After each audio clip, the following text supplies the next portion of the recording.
find exactly what is meant by truth. So it is, I mean, irrespective of the uh, race or the country or even the age, if it is the truth, I mean, truth is truth. There is no doubt about it. How do you know whether it is a true Dhamma or not? It's simply because when it is applied to your day-to-day life, you understand it as a practical point. You can very clearly match it to the day-to-day activities. So, Lord Buddha said, "Come and see this truth. Come and see this philosophy. It's not yet another religion, but it's a philosophy. So, with whatever the beliefs you are having, you can just come and see this. Ehipassiko, the word was used. That's a Pali term. And Lord Buddha said, Ehipassiko, come and see it yourself. At one stage, Lord Buddha was asking some of the monks, do you preach this Dhamma simply because I told you to do so?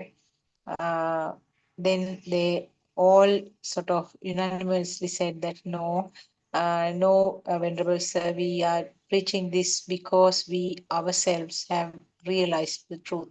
We ourselves have experienced that it is a truth. So that is what this Buddhism is. As I said, it is a philosophy.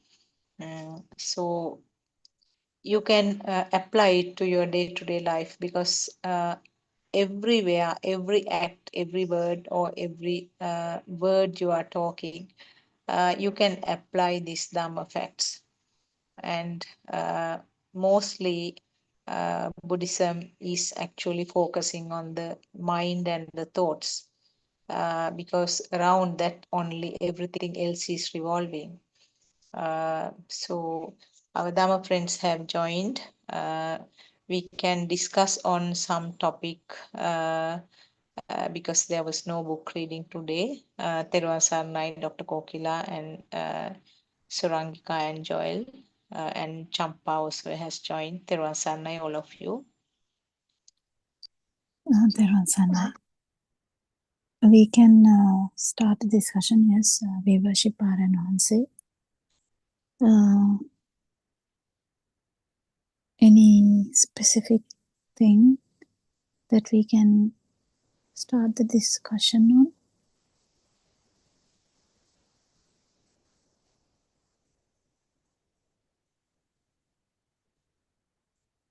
We were talking about the perceptions that day. Could we complete that? Because I missed one or two sessions. I don't know whether that discussion was Our completed at that point. perception, we will never end that one. I mean, I don't think we can end talking because it's all about worldly perceptions until yeah. So yeah, it is a very important aspect we have to understand. We can if Champa can join, Champa also can talk. I mean, anyone can unmute and join. We are just trying to build up a discussion, which is good actually, because discussion is needed. It's not only to clarify things, I mean, even sometimes it kindles the Dhamma, it improves your effort to understand Dhamma. So perception, actually,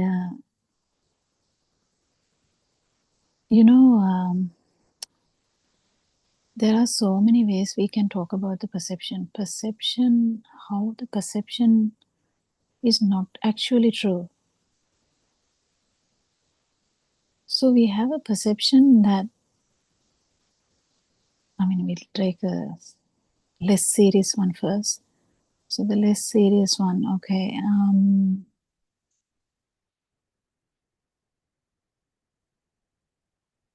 Well, if you go to if you're driving, for an example,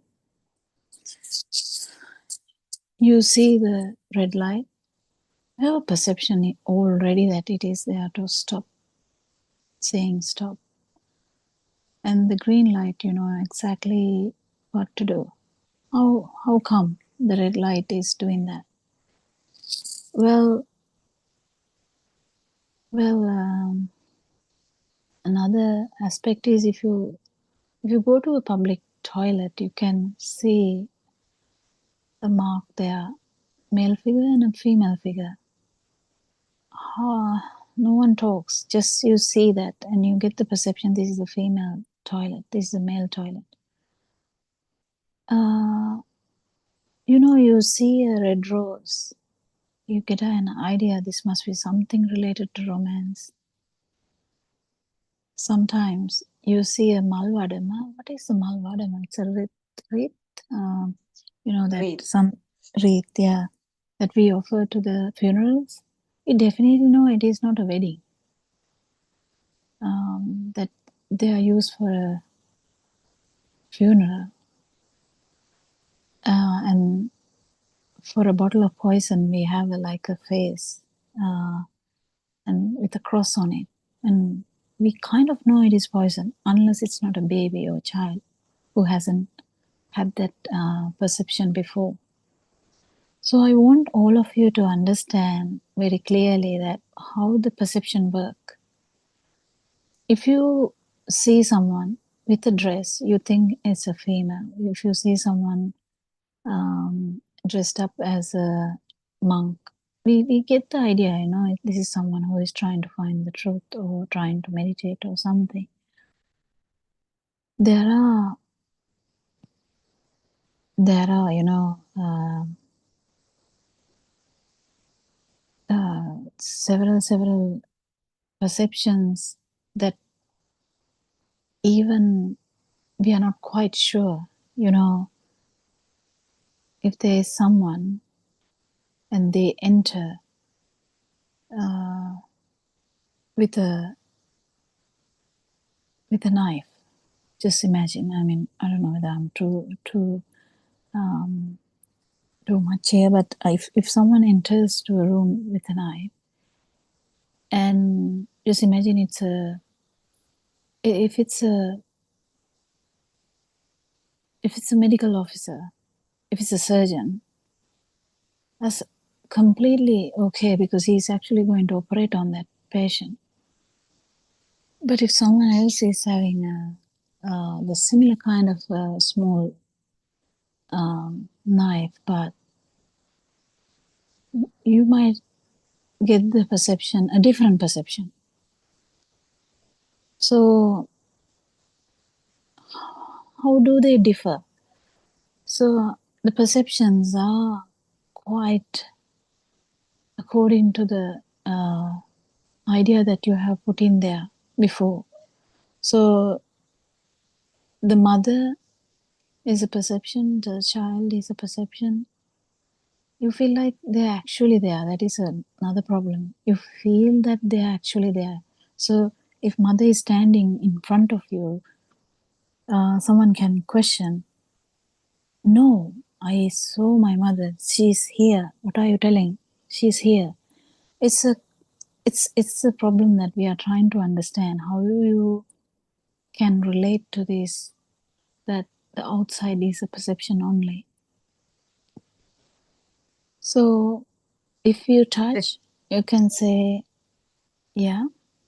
Teruvan Saranai, Dr. Kokila, and all the Dhamma friends. I Yes. feel this perceptions comes through our life experiences from the beginning. And it's a kind of a feeling, I think. Can you explain that also? Feeling, yes, it's underneath the perception is a feeling, but on the top, we are just trying to understand the perception. Yes, it is an experience because I told a little baby or a child who is walking in the pantry might know what is a poison bottle is, even if it's marked. So the mark with the skull with the cross on it, adults will understand that it is poison because of it's a perception that you get from that sign, like the traffic light. Because we are actually we have got that before. Yes, so it is an experience. But there are two different things here. I mean, if we come to the Dhamma properly, the self-perception is usually self-perception is the same. It's an experience. Because you felt something with the stimuli, you told that it is felt here. So you thought, yeah, it is me. I felt it. So always there is a feel, yes. But on top of that, perception is like a great thing you have to like understand, because self-perception is similar. Because we are trying to understand the other perceptions, but that's not our main agenda. Main agenda is to actually understand or feel this self-perception and the difference.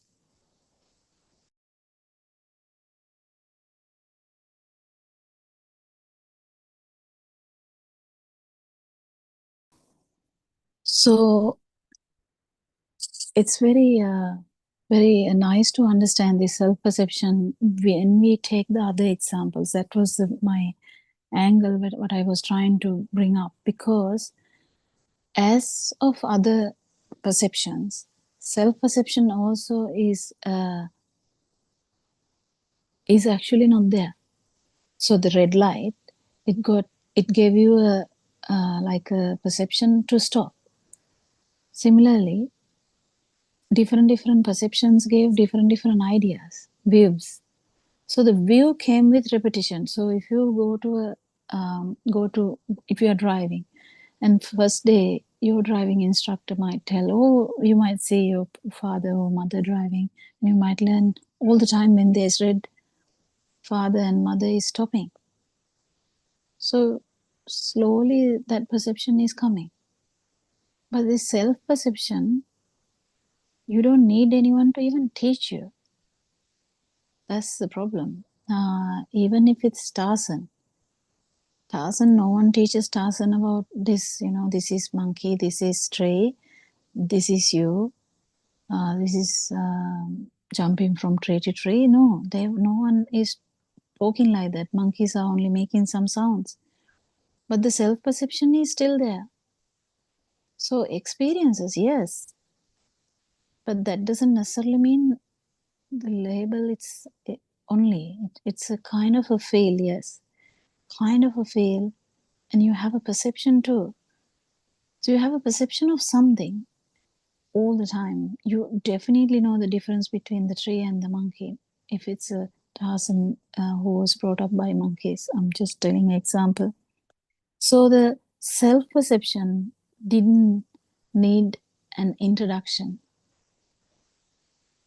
Even an animal, they don't discuss things like this, like this is the self-perception, No, still they have a perception of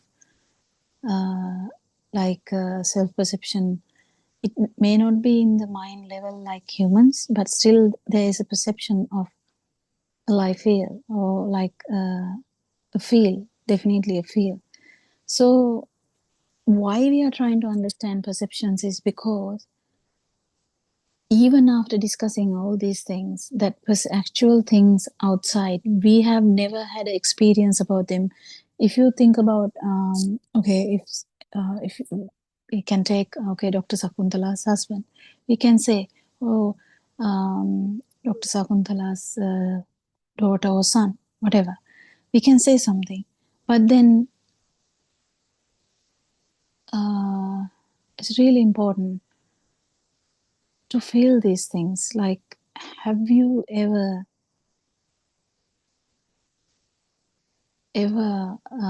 associated with your son or with your daughter? Or what humans can do is just associate a perception.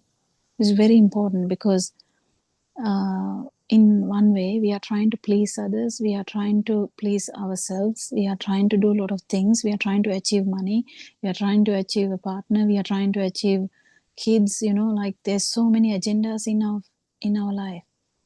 Achieve a degree, achieve a job, whatever. So we have so much agendas. Until the last breath, we have agendas.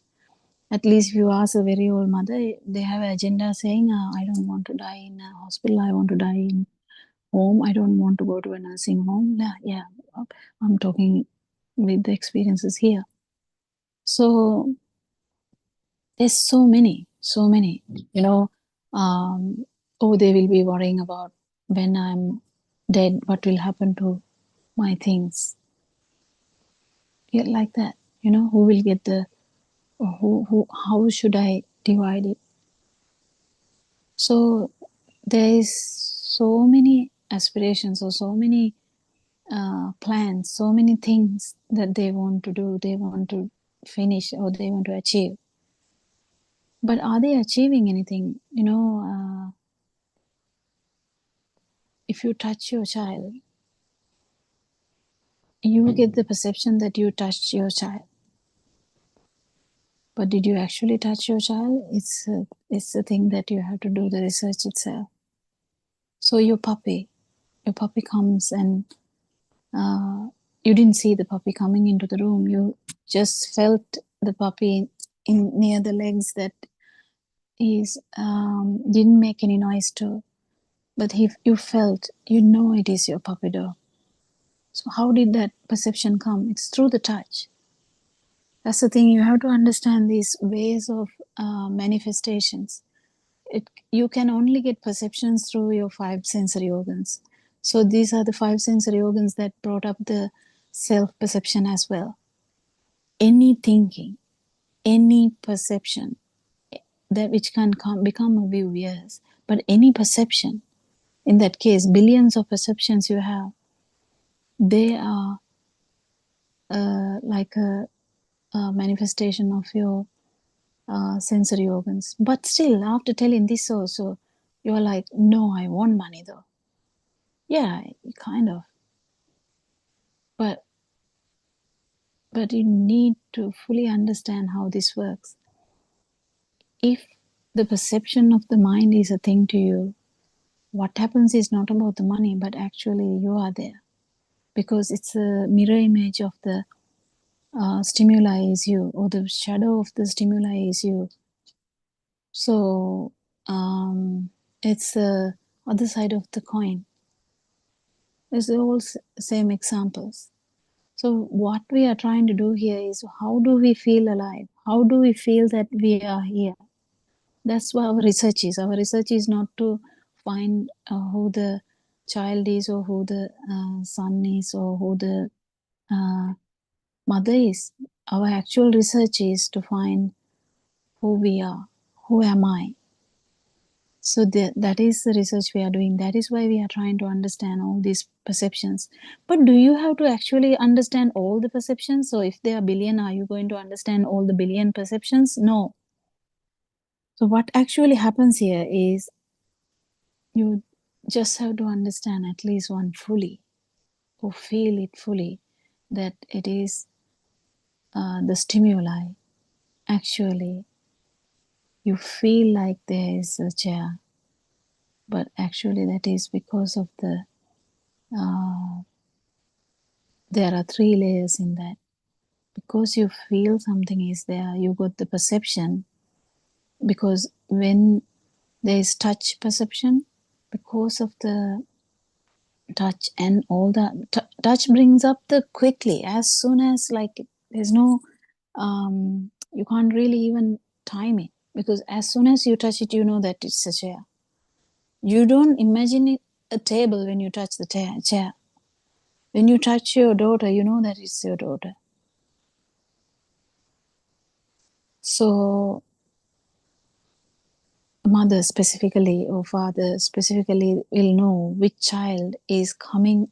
When they are little, they come from the behind and try to close their eyes. Even with their little hands, don't they know whether it's the son or the daughter? or the big daughter or the small daughter, they know. How do they know? You didn't see them coming from behind. You didn't hear a single noise. Nothing. You just got a feeling around the eyes with their fingers. But what actually happened was that specific touch is just a vibration of the skin receptors, but that specific touch was so unique that it vibrated synchronized to the whole thought. That's the beauty of this Dhamma. Try and understand this.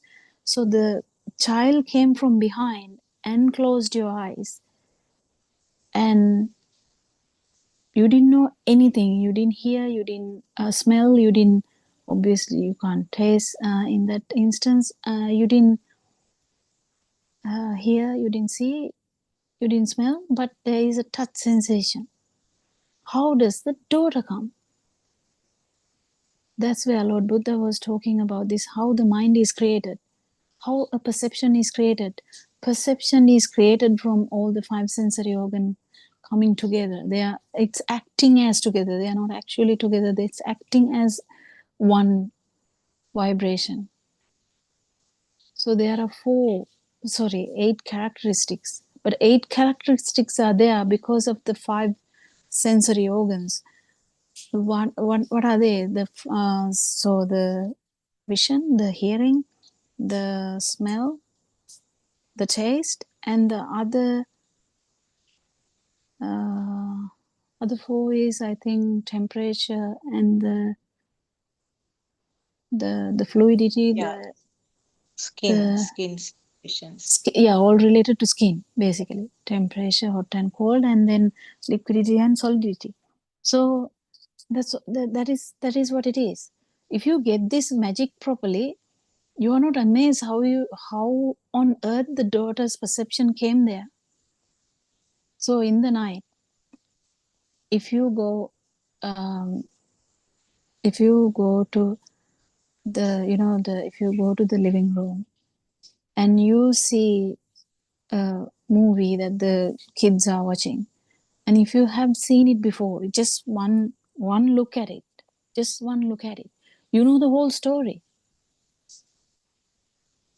Just imagine if it is like Avatar. Yeah, just imagine it's Avatar, the film, and you just saw it. You didn't even watch it. No, nothing. It just, you saw something, and bang, the Avatar. You know it's Avatar. How did that perception come? Because the everything comes together. Doesn't come just one. If it is just coming one, actually that is, if you actually understand Dhamma fully, actually you won't even care about what is coming. It will definitely come. Even an Arahant knows what it is, but it's not a magic to if someone is fully felt this Dhamma, it's not a magic to them. So you have to fully get this right. Like really, it's interesting if you keep feeling this Dhamma. So you go to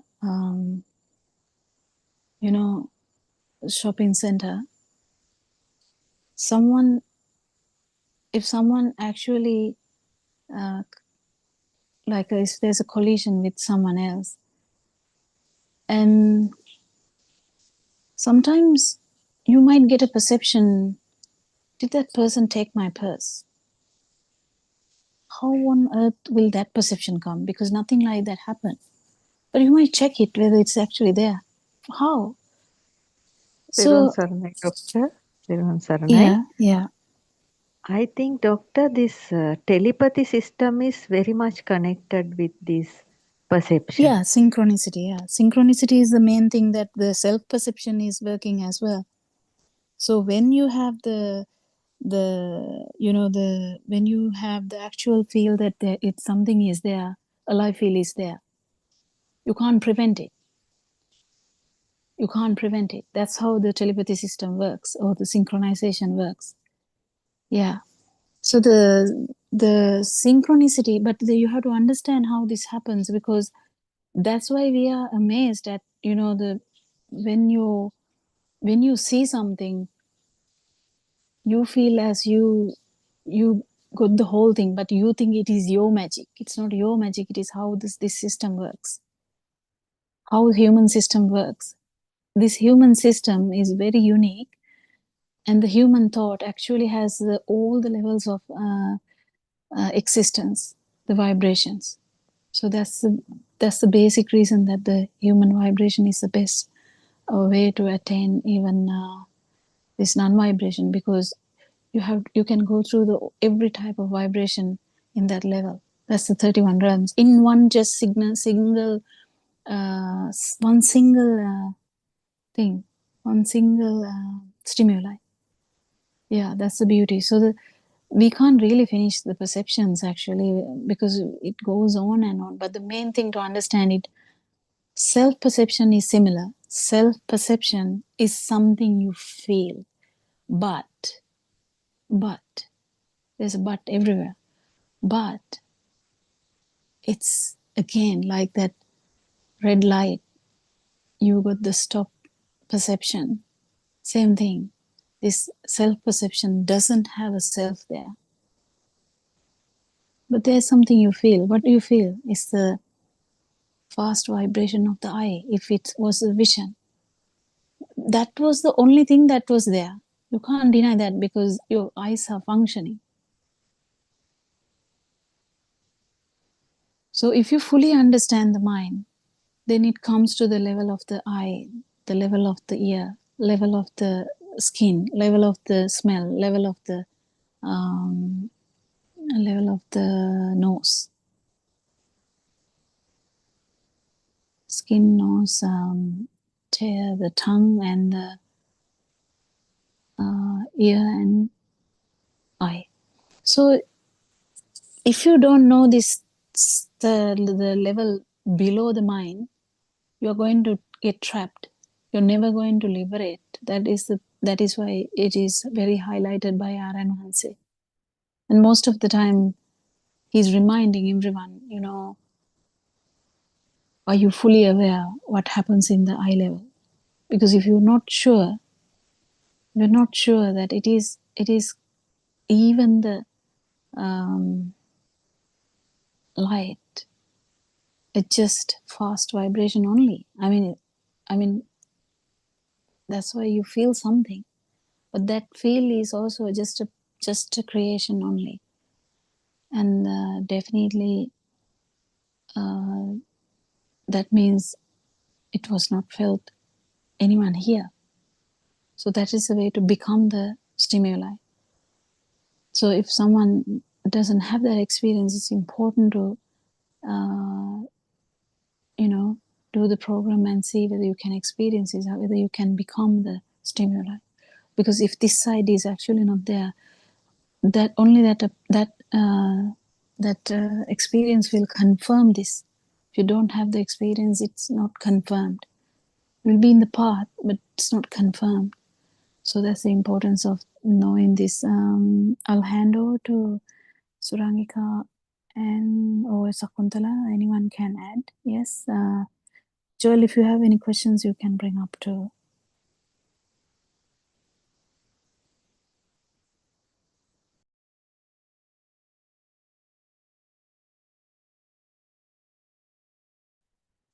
Yes, Tervasana, yes, that was a very good explanation that you did, actually, Dr. Pokila. As you said, uh, perception is not something true. And as Champa suggested, yes, it is a thought also. You can say that it is a kind of a thought. But again, it's not, it is the prerequisite of a thought, I would say, because there is perception, and then the perception becomes empowered when it is when it comes as a construct, which we call sankara, or some form of Volitional, volitional that formation. Yes. complex Yeah. word, yeah. Yeah, volitional formation. and then it becomes sort of more powerful, and you get that real feeling that it is existing. So when it And this comes to the Dhamma is only to break that one single thought. This yeah, this yeah, whole this effort is just to break that one single thought that there is self. yes, Funny, isn't it? How hard we try, and how hard we try to explain it, and it's really interesting. Yeah, go on. yeah. Yeah, so perceptions, as you explained, it can be at the level of senses. So, perception of eye level, perception of hearing.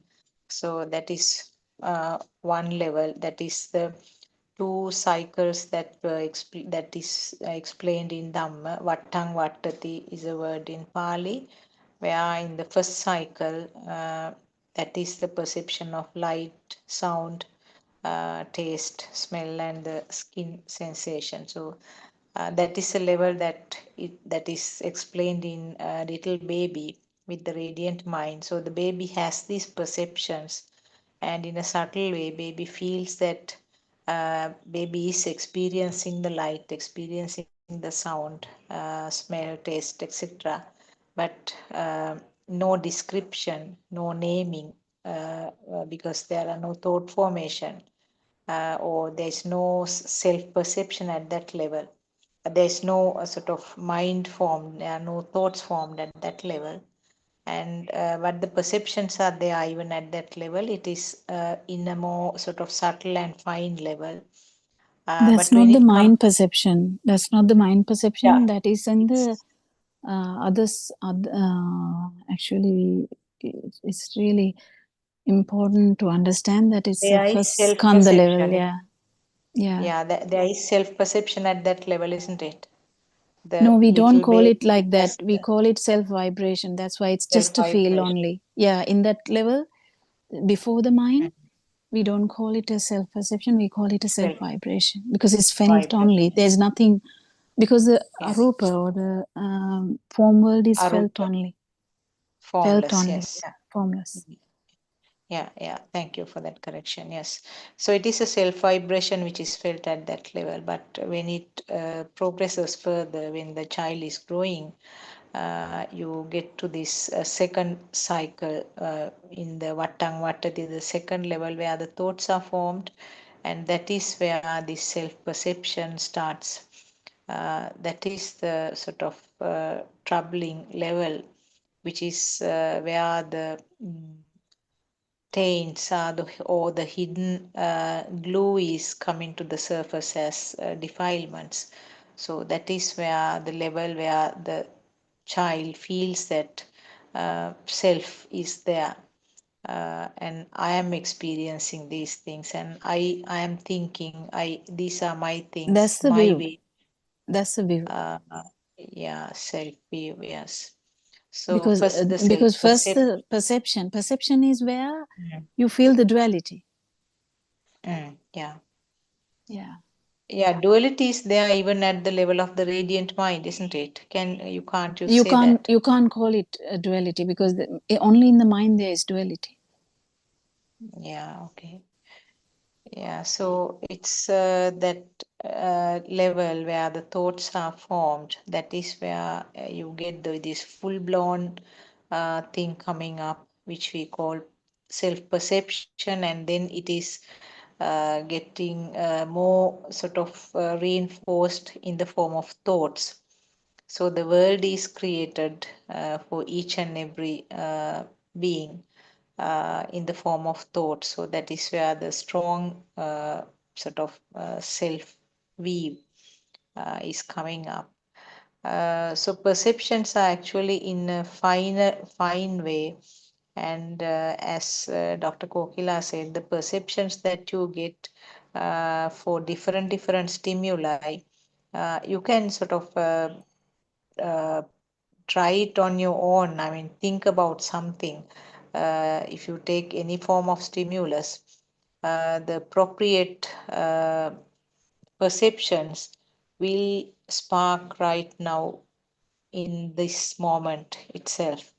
So they are all actually the perceptions that occurred at some point earlier, as I think Champa was saying that it is some past experiences or some, you indicated something like that. So actually it is some form of perceptions that happened at some point which is sparking right now as a different, a new perception at this moment. So like when you when you see when you are passing your school, sometimes it's just a vibration of the eye, but see the amount of perceptions that will come up right now. Everything in the so-called history, you can give the name history according to the mundane world thinking, but every perception is coming up as a cumulated result right now. All the experiences that you had in and around school, and then that will come as a perception at this moment. So there's a perceiver on this side, and the perceptions are there. There's duality, and that school, the word school, or the school, the site of the school, has got a value at that point. And when there is a value, when there is a fire or burning, is the other word that we are using, then the self is here. So I am seeing my school. That is how it is expressed if you are going to tell it in a sentence. Sometimes it can, yes, Champa, anything you want to Yes, tell? Teruvan Saranai, Dr. Sakuntala. Yeah, I yes, think I think the perceptions are creating the self. No, lot yes. of Yes, yes, self is also another creation, another perception, isn't it? yes. Due to The our perception, yeah, all our Actually, perceptions that gathered. sentence has a issue because what is the sentence you said, Champa? I said perceptions are creating the self, me, my, like Yeah, I mean myself. you can say that, but the actual thing is, it's not just perceptions. The perception felt as real is the problem. It's not just the perception, because Aryan also gets the perceptions. Lord Buddha also gets the perceptions. It's not the perception problem. It's actually not knowing the truth, avidya, or the ignorance, that is a problem. Because if you know the truth, if you know the magic, there's no problem. If you actually has felt the magic also, like kind of you fully know that it was only the stimuli, then there's no issue at all. That there's no confirmation needed for that system to again and again remind the system that there is no self, there is no self, there is no self, there is no self.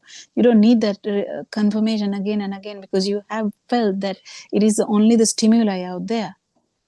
So then what happens here is, if it is felt as a thing because you don't know this magic, or because of your ignorance, or because this was not heard, or you haven't felt the reality, that is why the self perception is created. Itta sanya, what is the word Renan use? Itta sanya brings up the atma sanya. So the itta sanya is that it is felt, it is taken as something. It is because due to the ignorance. So the existence field with ignorance is the life field. It's because you don't know that it was the creation of the sensory organs. If you knew it's just the speedy occurrence of this sensory organs, well, it doesn't matter whether the perception is there or not. So the Lord Buddha, every Ratan Hanse has perceptions. They know what is happening. They are not like losing their memory Yes, power or doctor. Yes. losing their ability. Yeah. That means self perceptions, no, not just perception. Self perceptions are creating the self. Self perception brings the self view. Self view. Yeah, self-perception brings a self-view, yes. Because self-perception, the moment that the child feel the first thought, moment that the child actually feels the first thought as a thing, self-perception has risen there. And then it has to happen again and again for a self-view to happen, because little children, they don't have a strong self-view. They will go around even, like with little cloth, and they will just, play around. They don't care whether anything happens. They don't even know whether they will fall into a well or whether a dog will bite until that happens, so they don't have a strong self-view. But this, due to the repetition of the self-perception, it becomes a will. That's how it is. And the same to the mother. If you even if it is not your mother, even if it is your foster mother, if you give the idea that it is mother, then you will get that idea, that it will be that way, the perception coming again and again and again. It is going to be a view. That is the view that we are trying to actually break. But that view is not usually broken just by another thought. That is the issue. Just by thinking, Jai is not there, I am not there. Just by thinking like that, it won't change. It will be just temporary. Because temporary, we can think, I have thought this person is bad now, but I heard that this person is good. So I think I should erase the first thought and put the new thought in. No, you will have both. You will definitely have both. So even like that, some mothers will come and say, Aranhans, I know that chair is not there. Then that thought is powerful now. What? Chair is not there. So that is the thing. This thinking, we can't do anything. Any thought is Yes, doctor. Not just thinking, just feeling. Feeling is the main part, no? Not yeah, the feel thinking. is important. Feel is the important thing, but feel won't change unless you know the truth properly. So the thinking is important in the beginning, definitely, because you have to think it properly, rationalize it properly, argue properly, and see what is lacking there. Arguments are not heard at all in these forums. If it's a young person, I have heard young people coming and arguing with Aranwan, say, why you are telling like this? Can you tell this? Then what is there? This, science says this. Aranwan likes these arguments, but it's very rare. It's really good if you can actually argue your point and say where, Lord Buddha did so much arguments, and they were healthy arguments. They are not coming to attack our Lord Buddha. Like an 18-year-old is not coming to attack Aranwan. They're just trying to sort out what he's saying and trying to get to the point. So healthy argument is really good, which is rare in our forum actually, because we are even scared to argue. Yeah, that's the perception too, because We have we the are given perception of respect, right? Yeah, that yeah, is why, I true. mean, when it comes to argue, child Yeah, doesn't have that perception of so respect, they whereas will as defend adults we us. do have.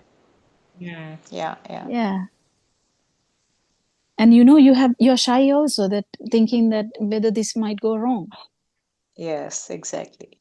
So that is self-perception, shyness, anger, being scared of being ridiculed, you being jealous, you being really, what is the English word for being quirker? I don't know whether there is an English word even. Yeah, I don't know. There's so many things that is only pertaining to self.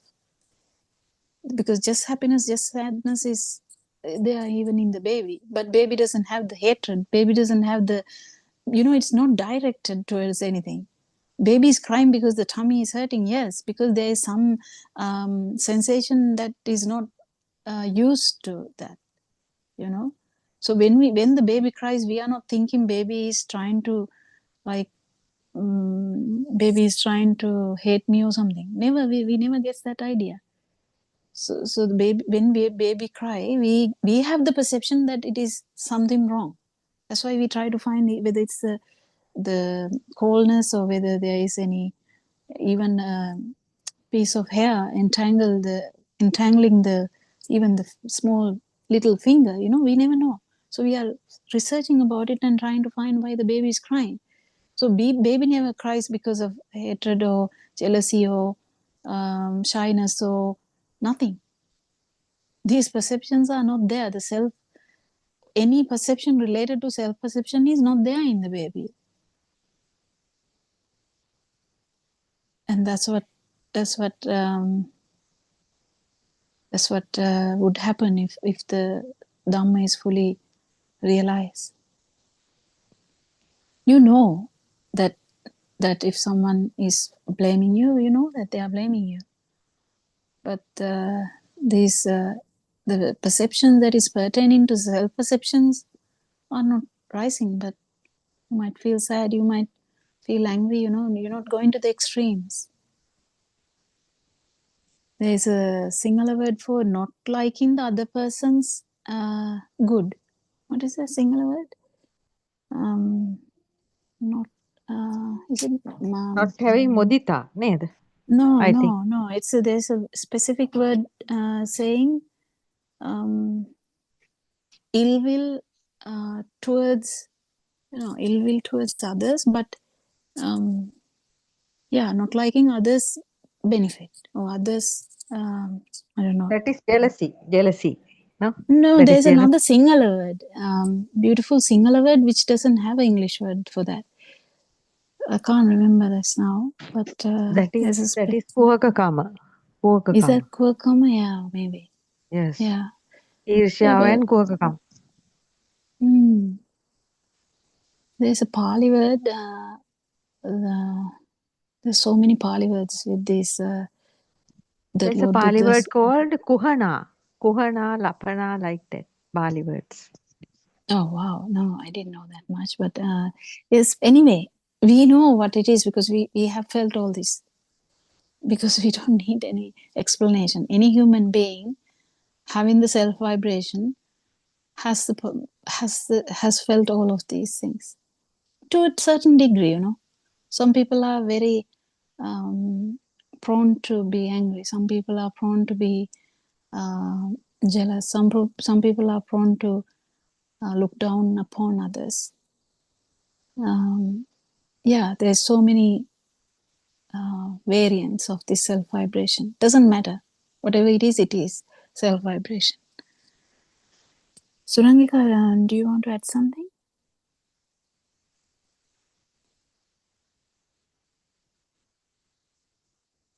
I think that was a well-rounded description of perception. I think Champa's question is about. Is it malice? Perception. Malice or malice is a different. Malice is, English better than me in that sense. Is that what are you trying to? What is the word you are trying to look for? Ill will towards others. Is it the? Yes, malice. Yeah. Yeah, malice. So there are so many. I mean, things that we can say. Hatred, grudges. What baby will not have, basically. Yeah. Yeah. So that's like an arahant usually, but without the self vibration. That is a basic difference between an arahant and a little baby. Little baby has the potential. Arahant has no potential for any self perception again whatsoever. That's the beauty. That's the difference between a baby and a arahant. Yeah. You can go in. Yeah. I think what Champa was trying to get an explanation or expand the discussion was on the perception, but then the self-perception. So actually, Champa, the self-perception, first the perception starts, right? From the skandha level, the 5 aggregates level, from every different sense faculty, with the vibration, one gets a sensation and identify what that feel. Is actually the perception, the sign that we give to the field that gets generated as a result of the vibration. So that perception is then with the volitional formation happening at speed, the feeling that that sensation continuously exists is the consciousness. So you may have heard in the Sinhala Somaran Mahatse says, Sanyavamai Vinyane. Now that is true, but the only difference between the consciousness and the perception is just one sign, a kind of a sign, like a mark to the feel that is experienced. But between, if you think about the five aggregates, between perception and consciousness is the volitional formation, and that is the construct. The construct happens because of the speed and the vibration happening at speed. It's not one vibration, it's a series of vibrations. So when the series of vibrations is happening at speed, that is the thing that again tricks to give the impression that there is something existing, that there is a feeling distinct, a distinct sensation is there, like an undercurrent. So there is that, the feeling of like an undercurrent that either the sound or the light is there. So, and that separation, the distinct separation and feel that something exists is the only difference which we call consciousness. But otherwise, perception is that consciousness. The other thing was, so perception is the consciousness, and then for us, it won't then come as light, right? It will come as the chair, as the mother. The combination of all those different sensations brought together with the series of vibrations will turn into, like Dr. Sakuntala said in the second cycle, the chair, the mother, the train, the feeling that something is existing, that, that we think that there is bread to have for breakfast tomorrow. Even that, just those basic things. Or just that if it's night time now, that, you can't go out because it's dark. You have to take a torch and go. Something like that. Everything has been taught. Those are stimuli, learned stimuli, which is perceptions. But then when it turns into the consciousness stage, when there is a stimuli, the stimuli is always learned. That is why Dr. Popila said at the baby stage, it is only still at vibration. The perception and that whole thing has not happened, because the interpretation, the sensation, if you think about the nama rupa, the nama component, the form component, and the whatever the other one, that hasn't formed at the baby level. But in the consciousness, once a stimuli becomes real, and the stimuli is a learned stimuli, otherwise known as the chair, mother, father, then there is a stimuli. And then this, when the stimuli is considered to be real only, immediately that duality forms then and there. And the person who identifies the stimuli, person who experiences the stimuli becomes real. But where does it happen? In that thought. So in that thought, when the person becomes real, the doer and the person experiencing becomes real, that is where the self-perception is born. So the self-perception is the duality, the other side of it, the person experiencing it. And that's the difference between just a normal perception and the self-perception. But any one of these things is not true. That is the amazing thing about this. It is just a perception that is also being created by these vibrational things and a manifestation only. There is nothing there. And then when it progresses to consciousness, and then it's given a name, a stimuli, a mind object called the chair, mother, father. And then based on that mother, there is a child here that is perceiving the mother. Based on the husband, there's a wife here that is perceiving herself as the wife. Even that is getting formed in that perception, in that stimuli. But so you can see the whole thing is a construct. It's an evolution, an extension and an extension and an extension. But ultimately, when you go to the core of it, there's nothing, just vibration. I wonder whether that was what you were trying to kind of get clarified, Champa. Therwan Saranai Surangika.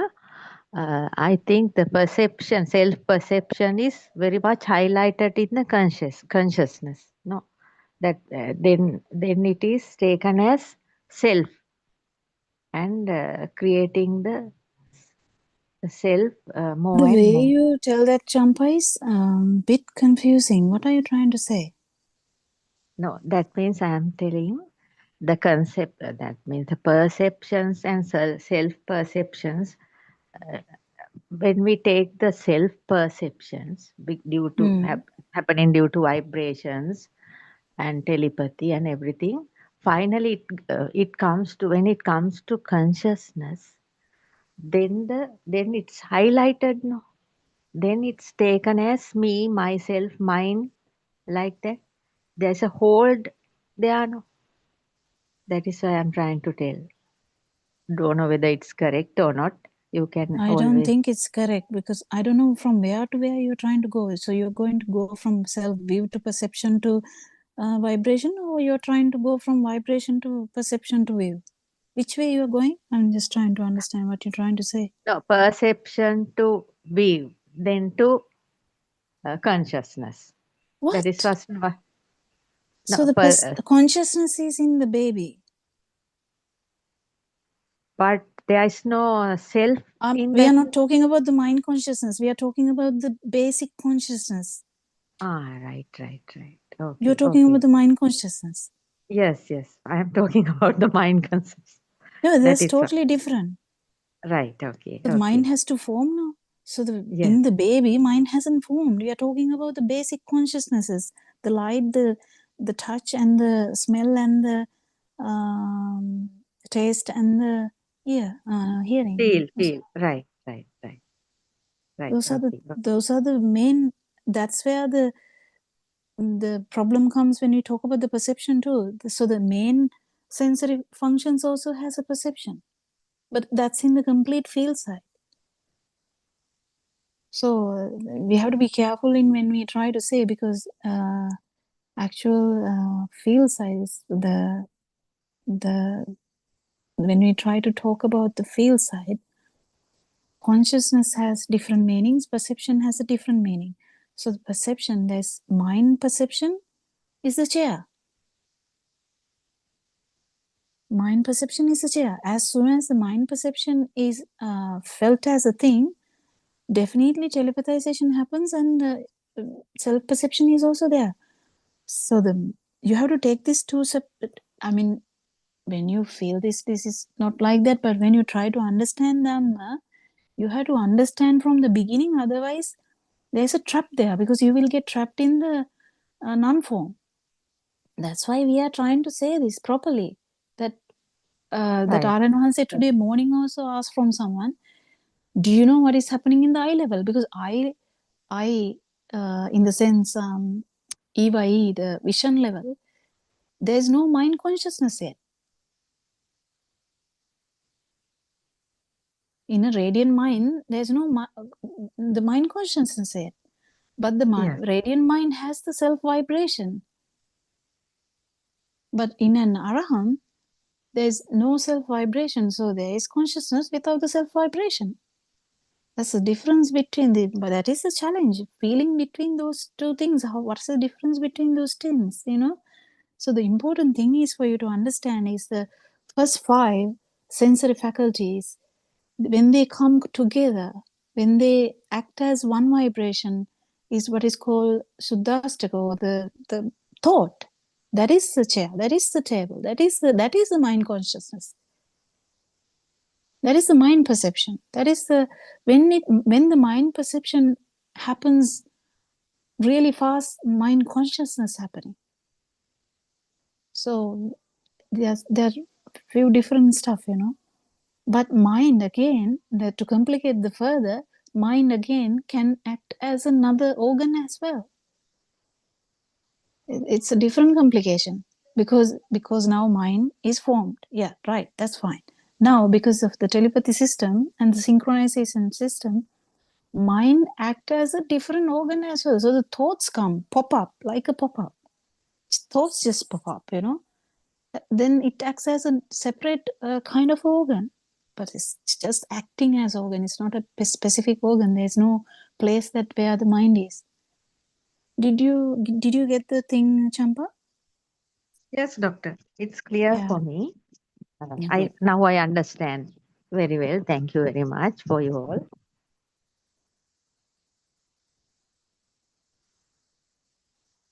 Anything else? Surangika, was there any problem there?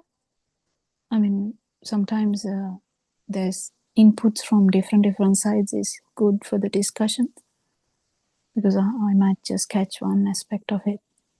No, not Okul. I think I actually meant when we were saying the perceptions, at that stage it was true, the basic consciousnesses, but I think I used perception, so that's why it might have got a bit confused. But when we talk about the stimuli, that is at that point the mind consciousness. So I think I was trying to clarify for her how the perception gets to the point of the self-perception, which is basically once the mind consciousness forms. But of course, in the first cycle, it is the basic consciousnesses, which is the eye It is consciousness. it's a feel. Yeah. It's a Which feel is the side. sensation, i.e. the feel, yeah. Yeah, it is a feel. There's no duality. That's duality at that point. Yeah, no duality. It's just a feel, and that feel is just due to the speed. Because yes, just purely the speed. Yeah. The Rupa Vedana Sanya Sankara Vijnana is there in that point also.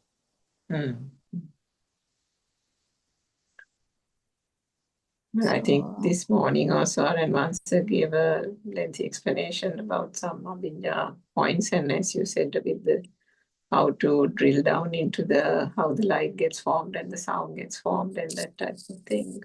I'm still listening halfway to that discussion, so maybe there's more in that can be discussed or shared. Yeah, I mean,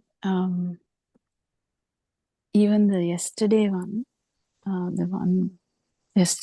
wanted to repeat that. I didn't have time to repeat that also. So this is the thing.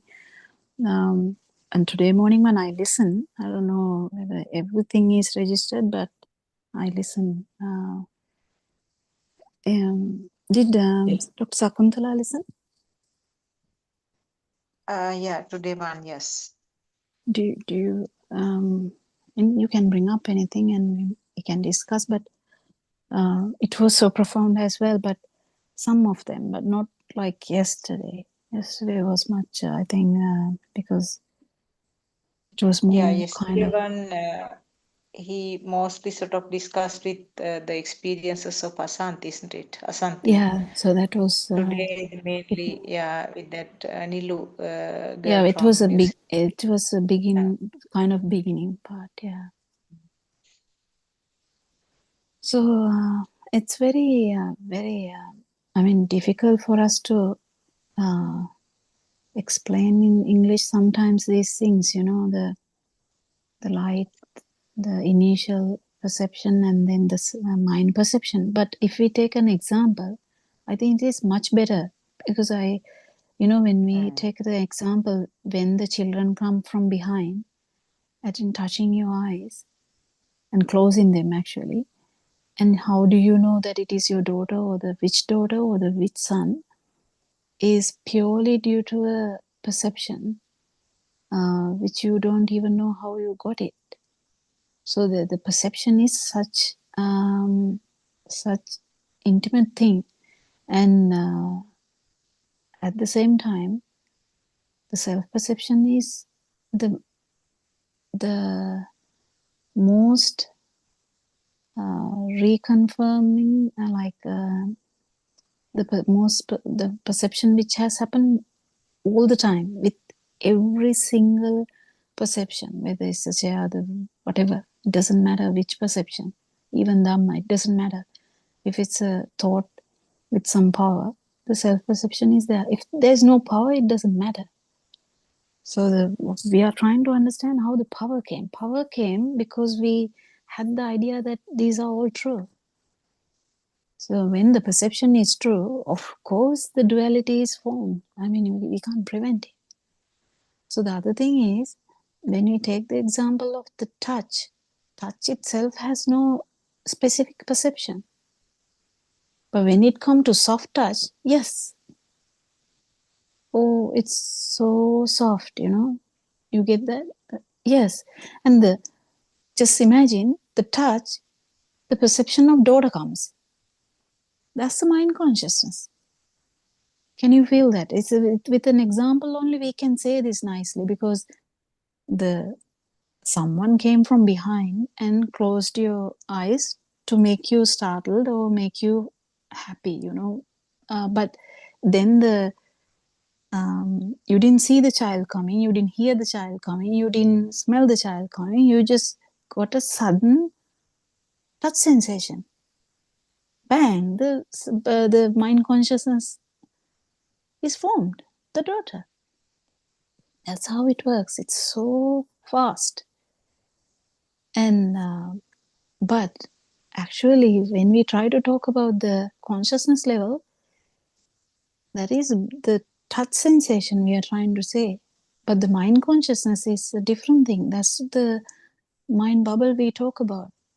Mind consciousness is felt as a thing. That is why we are unable to actually liberate from mind. Yeah, Dr. Pokla, when you tell about that scenario about the kid coming and closing the eyes, I think all of us got, most of us at least, must have got that perception, that soft feeling, and also got a picture also. I mean, Yeah, perception. it's like the The day that you way you talking feel, about you were talking about the dream. dream.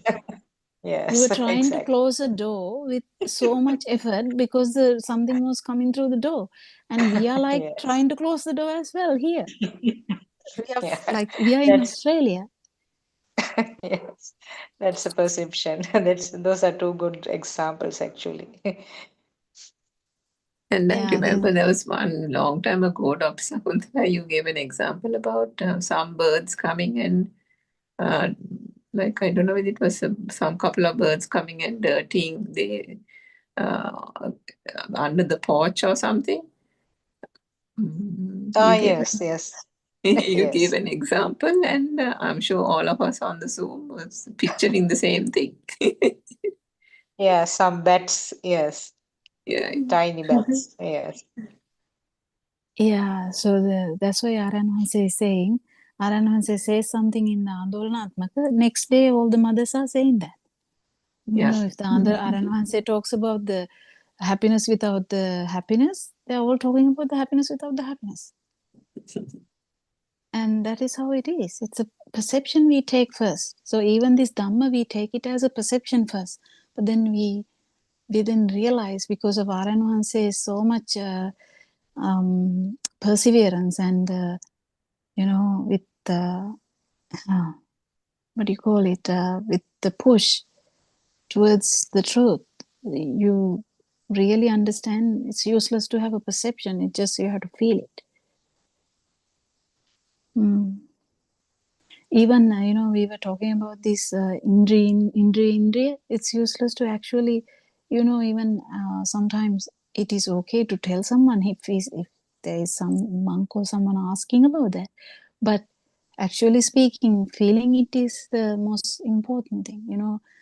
Someone to someone to become an arahant, these words are not important. And even you know, I can remember Aranhanse talking about this awakening from the dream, the awakening of the dream. If someone is actually thinking about it, there's no awakening of the dream.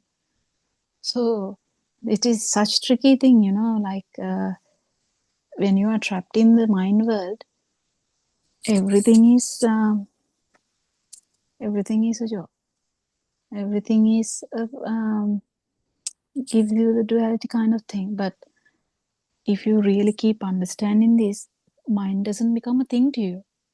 Then automatically you are in the field. But this mind is so tricky. You're trying to think about the field also. Try to give definitions to the field. You know, that's how tricky this mind is. So mind never stops. Mind is the Maya usually. There's no separate Maya coming and trying to do anything. Mind is the Maya. Yeah. Anything else?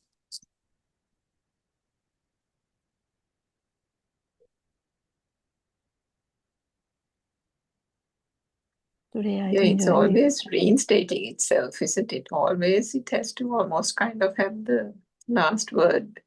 Or yeah, at Yeah. least trying to reassure.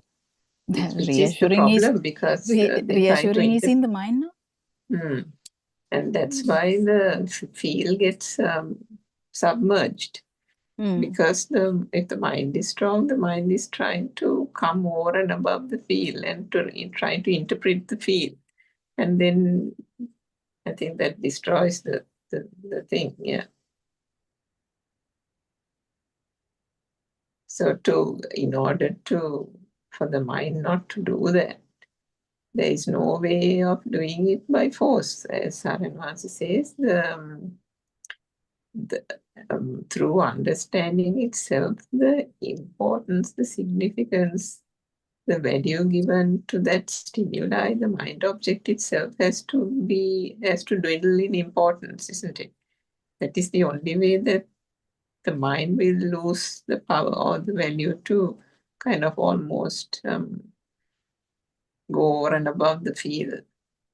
Yeah, and even today morning, Aranwansi was trying to say how kind of the mind tries to enjoy the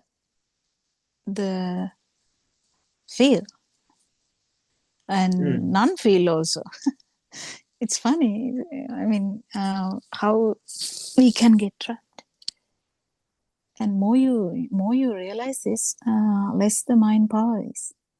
The mind will function without the power. Mind will say things. I should do this and that. And you are like, why my mind says this, so what? Nothing. Teruvan Saranai, Doctor. Teruvan Saranai, Doctor. This neutralizing this power is the main thing, but we can't do it forcefully. Time will be taken to neutralize this power, no? Actually, there are powers, no? We are dealing with powers. We are thinking, Neutralizing the self power. Yes. Yeah, it takes time. It takes time, but the less the ignorance is, the faster the power and the fruition. Yeah, it's all about the ignorance. Why someone is not going to the next level is because of the ignorance. So it's very natural. Yes. You don't know something there. Just not aware about some things. That's what RNS is there for. Yes. And hopefully there would be good discussions hereafter at the 7 o'clock soon discussions. So that I think so, yes. From today, I think it will begin in a new way, I think. Yeah, I think everyone should join and start actually talking truly about their own issues, about the understandings, because even subtle things like the light, subtle things like the touch, and sometimes may not have gone to the system. Sometimes some things we have taken for granted, and maybe actually not there. You never know. You never know until it comes as a question, Or you feel every time you still feel the self vibration all the time, yeah. And you might be like, what is the problem with me? Then if you actually genuinely asking that from Aranwanse, then Aranwanse also will try to solve that. Especially the ones who have listened to them for a long time. But some systems takes a long time, and some systems will not. The young children, sometimes they're like they're like the gentleman who joined a few days ago to the 7 o'clock Zoom. He just he had the kind of the understanding about it very quick. It was few days he had listened, or few days, I think. 2 days. He listened only 2 days. 2 days, and his understanding was so profound. And we can feel that how when Aranvanse gives the answer, we definitely know that it was profound because that's how they are matching the vibration. So it's beautiful, you know. It's mainly about whether you're actually trying to feel this truth. If you're actually genuinely trying to feel the truth, it becomes a priority. Money doesn't become a priority. Job doesn't become the priority. Kids doesn't become the priority. Family doesn't become the priority. This feeling the truth become the priority. Yes, doctor, most certainly it's true. Yeah. We'll see whether Joel has any questions today. Is there anything, Joel? We can talk about anything we have. Yes. Not in particular. I was just listening to the discussion I mean, and just. not in particular means good, isn't it, Joel? I mean, yeah, like I'm thinking what to ask. Yeah, it's okay. Actually, you don't have to have a question. I just was trying to, see whether you has any questions because sometimes you ask really interesting things.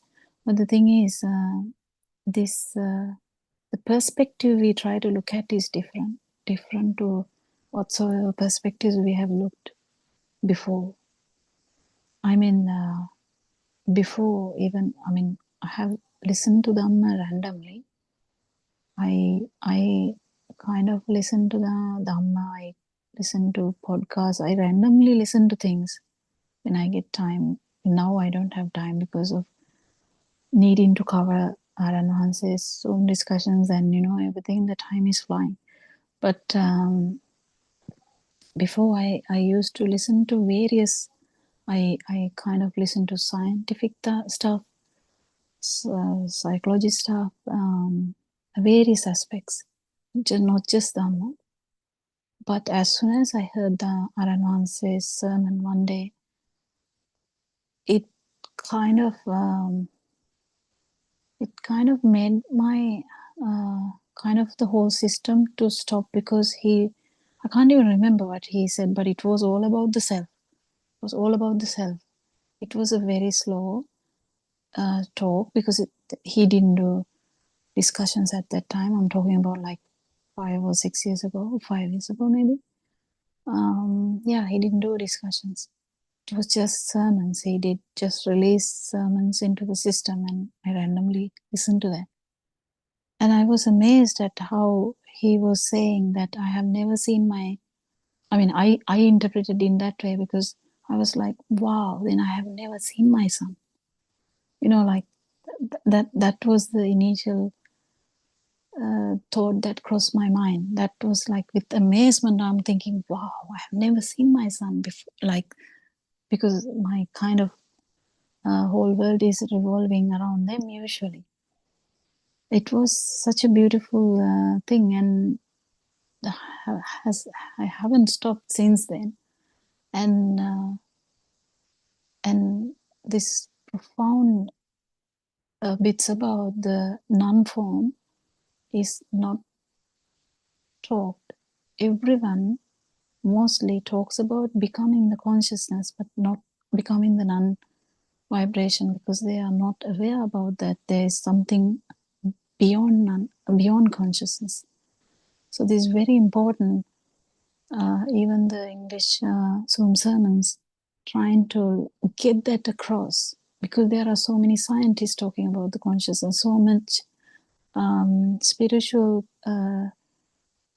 people who are interested in spirituality talking about the consciousness and actually talking as if it is the thing, the finer, happiest ever level. But definitely when they talk, you can feel that they like it.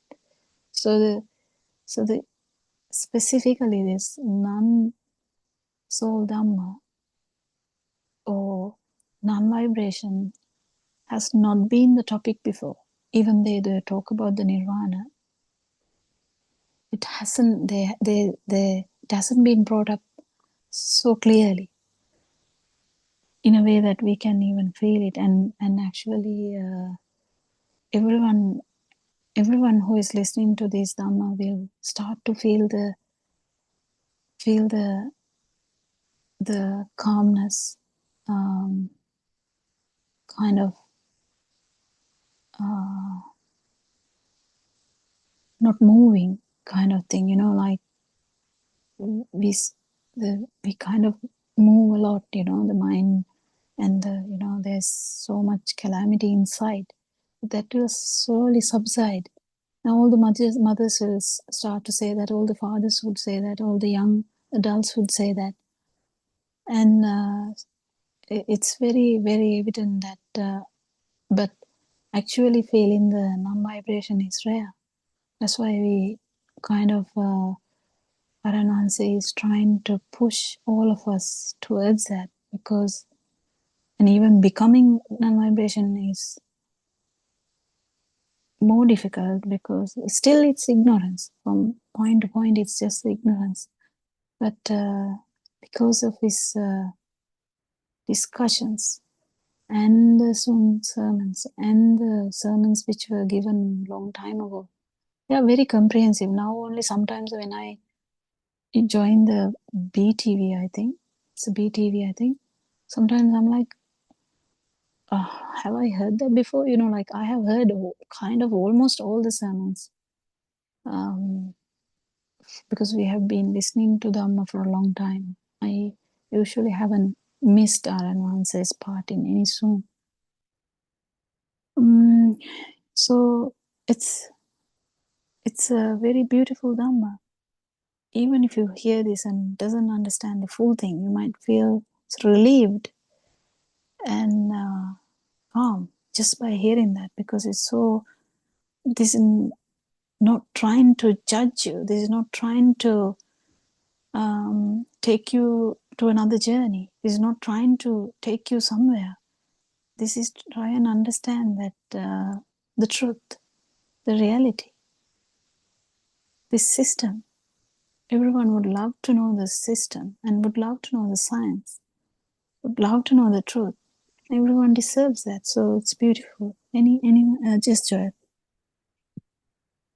It's not a question, but I would like to leave a comment that I'm still practicing that 4 steps that you gave me. Oh yeah. Outside is not a perception, and the perception is a manifestation of the sensation, and then vibration, and then no self view. I'm still practicing it. Yeah, that's good, Joel. That's good. And take it easy though. Don't take it too harsh, okay? Don't be too harsh, because you're too harsh on yourself. Just stop being too harsh on yourself. So specifically to Joel, that's for Joel only, because if you're being too harsh on yourself, it's not going to work. Just take it easy. The whole life, just take it easy. So true. I'm so harsh on myself. Yeah, you spoke to me. Thank you. All good. Anything else, Dr. Sakuntala or Dr. Suranika?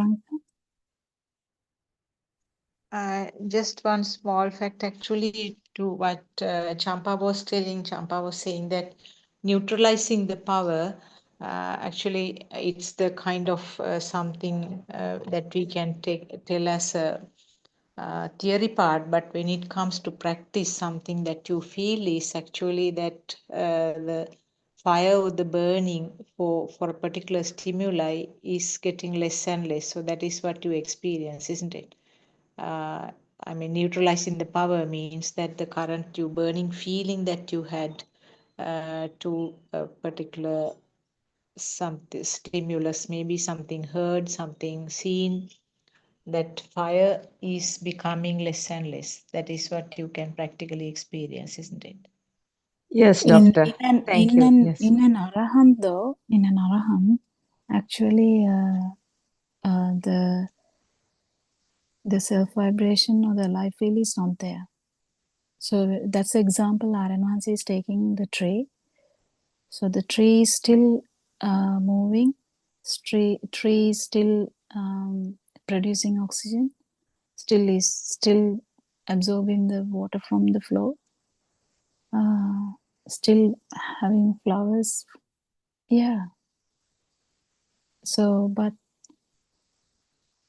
there's no self in it. So the life wheel is not there. It's actually a thing to feel. That's actually the fruition level that we have to feel. So it's the beauty of Dhamma, the becoming the non-vibration. Even if it's the beginning, even if you feel it just randomly, it's very good, so that you know what it is. And if it happens in every stimuli, yes, that would be an arahant. So it's kind of a fail, but it is absence of fail. So how do you know the difference between fail and the absence of fail? We can't tell. Just you have to feel it, because feel you can't actually explain.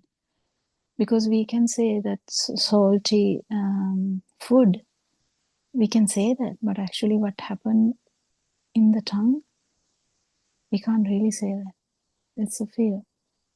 Likewise, feel of this burning is a feel actually, yes. And when there's a stimuli without that burning, that's a feel too. And that absence of the power and the full-blown power, so the full-blown power, the stimuli with the full-blown power is your actual current status, and the absence of the power is a level that you would become. So that's how you understand actually. That's how Ananda Thero knows that he hasn't become the Arahant when they were inviting him to come to the Sanghayana. So definitely absence of the power is also a thing, but it can't be a thing too. There are so many steps in that too. So once someone is beyond the perception level, it's mainly this feel, which is you feel that nothing is actually is a thing, and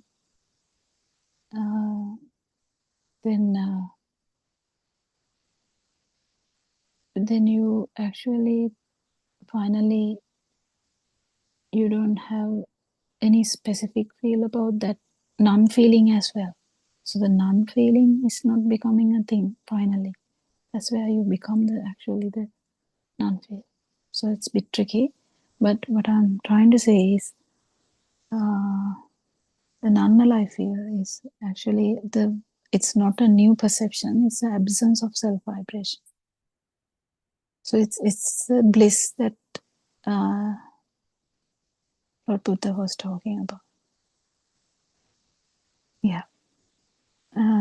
Anything else?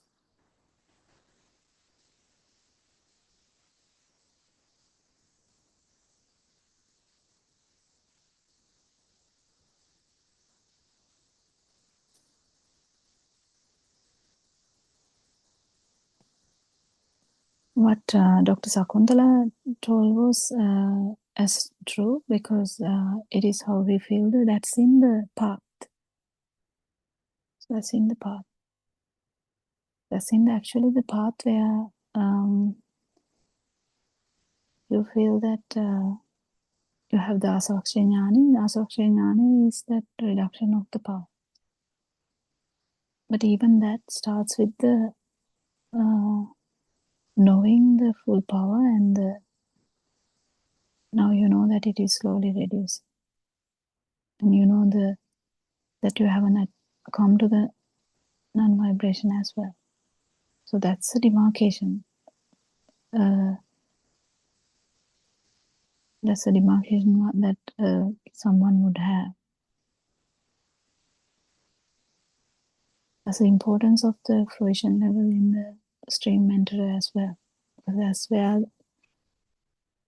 that's where the demarcation is. That's where the most difficult aspect is also. Because after having the fruition level of the stream mentor level, everyone after that level, there's no doubts, there's no paramarshana. Paramarshana is putting yourself to everything, like in a thinking way. That is the view actually. Self-view. You can't have the paramarshana without the self-view. The self-view itself is the paramarshana. So the self-view is shattered, the doubts are shattered. You definitely know now there was never a self, only the stimuli. And the samadhi, what was that? The vichikicha, silabhata paramas. Yeah, those three will be gone. Those are the fetters. Yeah, I can't remember the word, but they would be broken. So after that, it would be the aversion and the clinging. But that is in that will start after the first level of feeling the truth, because now definitely the self-view is shattered. With the self-view, even intermittently, if you're going back to the self-view, you can't really say that it is consolidated, because this should consolidate. The shattering of the self-view should consolidate. Then definitely there's no going back. Definitely there is no one to suffer here. The suffering also is isolated now. There is suffering, but suffering is, there's no one to suffer. There's suffering, but there's no one to suffer. That's how it is. That's why the suffering goes down slowly. So there's no one actually, because the self-view is broken completely, there's no one actually, even though the person might feel the aversion or the clinging, there's no holder of that. There's no doer. There's no person who is doing these things. So that becomes actually the aversion and the clinging becomes isolated. So it reduces anyway. Isn't it, Surangika? Do you think do you have anything to add?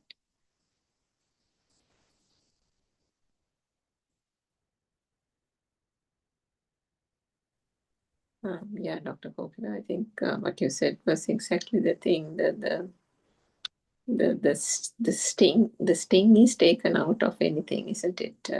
That's what happens, and Aryan always says about when the center is taken out, what can the surrounding can do? There's no power, Yeah. That's how the power goes down. When the center is taken out. Yeah. So the self-view is shattered. The power is slowly reducing. It can take time. It doesn't matter, but it is definitely going to go down. But the most difficult part is getting the fruition status of the stream mentor. Fruition level, not the path level. Path level, everyone is in the path level anyway. So after that, it becomes how much effort you put into the system to understand the actual karma sthana, or the points that you get frustrated so much. So you kind of keep understanding your burning points, basically.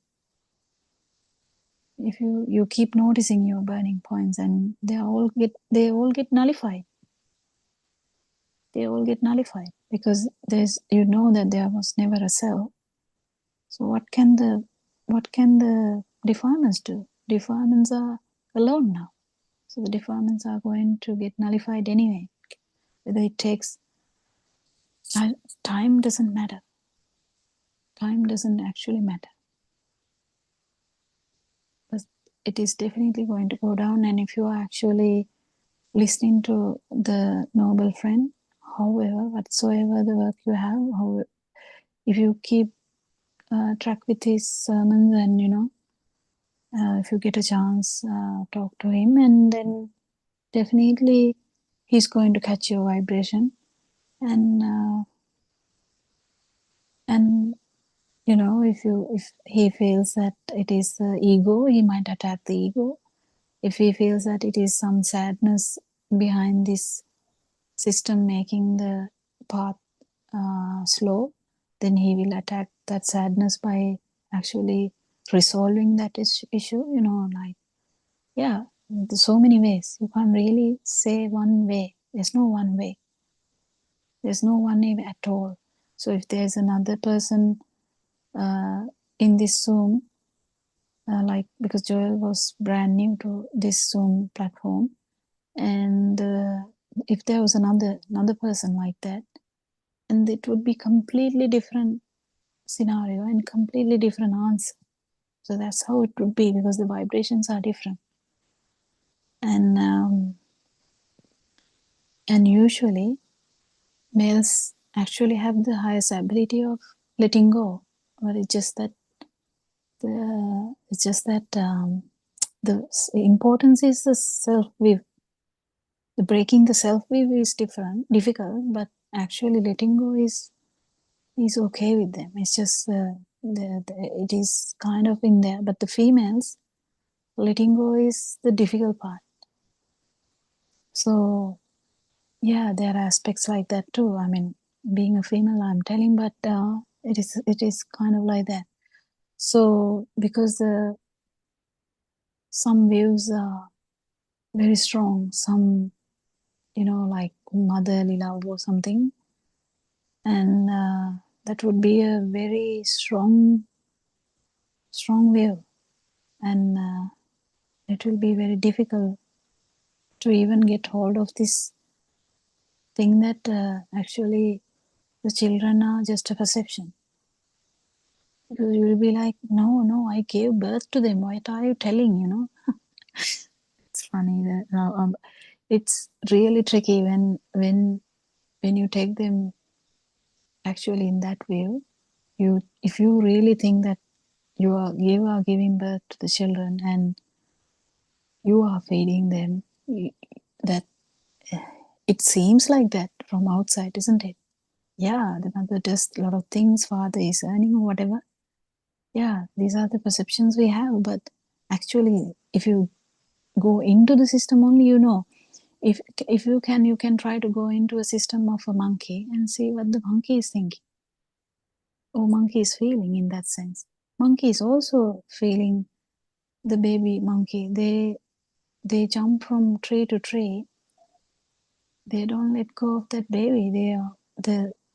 They even if there is a problem, they will quickly catch them and put them inside their belly side and run. Kangaroos, they're the same. They just quickly hide them, the babies, and run away. So how do they get these instincts? They just get the instinct.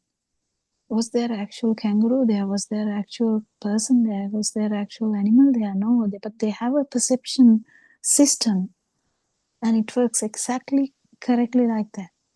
So they have an instinct, motherly hormones, everything. So yes, you're not saying it's not there, yes, but this system works that way. And if you keep understanding this system, it doesn't matter. You will continue to do that. You continue to make them happy, continue to do that thing, and shower them with your love, but still without any burning.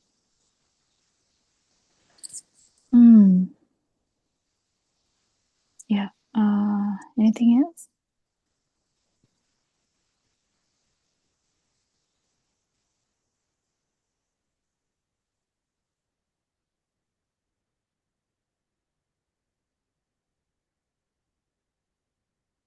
There was a point, Dr. Kokila, about yesterday, I think, R.N. Marx's talk about when he was explaining the 4 points of contemplation, where he spoke about that one vibration. We all said that we had to listen to the talk again. That I think at that point, what he was trying to explain was that even, I mean, that basically the thought is a vibration, isn't it? Because he said the 4 steps and you have to focus on it and then do it and don't try to do. He also said don't try to do all 4 at once. Yeah. Do the steps, because it's actually the experience is also will be kind of in the same way.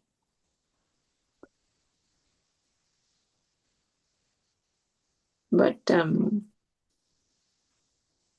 sometimes it's not possible to do the thing because it's almost as if you're forcing. If that stage is passed. No. I know what you're trying to say. It's okay. It's okay. Just, I have several times asked you to contemplate about the light. So it would be the third and the fourth. So, but that was just my feel, I have told you. So kind of like that, So if it is the third and fourth, it's the third and fourth. Oh, I see. Okay, right. I have repeatedly told you that.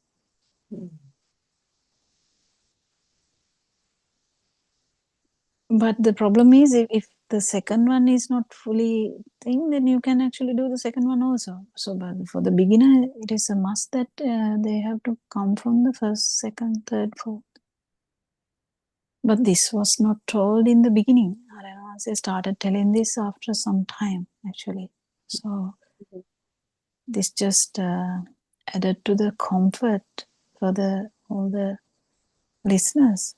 But this wasn't there in the beginning. On that other point, I'm not quite sure why he suddenly said about one vibration. Why not? It's one vibration. Now, was that why he said it at that point? I couldn't connect the whole thing. It is one vibration that's even the string theory is coming from, that. So just the thought occurring in this moment, that's what he was probably trying to explain, wasn't it? No, we are dealing with one vibration. It's happening in each. So if there is a Sanya, there's definitely the telepathization of the life field is there. So it's just one vibration we are tackling here. But because of ignorance, lack of ignorance, when the ignorance is not there, when complete, fully realization is there that it is the stimuli only or the sensory function only, there's no way that that perception is not there, that it is a thing. Then there's no chance for the that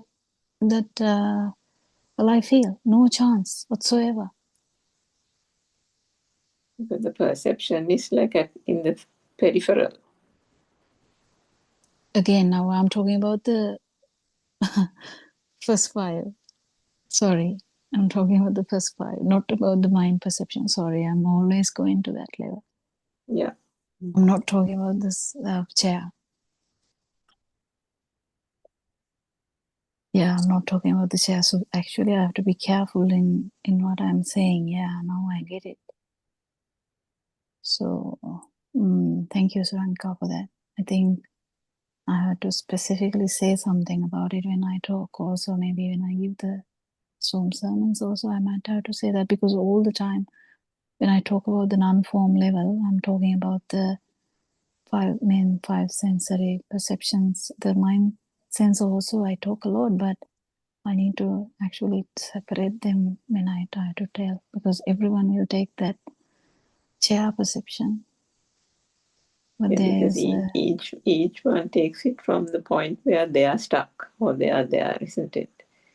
yeah. And if their perceptions are revolving around the stimuli or the mind consciousness, then they take whatever things that are told even by our advancer in that way. So Yes, 100%. Yeah.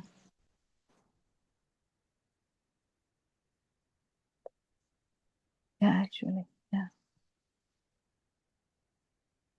that light thing is, of course, not easy to do that. And I think this morning, Dr. Sakuntala, you also must have heard, he was talking about the Abhinya knowledge.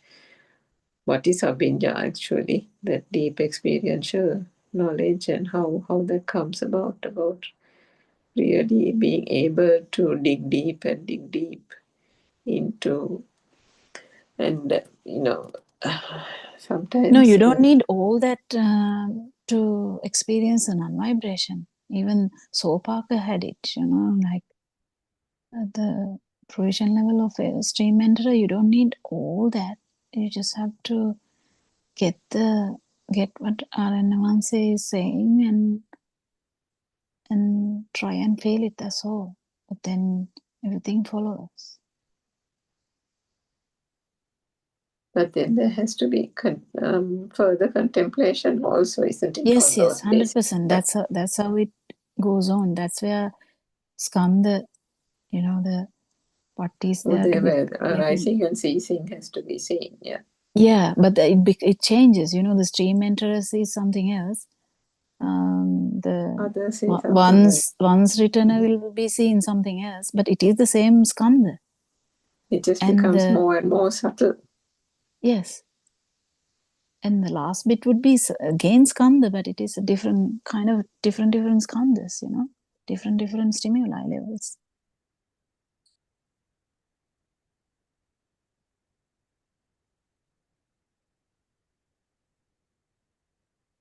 So if you're stuck in the second level, I think better do the second, third, fourth. Yeah, definitely. Yeah, that's how it is. Point. Yeah. There to a point that has to start. It has to start from there.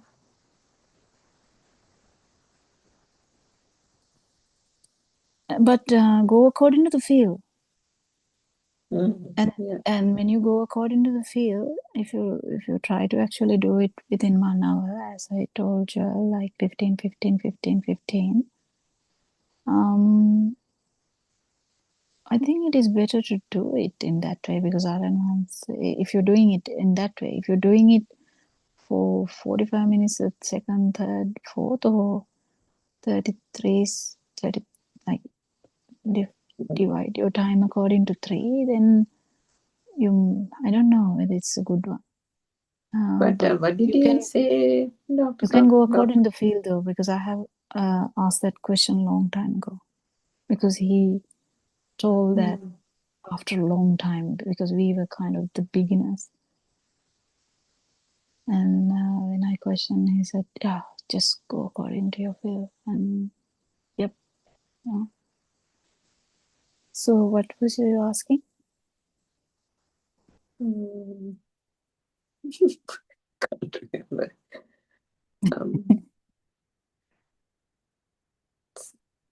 Here a moment vanishes the next moment. Just like the skanda. That's okay. Who cares? Yeah, it's something about the 3 stages anyway. I think you think too much anyway, Suranika.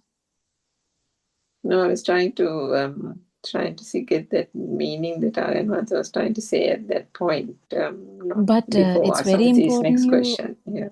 It's very important to understand this one vibration, because if you are not actually coming to the non-form level, because non-form level only the one vibration is there.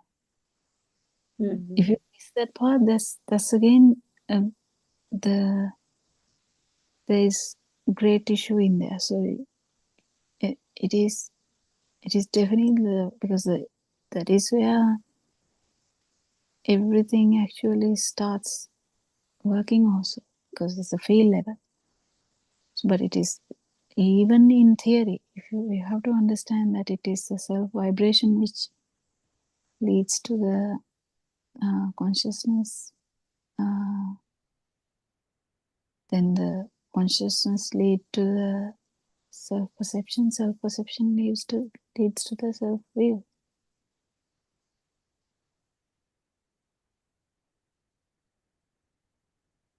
And this vibration has power. So when the power is there, vibration is there. When the vibration is there, power is there. So it's like a catch-22. So with this Dhamma, what happens is the power is going to get zero. And then the vibration is also zero, because there's no way that when one is zero, you can't have the other one. So it's both going to be zero. So this non-vibration is exactly when the ignorance is not there. In one single stimuli, you can feel the whole truth. Whole thing, yeah. Yeah, that's the whole thing. Because you know that the whole anavagika samsara is in one stimuli. That means that one vibration. Which is why the truth has to be understood in this one thought occurring in this moment. Because everything... That's why you say you have to see one leaf of the whole tree. There can be a lot of leaves, but if you see one leaf, you know the truth, because it's all stimuli, stimuli, stimuli, stimuli, stimuli, stimuli. So if you understand one stimuli, you understand that the rest is the same. But it doesn't happen that quickly. You can't become the non-vibration that quickly. It doesn't mean that. It's just you can generalize though.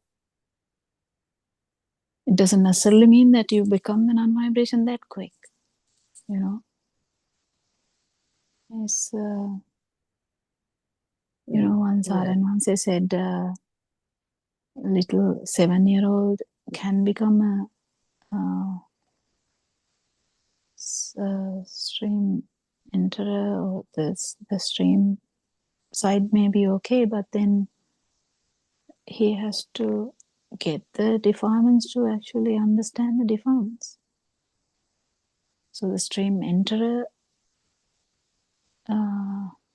so it's a bit tricky. I think we shouldn't talk about that. It's really deep levels that Aran is talking. So, yeah.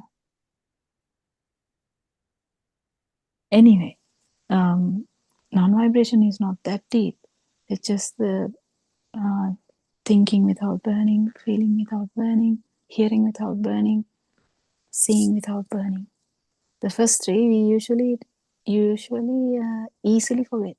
Kind of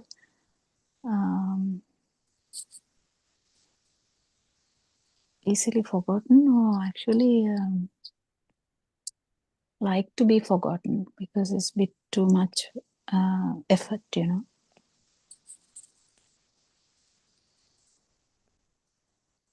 Because the mind consciousness can't fully pierce the one stimuli without understanding the non-form.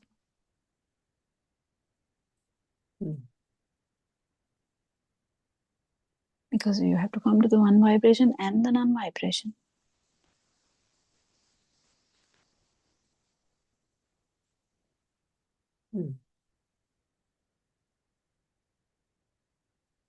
But I don't know whether that is that everything is realized in the first time.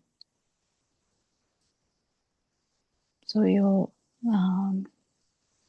actually the ignorance is going to go down further with the more experiences, isn't it? Yeah. So I don't know.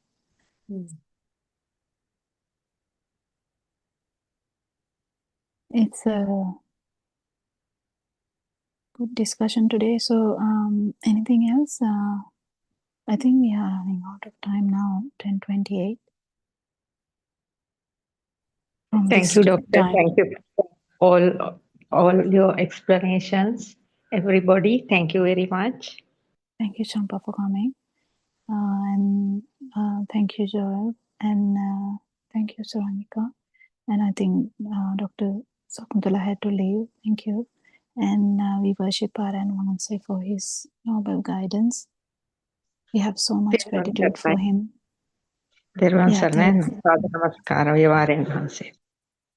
So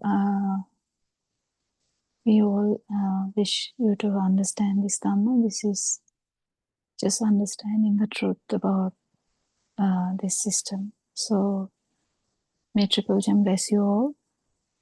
Thank you. Thank you. Everyone's online after Pokemon, everyone's online, friends.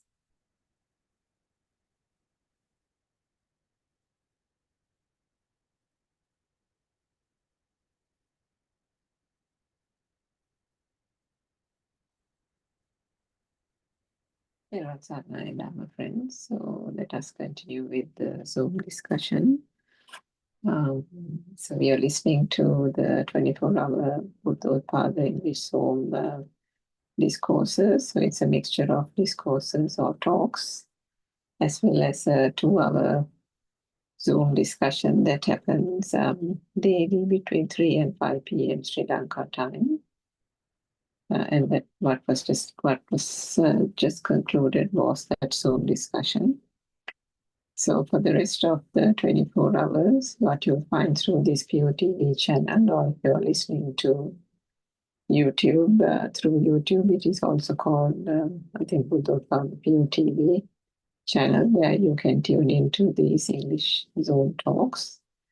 What is being disclosed here and explained is the true pure truth, or the true Dhamma that was exposed by or realized by Lord Buddha 2,500 years ago, and is explained and uncovered by Buddothpada and Mahansa, a noble spiritual teacher.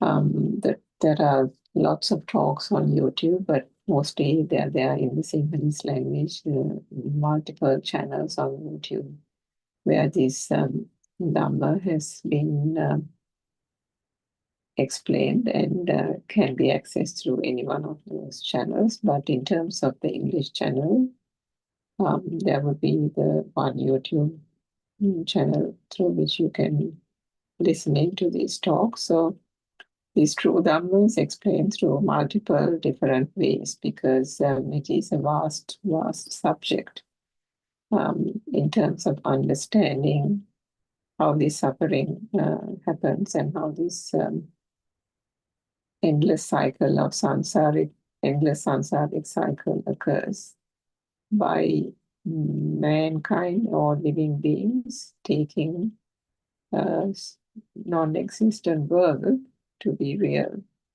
by the misunderstanding of this whole concept of self, which is the thing that propagates an existence through this so-called samsara, which we call is a continuous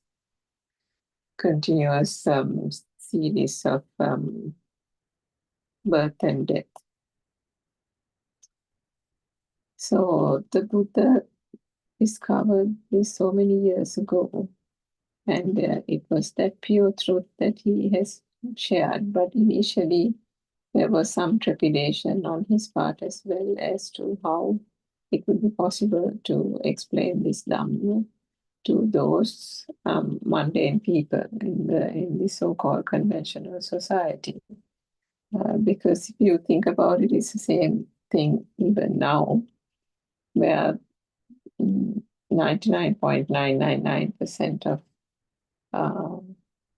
whether we take human beings or whether we take even living beings, but let's simply just take human beings, that amount of percentage of people are in ignorance. And when we say ignorance, what that means is that they do not know what the pure truth is. They do not know what is the thing that is causing this suffering. And now suffering can be considered in a very, what shall I say, overt sense, a surface-like sense where one can assume the meaning of suffering as being, things that are going to only bring sorrow, things that are only going to bring distress.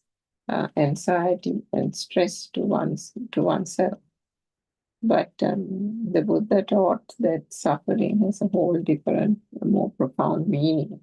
And it is that was uncovered and discovered and explained through the law of cause and effect.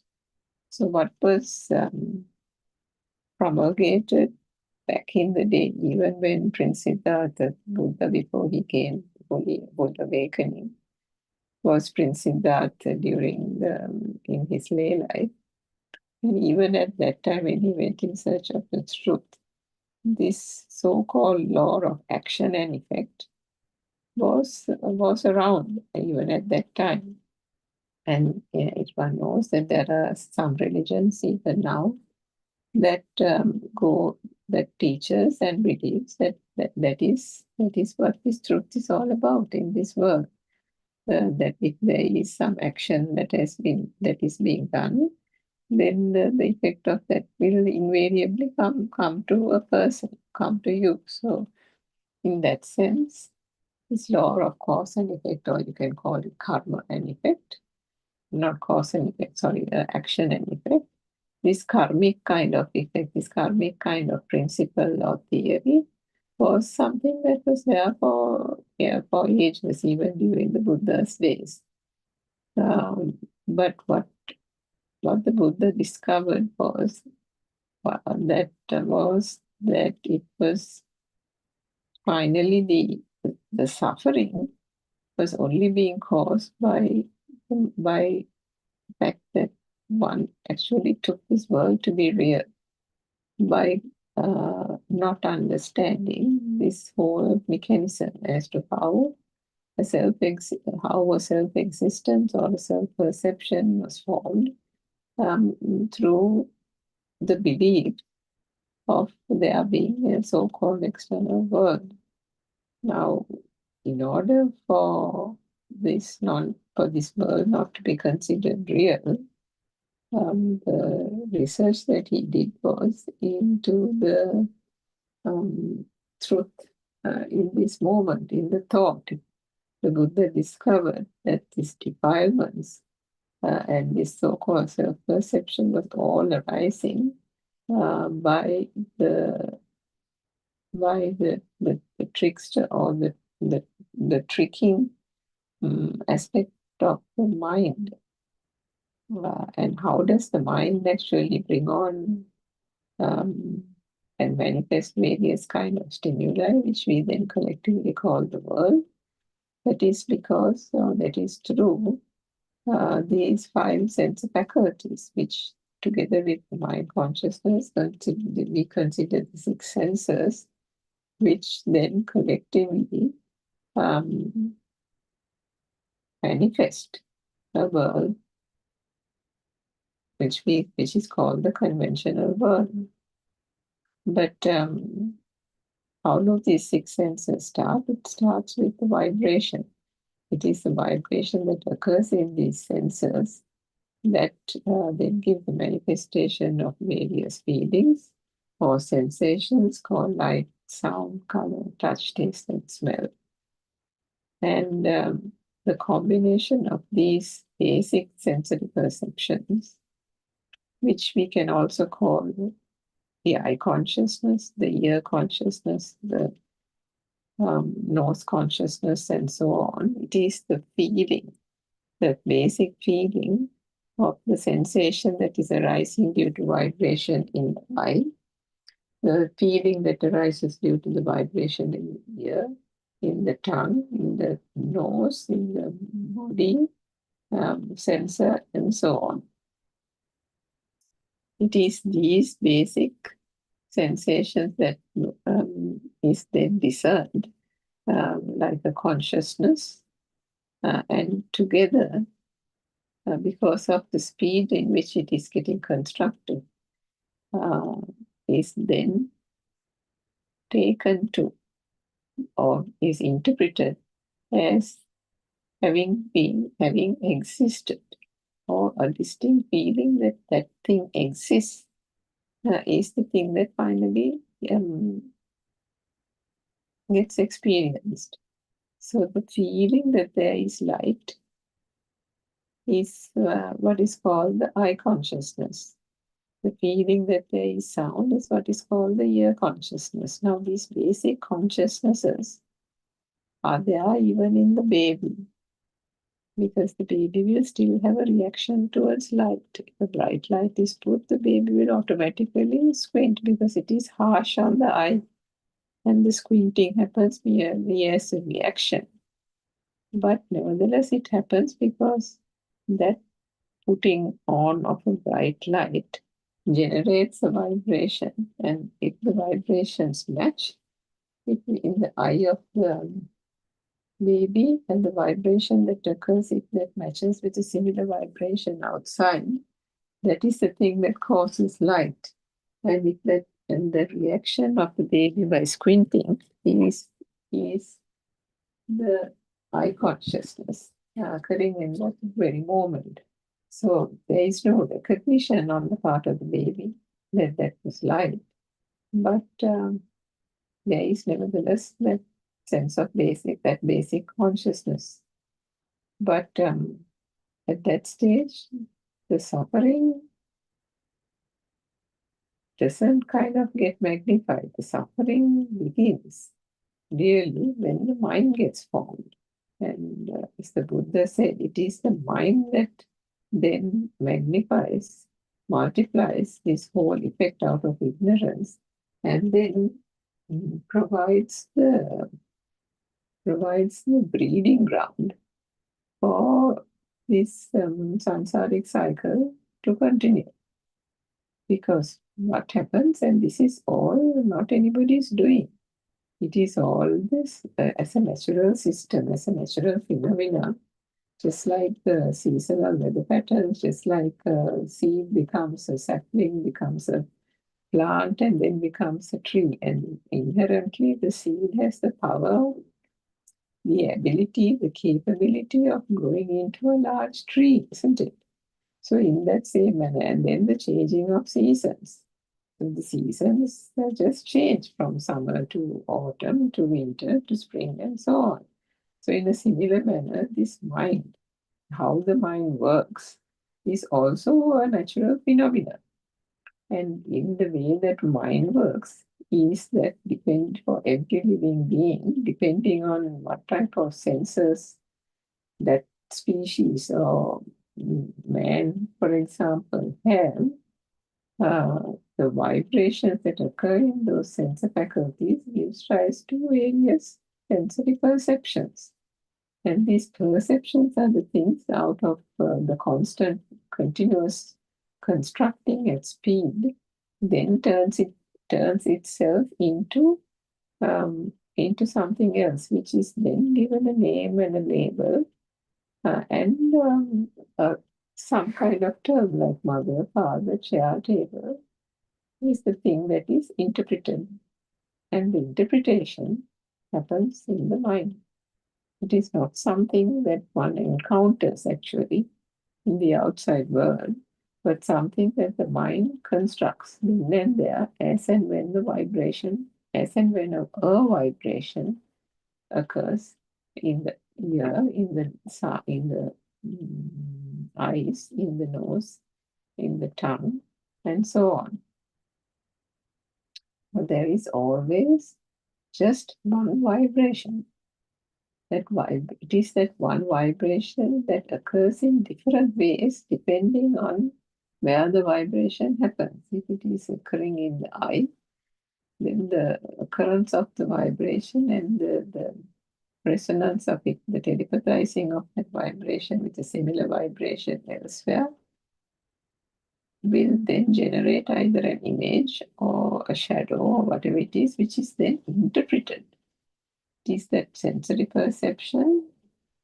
Then there is a perception of light, perception of a particular image, and then that image is called a tree.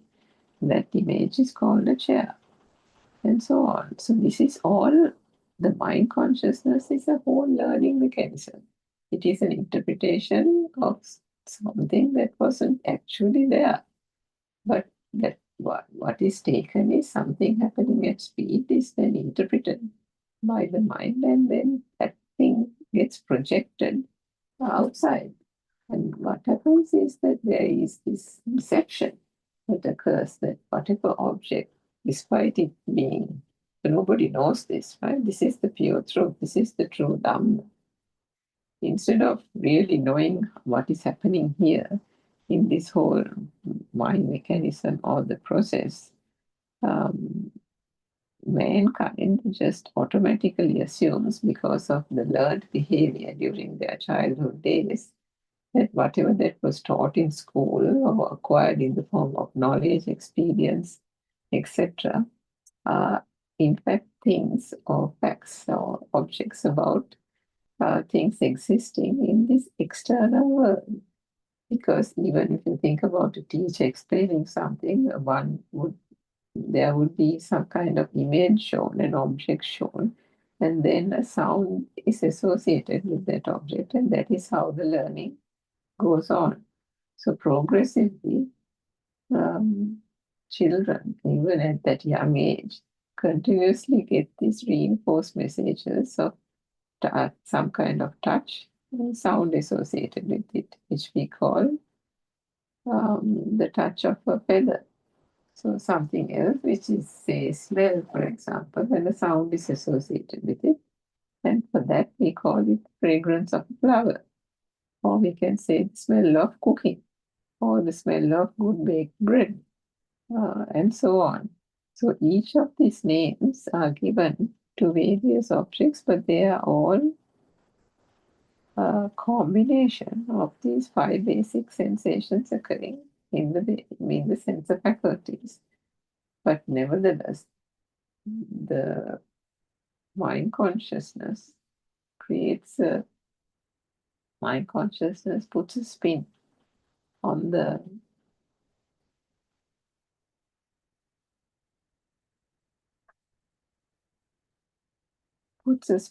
the sensory perceptions, and something that was not even there in the first place is then concocted in the mind.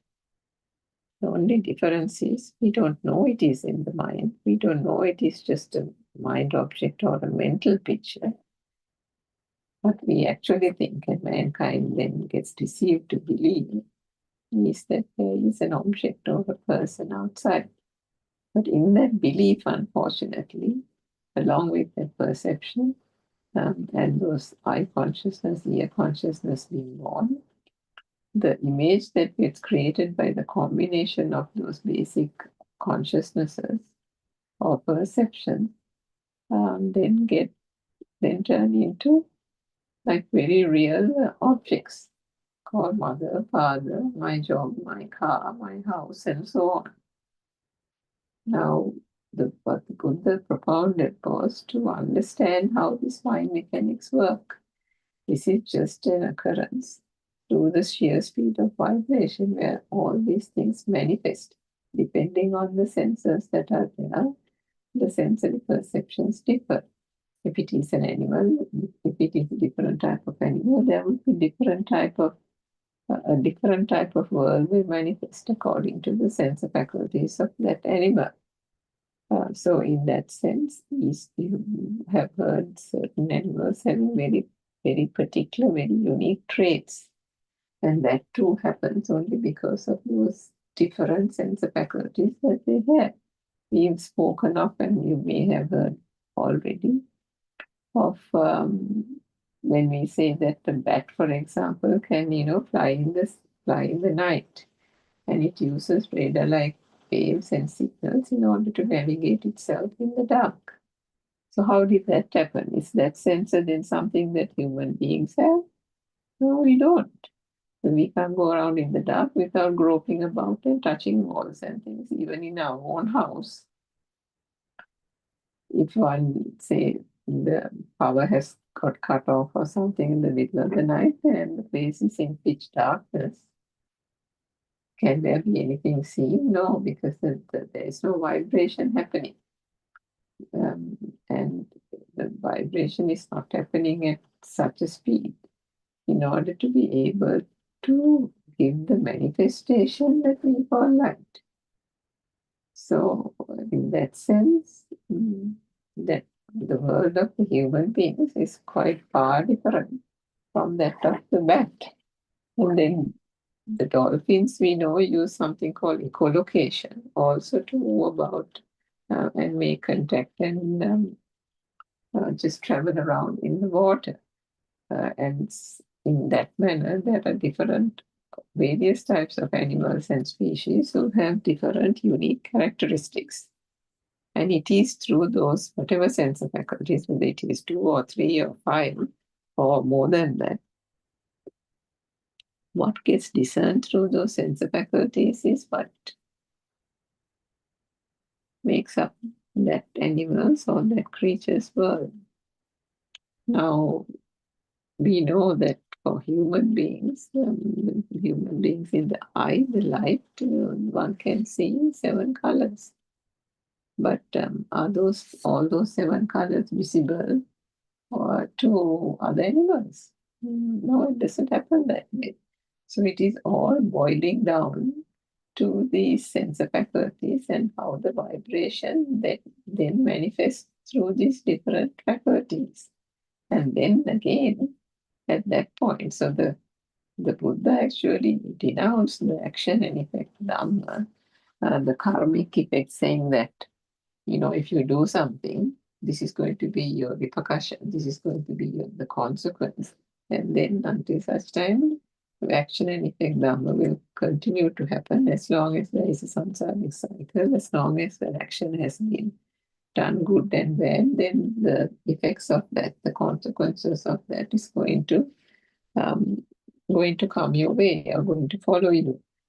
But the flaw in that whole topic, the flaw in that whole theory is that it assumes that there is something outside, some action, some concept, some label, some person exists outside for the action to happen. If this is, we are explaining action and effect Dhamma, for an action to happen, there must be something to which or against which an action is being done.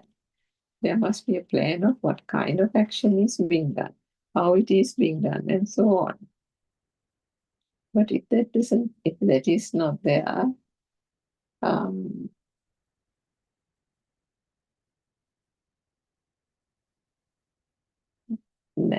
that is how it is being done. So for that to be, and why action and effect becomes real is for those who actually take this whole world to be real. They firmly believe that there is a person here who is doing an act, whether it is a negative act, a really cruel act, or a good deed.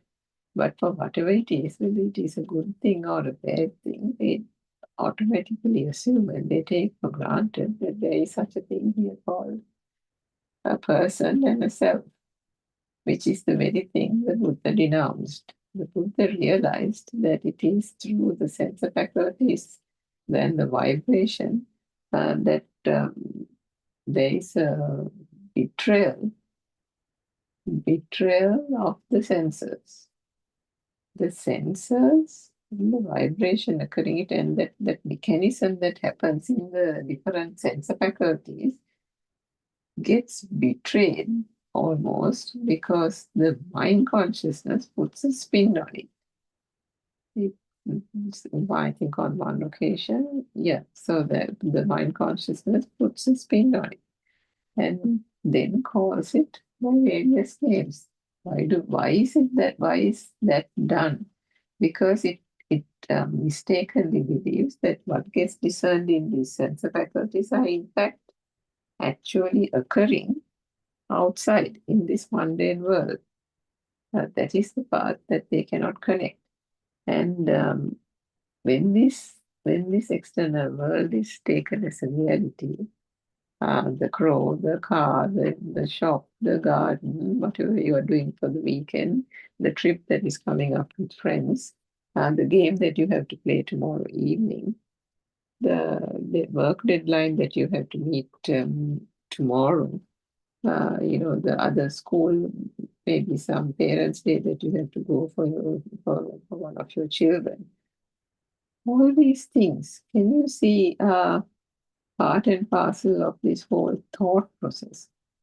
That from these basic types of sensory perceptions that was learned in childhood days, gradually perceptions have got expanded and expanded, and various names, labels, concepts are given names, and these are firmly stored in the so-called storage box that we think we have.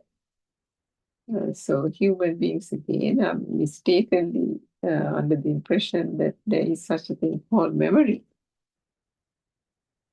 Whereas what actually happens is that it is this vibration, the past perceptions that telepathize in this moment to form new vibrations, which is what we call a thought. So every moment there is a thought that gets generated. And it is in that thought that the Buddha discovered and uncovered the truth. So the thought he understood was a complete illusion. Because of ignorance, whatever that occurs in the thought always has a stimulant, a mind object. And there is a focus, right, in every thought. And it is in what gets manifested in that thought that is the problem. And that is the truth that each practitioner on this path is asked to unravel by observing the mind, observing the mechanics of the mind. First, there should be an understanding of this true Dhamma, the Buddhist philosophy, understand how the sense faculties work, understand how all that also comes about through the sheer speed of vibration, and then put it into real world examples to see how did the sound become the sound of the crow? How did the noise we heard was the clapping of hands? How did that particular tactile sensation or taste felt like pineapple or felt like mangoes? All these things can one see is based on whatever the basic sensory perceptions, but then given names to it.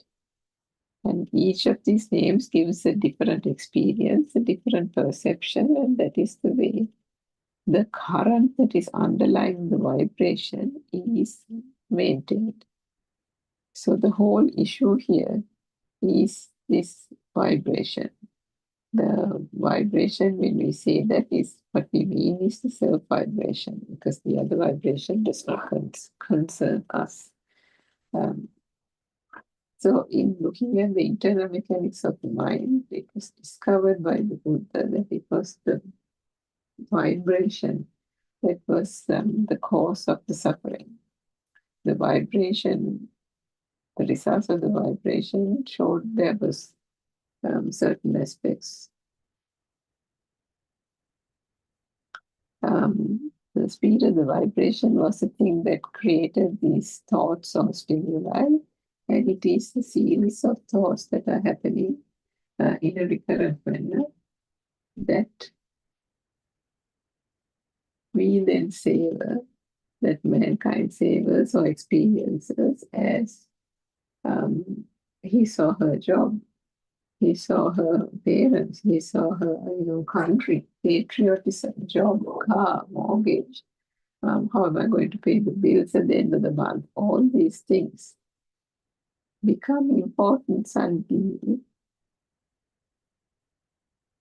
And that is actually not a sudden thing, but a gradual process. And insidious as it is, the mind then accepts that there is an external world and that there is a person here experiencing it or observing it or doing it, depending on whether it is an activity, depends on whether it is an object or a person, whatever. But it is this whole perception itself that is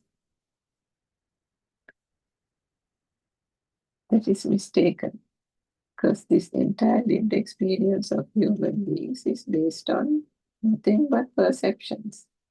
And whatever the number of perceptions, what can get experienced in this very moment is only one stimuli.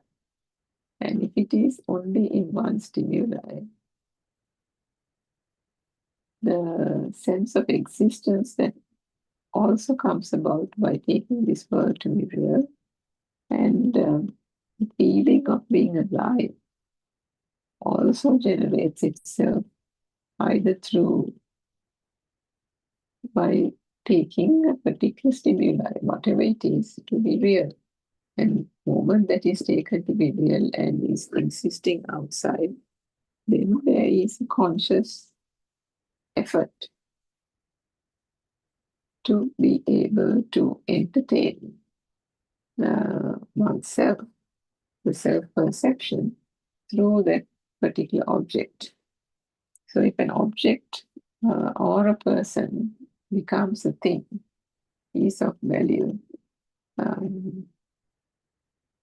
then the self or I or the ego also exists, is born in that stimuli.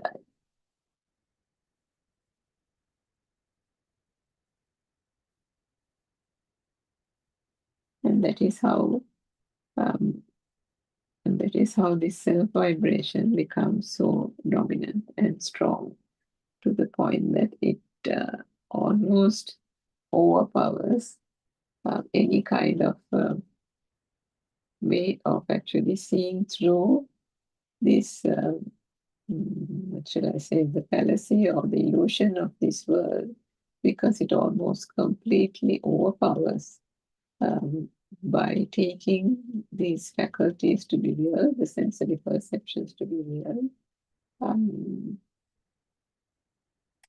And so the self-vibration becomes more and more prominent and strong. But what happens with this true Dhamma, the Buddha said the action and effect is only valid until such time conventional people or mundane people in this world take an outside world to be real. But in fact, there is, I think, there's a sensation of the world that is existing, and that there's a sensation of a world that exists. And that happens also the more there is a learning of colors, objects, names, sounds, and so on. Those are all then projected outside and taken to be real. And when they are taken to be real, there is then another feeling that arises out of that. When the person looks around and sees all these familiar objects, then the feel that all this exists around that person also arises. So the true Dhamma helps actually manage and maintain. True Dhamma helps to realize that this whole process from beginning to end was not anybody's doing, but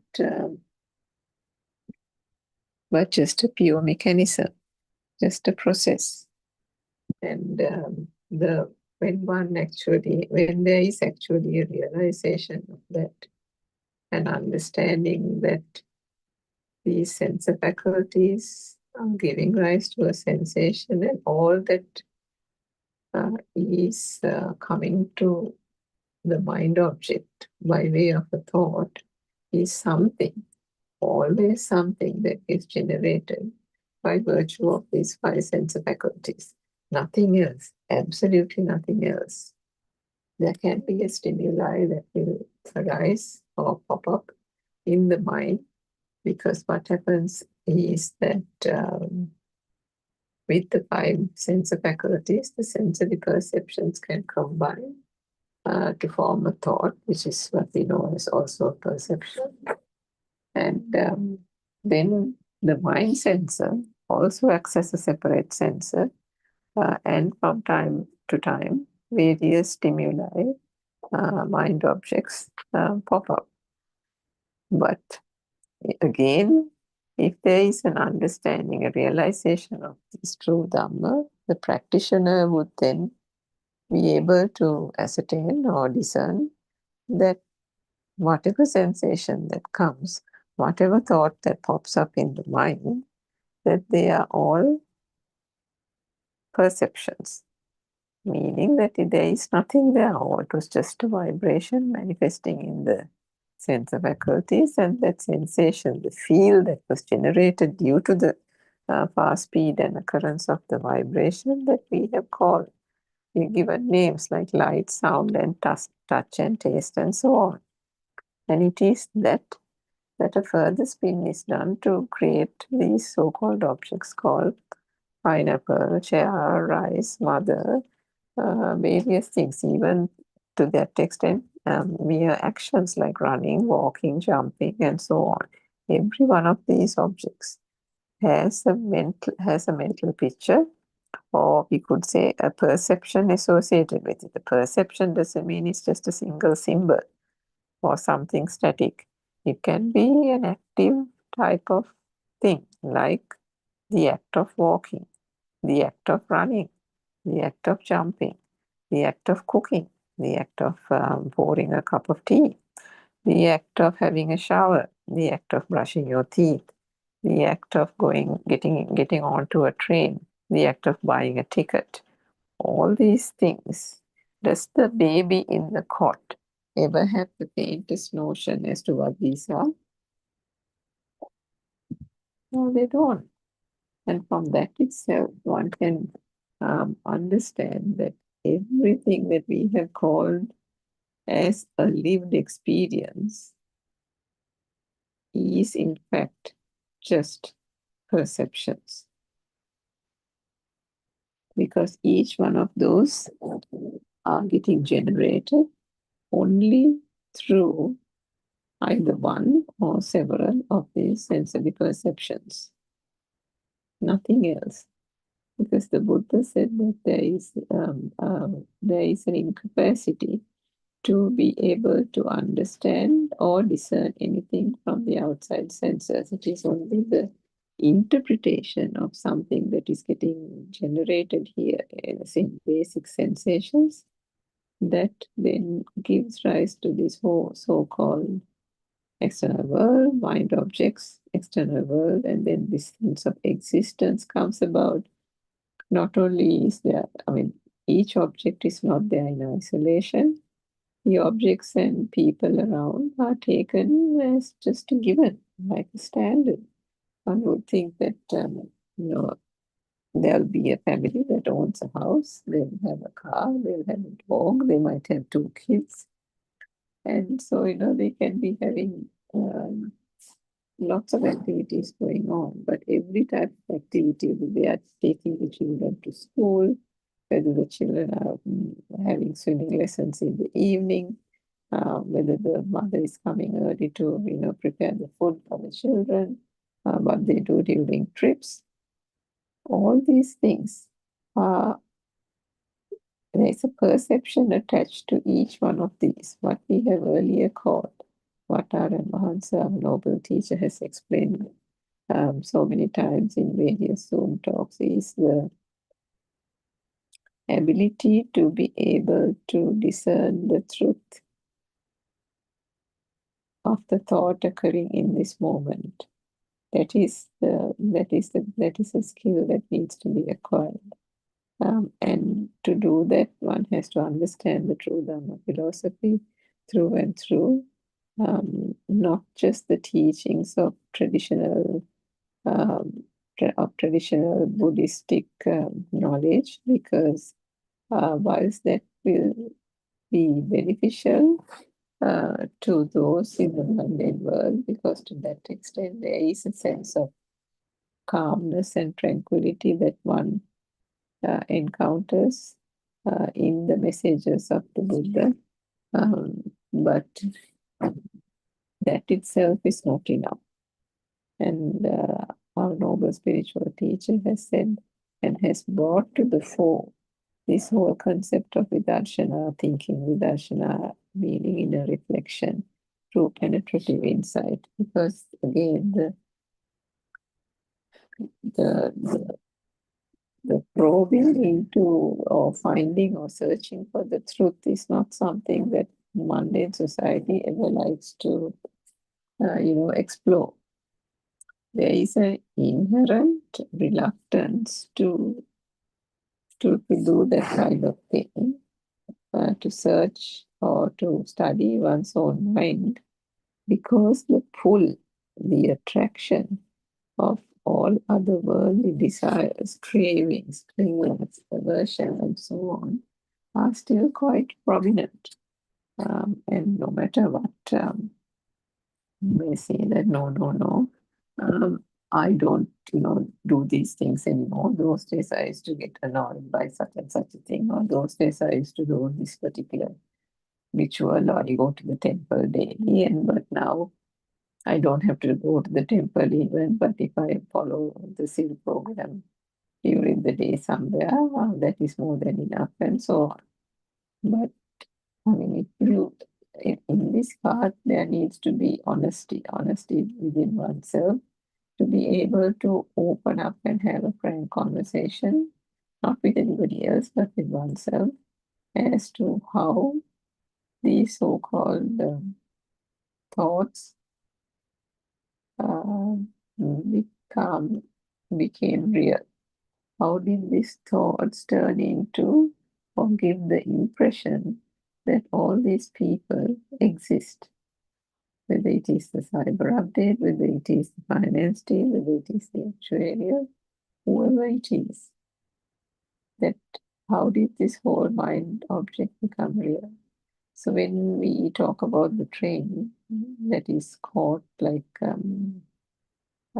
in order to go somewhere or to enter a journey, and I mean, for example, if you think about the railway tracks, the seeing of the truth and understanding how the thought is formed in this very moment, understanding that gives rise to an inner transformation. And with the inner transformation, what actually happens is the importance that is given to what you mentioned as, or what was mentioned as the importance that was given to the different sensations arising from the sense faculties was not available.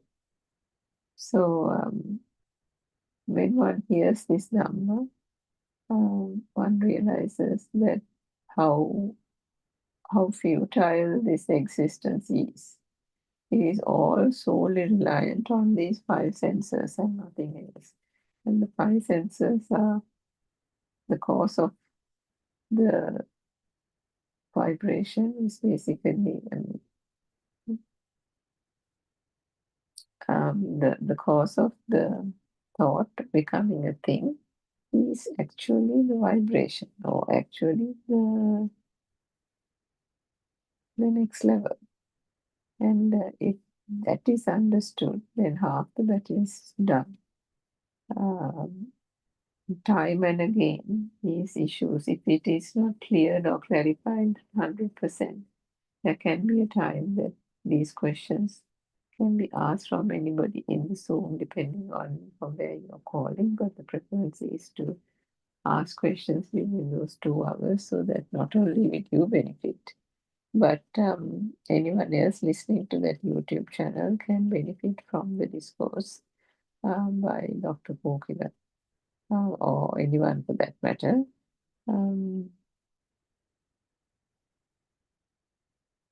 Because what is explained by all these practitioners is just one core fundamental truth, and that is about the fact that there is no self here. The self itself and the wrong self view is coming out of ignorance. The ignorance here is that there is an external world. And what is the true Dhamma message? The true Dhamma message is that this whole thing is only getting conceived or interpreted, or it's like a concept in the mind.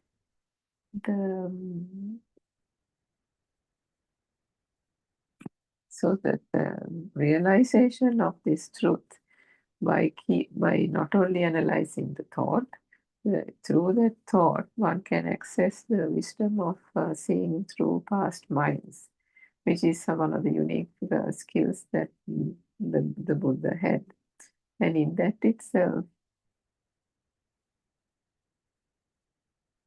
the Buddha realized how this whole entanglement happens. And then so there was a separation of entanglement happens. And it is through that entanglement that this combination of children, etc., gets formed. But with the understanding of the Dhamma, what happens is, first the understanding happens like almost like a theoretical knowledge, because this mind is used as a tool in order to be able to first understand even theoretically how this whole mind process works from beginning to end to beginning to an end, starting from the vibration, starting from the basic sensations that get that arise from those sense faculties, and that's the way the process of the mind is worked out. And in any one of those places, one would try to ascertain whether anybody has made that object to become a thing, and if so, then naturally that existent feel and the false sense of perception also arises. So in that point where with deep realization, finally for a fraction of a second, there can be a realization that this self-view that was so predominant for forever and day, like as far as one can recall one's life, the self-view has been there. And everything that has been done or said is always also in relation to the so-called I, so-called self. Everything, even if you say you go away from home on a trip and you park somebody there just to look after your dog or something like that, still, even that whole thing, you're not physically there, right? But still, there is a stamp or an ownership that is put on that task as if it was you or the I that actually orchestrated it, that actually arranged it. So in that manner, everything, even if a tree falls, even if like a coconut falls off a tree close by, even that is taken as, a coconut is also a perception. The fact that it is a coconut falling is also a perception. But what is the greatest deception? The greatest deception is everything is related to the I. What happens is, then how do you think? You think that I saw a coconut falling from the tree. Oh, it is my coconut tree. It is on my land. Right? This is how the self-perception works, and this whole value is given to various objects, colors, and in the external world. And it is with that belief that it is true that the duality occurs. And when that duality occurs, there is a attachment, a craving, a clinging to these so-called external world objects. So when we say clinging, aversion, it can be any form of defilement. So the defilements are only going to increase if this world is taken to be true, which is what happens with the action and effect number. So as long as people are in the mundane world, believing this world to be true, believing that there is an I or a self here, that won't work. The samsaric cycle of birth and death won't come to an end, because the true cause of the suffering is not there. It's not in the action and effect number. The Buddha explained the cause and effect Dhamma which is basically understanding how this mind works. That is all. Because he realized that it is the thoughts that are causing the suffering. It is the thought that has made this world to be real. And all that can be contemplated is, all that happens is a thought arises in this very moment. There is always only one thought. But the way that perceptions have been learned over the years from our childhood days is that there is a sound, and that we call a crow. There is a sound that we call piano music. There is some kind of image or color, and that we call a traffic light. And so this is the way we have created this world. So when that is well understood from how these mechanics of the mind work, the next the application of this has to happen in one's practical day-to-day life. And to do that, there is also certain points of contemplation that have to be embarked on. And it can be done not, in a huge way, but it can be done even in small stages. Like you can take, for example, 5-10 minutes of your daily routine. Perhaps the act of making a cup of tea in the morning when you wake up, something like that can be used to be able to understand through practical application what was first acquired through knowledge of this philosophy. So what is done through the practical knowledge, one then puts into practice every kind of sensation that arises from these various sense faculties, and try to understand whether this is actually occurring from outside, or whether how is this that these names and labels are being given. So, for example, if there is a sound, immediately the mind will say that is the sound of the doorbell.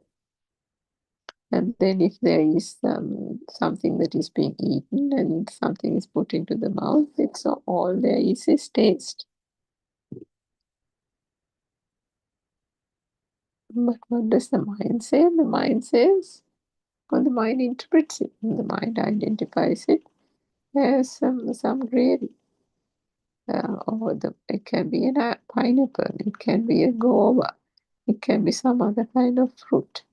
So whatever it is, even in understanding that the defilements that occur due to only the external world becoming a reality, in other words, by believing that the external world is a reality, then starts gradually dwindling down. It loses its significance, it loses its importance. And with that whole sense of duality of the mind being considered to be real, considered to be mind objects, collapses in that moment. So in that we can understand how through the practical application. So what happens with the practical application? This theory and theoretical knowledge, together with one's own lived experience so far, can even be applied here. So sometimes it can work both ways. Sometimes it can be detrimental to have been to various monks before and then starts a Sinhalese campaign or something like that. But nevertheless, in any one of the monasteries, if this Buddothpada teachings are listened, the invitation is to examine oneself in terms of where one has got stuck on, particularly in the gradual contemplation of the EPF, the gradual understanding can occur when one puts it into this practical application. So what is in the first stage of contemplation? In the first stage, the understanding, the realization occurs by focusing initially before one embarks on a walking meditation, is that whatever that is discerned in this external world is not true, right? So that's number one. And the second one is that, so the external world is not true, it is only a thought. So then in the second one, the point starts with the thought. And then the thought is the thing that becomes the chair, the mother, the father, and so on. And then collectively, what happens when the chair, the mother, and father is existing? The feel of existence arises. The feel of existence arises in that moment, in that single thought. Because every thought will occur like a past perception occurring and matching to a new perception. That when that mechanism is understood, the defilements start gradually fading, and then inner transformation starts gradually emerging from within. One would realize that all the things that one held dear in this life, it doesn't happen overnight. It doesn't happen sometimes in a week or two. It can happen over even a couple of years. It is not something that one can put a stamp on. The Buddha himself, denounced any sense of identity, self, and ego. So to that extent, this true Dhamma is something only to be realized. There are no subheadings or any such thing, but various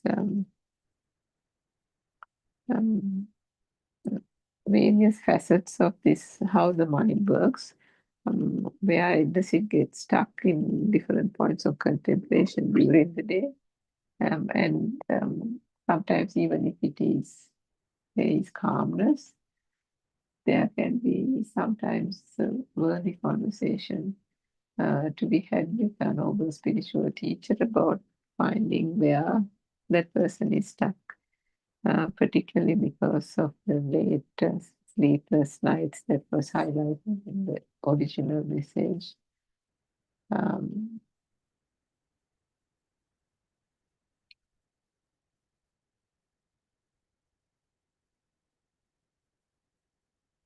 So in order to the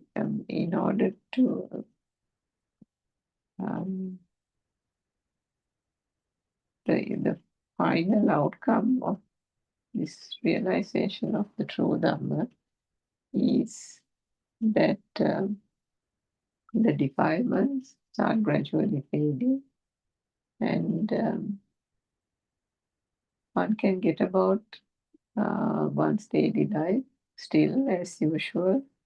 Nothing generally changes. If one is engaged in a job, one can still continue to do the job. If one is looking after one's parents, that can continuously be done. If one is looking after a patient at home, that can be done. And even the monk and the pharaoh in the temple or the Mahimans in the temple can equally follow this Dhamma, put it into practical application. And that continuous cleansing of this, how this mind works, is absolutely crucial.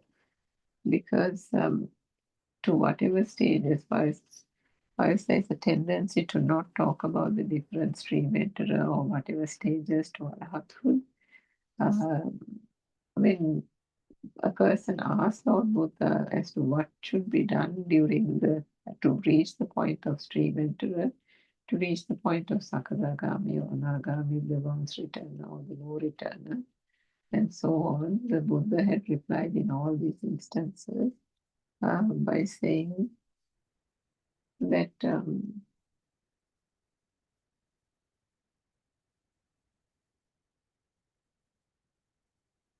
that all that has to be analyzed and reflected upon is to understand how these five aggregates came to be. In other words, in English, the skandha, how did the skandha become a collective? So the aggregates, why we call it five aggregates, is because it is essentially a collective.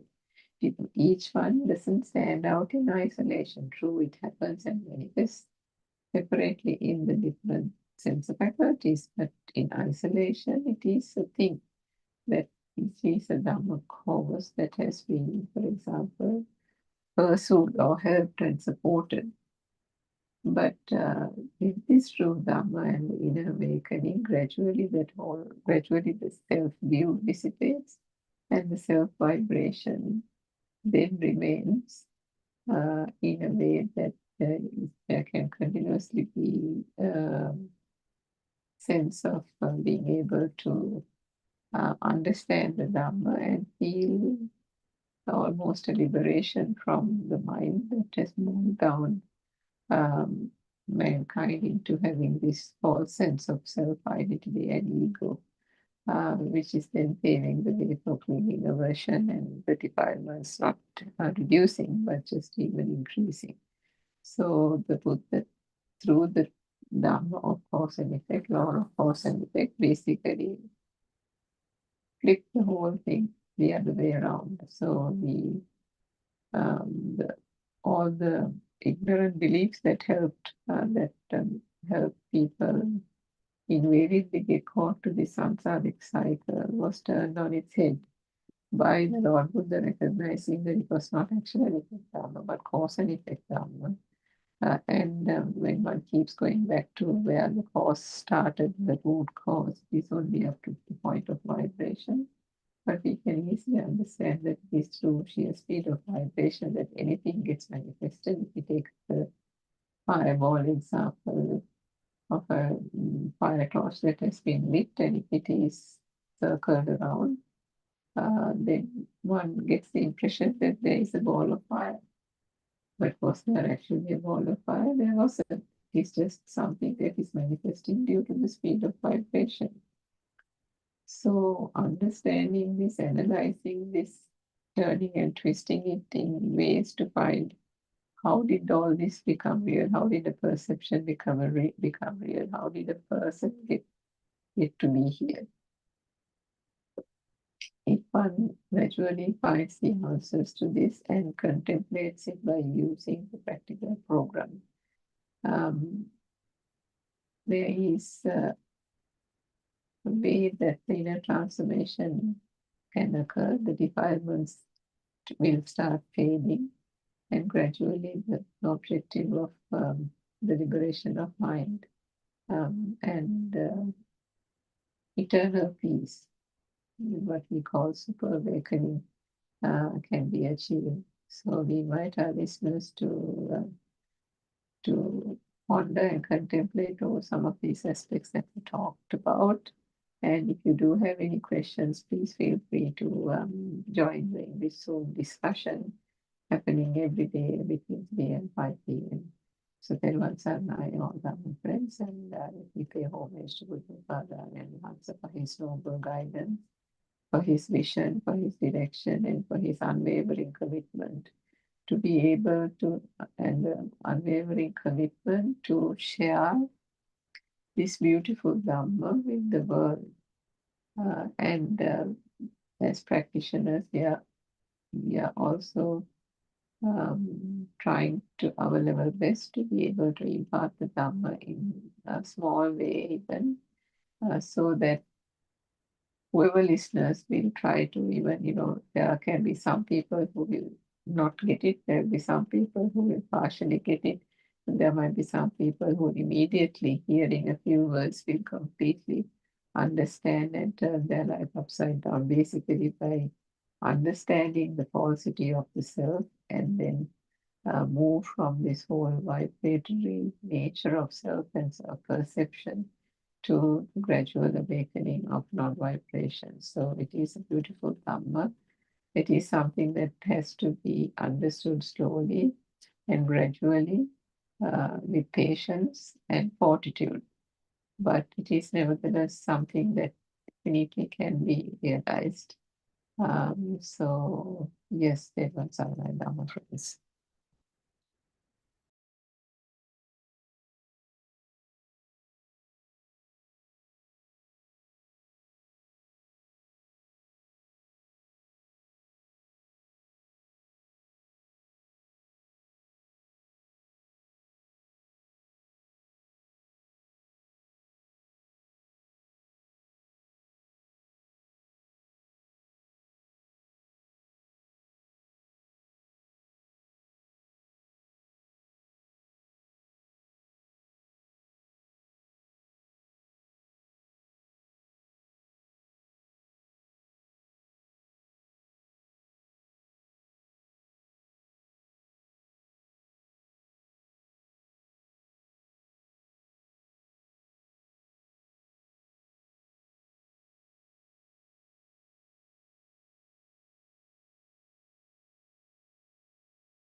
But normally you are living. It's normally, everything is normally happening. You can't stop that. System also normally is going on. No problem. No problem. It's a system. You only the understand. So someone not understood what happened here. He's getting this real. He's in suffering and sadness. But someone know this. Someone talking about my child is dying. How is this child is coming? Before you are married, where's the child? Where's the husband? You are in happy now. How is coming husband and how is these are coming? You see, kindergarten time, nothing there anything, no? After what happened? Red, yellow, blue. And everything coming, the thoughts. Mothers or thoughts. Everything is thoughts. Your children also, you're thinking. This is the real. But normally, life is normally going. Life is normally going. This only the understand. Your inside is suffering and sadness. What is your inside is vibration, pain. That pain is disappeared. That's the power is disappearing. That's the ego is disappearing. That's a fade in your defilements. That's a path of tranquility, peaceful mind. Because liberation of mind, freedom of mind is the way. Someone know the truth. He know this mind is not real. That is the way. After, you can control everything. Why? So you know everything. What's nothing here? Someone is telling you to some words. It's not good, but you are not any problem. Why? This is only the sound. You know he's talking something, buffalo something to you. But normally, you don't know this Dhamma. You don't know the truth. You are getting this power. You are getting this existent power.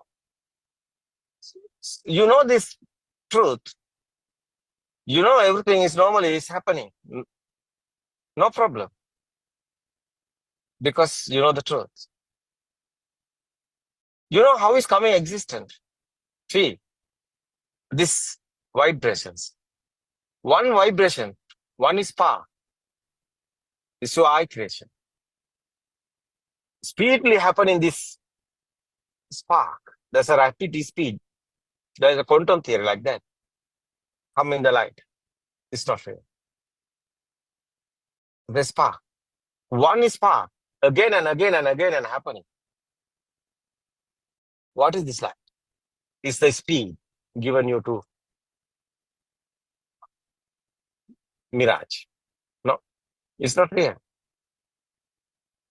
It's a miracle, no? It's not real. What do you think about the coconut? This Dhamma is understand what, no? Yes, sir. Understand, and then actually you will feel it. You can't really. Yeah, after no by problem. force feel it. Yeah, it will feel. You will feel it. Yeah. I think. Yeah, coconut. Yeah. Yes, sir. So I was trying to. After no problem, no. Yeah, Why are you no, suffering? Why are you in sadness? You are not at thinking, all. Yeah. yeah, this world is otherwise. You, who are you? You are not in the. You are not body. You are not the mind. Who are you? This is stimulus. Every time, one stimulus here, one thought. This thought, how much have the power? That's you. Power is you. That's ego. That's the crane. That's the power. You see this? Mm. Finally, why we are talking about endless happiness here? Why not sad here? No death or birth. It's only the thoughts. This sadness and suffering coming, you are thinking. Someone is here. He's now coming the death. It's happening. Someone is here. Who are you? It's a power, no? After you are not doing, systematically your power is disappearing.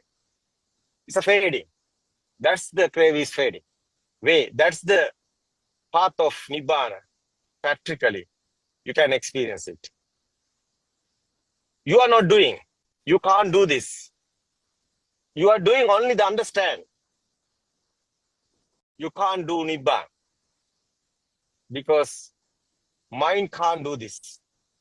Mind cannot do this. Mind, how is this? How is mind doing this? Mind is not real.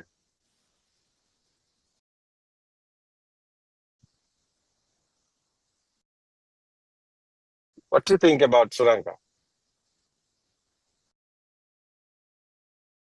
Yes. Answer yes, exactly. That is ultimately what has to be understood is that there is no one doing it. I think R.N. Mansa explained it day before yesterday also, this whole process. When one understands that it is just a process, just a mechanism, then there is no ownership to that. The stimulus is just a stimulus. It's one after the other. The thoughts are just freely flowing in the mind. And that is also a combination of the picture, the sound, as R.N. Mahansa explained. And that is also no one's doing due to the speed of vibration, because we have these sense faculties. These are being constructed. But if we take an animal or different species, the world that gets constructed to that animal, whether it's a horse, a bat, an owl, the world that they get and they perceive is quite different. So then which world is true? What world are we thinking is real that is causing us suffering? Is there a world to cause suffering? And if there is no world, is there a perceiver? Is there a person experiencing it here? No, isn't it? So I think ultimately, Joel, try to see through by understanding the sense faculties. And I think we talked about ownership of the stimulus. Is there anything that can be even owned? Right at the beginning, there was an explanation about the chair and about the stimulus and the objects. Are those actually real, or are those just perceived to be there? So if one understands that process, yes, R.N. Mahansa, it becomes real. It's not easy at the beginning, but gradually over time, when one understands how this whole thing works, the importance that is given to those, the value that is attached to it, even to get fed up of life, there has to be something called life. What is life? Is that a concept that has been made? Is that a thought? Now, if you say you're fed up, say somebody else who is saying that, no, everything is great for me. I like my life. Somebody will say. And then another person will say, I'm feeling sad. Some person will say, no, I'm okay. There's good and bad and all that. So how can different people have different notions about it? Isn't that finally resting in the way that the thinking pattern is going? And as R.N. Mahansa explained, this is all a thought-driven world, depending on the stimulus. And through ignorance, if one believes that the stimulus is true, that is where the suffering arises. If there is no thing, then how can there be suffering? How can there be even a concept called suffering? It's not easy to understand, but gradually, I think over time, one can see through it, because there's nothing really to get fed up about. Yes, R.N. Mahansa. Yeah, the Suranka, we are using we are using the mind to understand this. Mind is not real. We are Yes. using the mind to understand this. Yes. You see, we are not getting that mind is true. Mind is not true. Mind is not real. Someone understood how is this mind created. This is very important. That's the freedom of mind is coming. Liberation of mind is that way. People won't understand their mind, how is created. How is this mind is becoming? How is this thoughts? Mind is thoughts. Chittena niyati loko, chittena parikasate is a Buddha's word. You see, where are you? It's a chittena niyati loko. What is this mindful word? It's not clear. It's a sounds and sound and firm together. Sound, that's a mind. It's a simple. It's after you know this. You see, it's a knowledge. It's mind. But mind can't do anything. Why? Mind is not there. But you know, but you see, what is inside? Is the feel. What is this feel? Feel is. This word is real. Is a feel. It's a feel. You know, finally, the existent feel. What is this existent feel? Your mind, these thoughts. Is this thought is real? No. But people is what's people idea? This thoughts is real. That's the misconception. That's the misconception. Thought is not real. This is very important. So light also not real. Sound also not real. These are vibrations. These are waves. This is huge science here. That is science. This science is very important.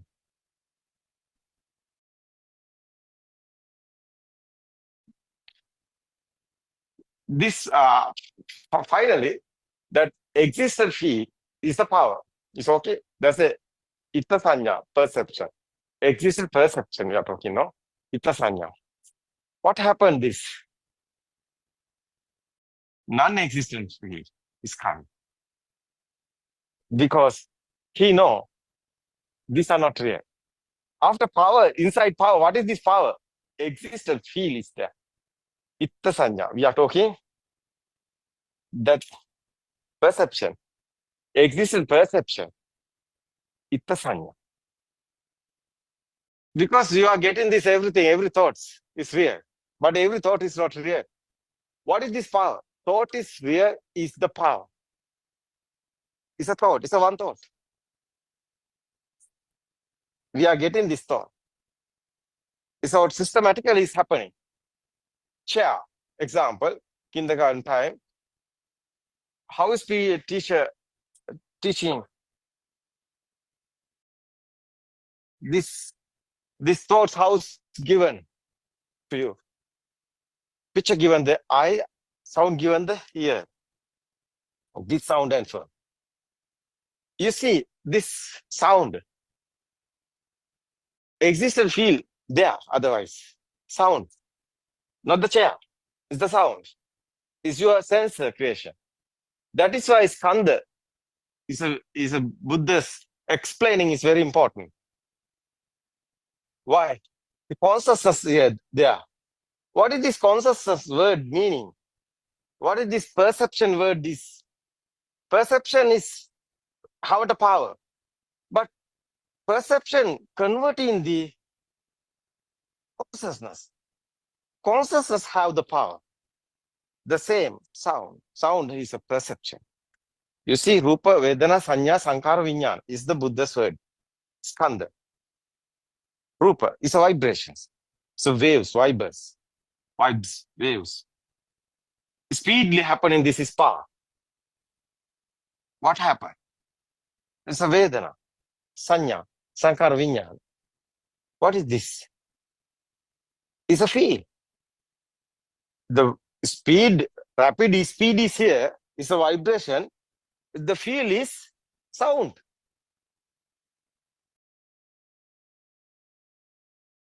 How's can you explain this, Suranka? This consciousness is very important. How is coming consciousness? Consciousness have the power. Because one is spark, have the power. That's the secret. Madhya Sutra is there. It's very important one. Very important one is the one is spark, have the power. That's your Sasva power. That's your cycle of birth power. That's your craving. That's your defilements. That's your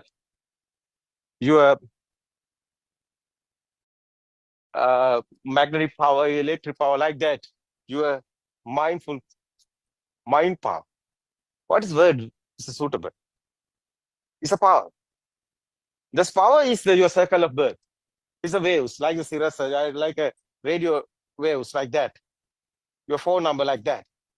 It's a waves. Every wave have the power. It's vibes.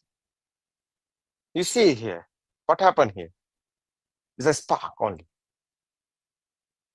That's why Madhya Sutra, Buddha talking about different in somewhere, there is the power. No different in no power is there. That's Madhya Sutra's meaning. One spark have the power. And again, and this spark is happening. That's power also combining, coming the more power. That's the perception converting the consciousness. What do you think about Suranga? Consciousness word is very important, no? That's the existent field converting the alive field. Place is there. Why? Existent field is consciousness. Consciousness is the sound. Is existent field. Existent field again and again and there. The more power is there. The power won't. The sprint is the example. Sprint is happening here. The automatically sprint getting the power. How is the sprint getting the power? The systematically no. That is the alive field. That how is this continually, how is this power is going on? That's again and want to be thoughts are coming and power also coming. No? What do you think about that? Yes, Arahant. The understanding is that because of the speed of the vibration, there is a feeling, a sensation that arises that there is something. And this light is felt. The sound is felt. But this is all happening at speed, which is where the perception comes. So the feeling, the perception is the sound. Perception is the light. And because it is speedily happening, that is what we call formations, mental formations. Due to the speed of that perceptions occurring, there is a feeling that this is existing. It is the consciousness which we call the feeling of existence, that these things are there. We get this notion purely due to the manifestation in the senses that the light is there. The sound is there. There is something called sound. There is such a thing called light. There is such a thing called smell. Actually, there isn't, but it is because of the speed, the sheer speed of the vibration, due to the sense faculties, the feeling comes that there is those things exist. Otherwise, Suranga, these five senses together come in. That's why Tinna Sangati Passo is the dependent origination is here. Why? Yes, These together come in, these five senses together come in, one spark is there. That's the thought. Is have the power. That's why red have the power. Otherwise, apple have the power. That's why apple exists and feel is there. That's the living being. That's power is the living being. Yeah. Because there's the death and birth. What is the birth? Your eye is the birth. That's the Buddha's word. Eye is the word. Eye is the birth, not the mother, not the story of this one. Mother's the baby's time. This is your senses creating the birth. It's your world. It's your eye. Something you are looking. There's a chair or something. That's your birth. What's the first time is coming this world? What's the words? That's your birth. Your eye is the birth. Your senses the given this world. Salata loco loco, salata nirodho nibbano. What is this? Six senses given your world. Six senses you understood what has happened here. That's your world is disappeared. This world is not real. That's right. Yes. That's right. After no problem, because this is understanding. What happened? Someone know this Dhamma. Someone know what happened here. Someone know this. What happened after that? You are inside your power. Who are you? You are the power. Why? This world is you. What is the world? Chair, table, sun and moon, everything. Is that real? Yeah, real is the feel is existent, is the power, is you. Side by side. World is other side, you are here. You have the world. But world is not real. That world, what is this world? Is inside power is there. Existent feel is there. Because light and sound, no? Coming together, sound and form coming together, that's five senses. One spark is here, no? That's thoughts. Thought is existent feel. Is the world, no? Every thought is like a programming, like a data updating system. But you see, this not only the thought, the power is inside. That's why existent feel is there. That feel is you, otherwise. More feel, no, but feel is there. But how is feel continuing? How is this power continuing? That's more power want you. That's why again and again your thought, your mind is working. Mind automatically, systematically is creating. They're like a circle, spring. That's right. Like a spring, example. No. Yeah. A spring, how is getting the power system? That's your Atmiya Aropana. We are talking about the power. It's your ego. That's you. That's your word. Someone know this. How is getting the how is creating this power? He know this is thoughts. Thoughts given you to power. Who are you? You are the power. But this thought is not real, power is disappearing. You are getting this thought is real, power is more coming. But you are getting this thought is not real, power is disappearing. That's the fading defilements. That's the way Ragakyo, Desakyo, Mohakyo, Nibbana. That's your defilements are fading. That's your ego also fading.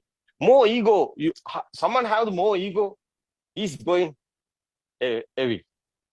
Someone no more ego, he's going heaven. That's the Buddha's word. That's Sankarupati Sutras there.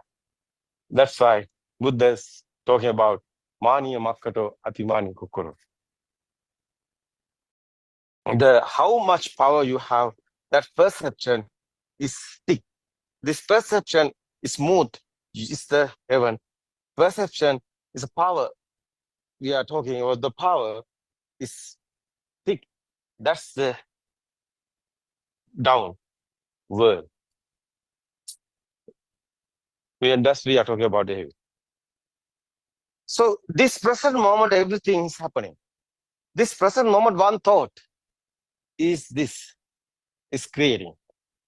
This time, you are not, your body is okay. You are talking about the human body. But your mind, what is that? Your mind is heaven or evil. It's your ego. Something happened to you, that Viber is telepathy, you can't do. What you are doing, you can't do anything. This system is happening like a nature. Like a radio waves like that. That's magnetic wave like that, electric waves like that, mind waves is creating. It's a power. Your defilements is the power, otherwise. Your ego is same, these different words we are using. It's a power. You can't do anything. So someone know this, finally. So how nice feeling. Because nobody is here, system is working. Now you can decide your mind, what you want to do. Be a doctor, be an engineer, what you want to do. That's now you can,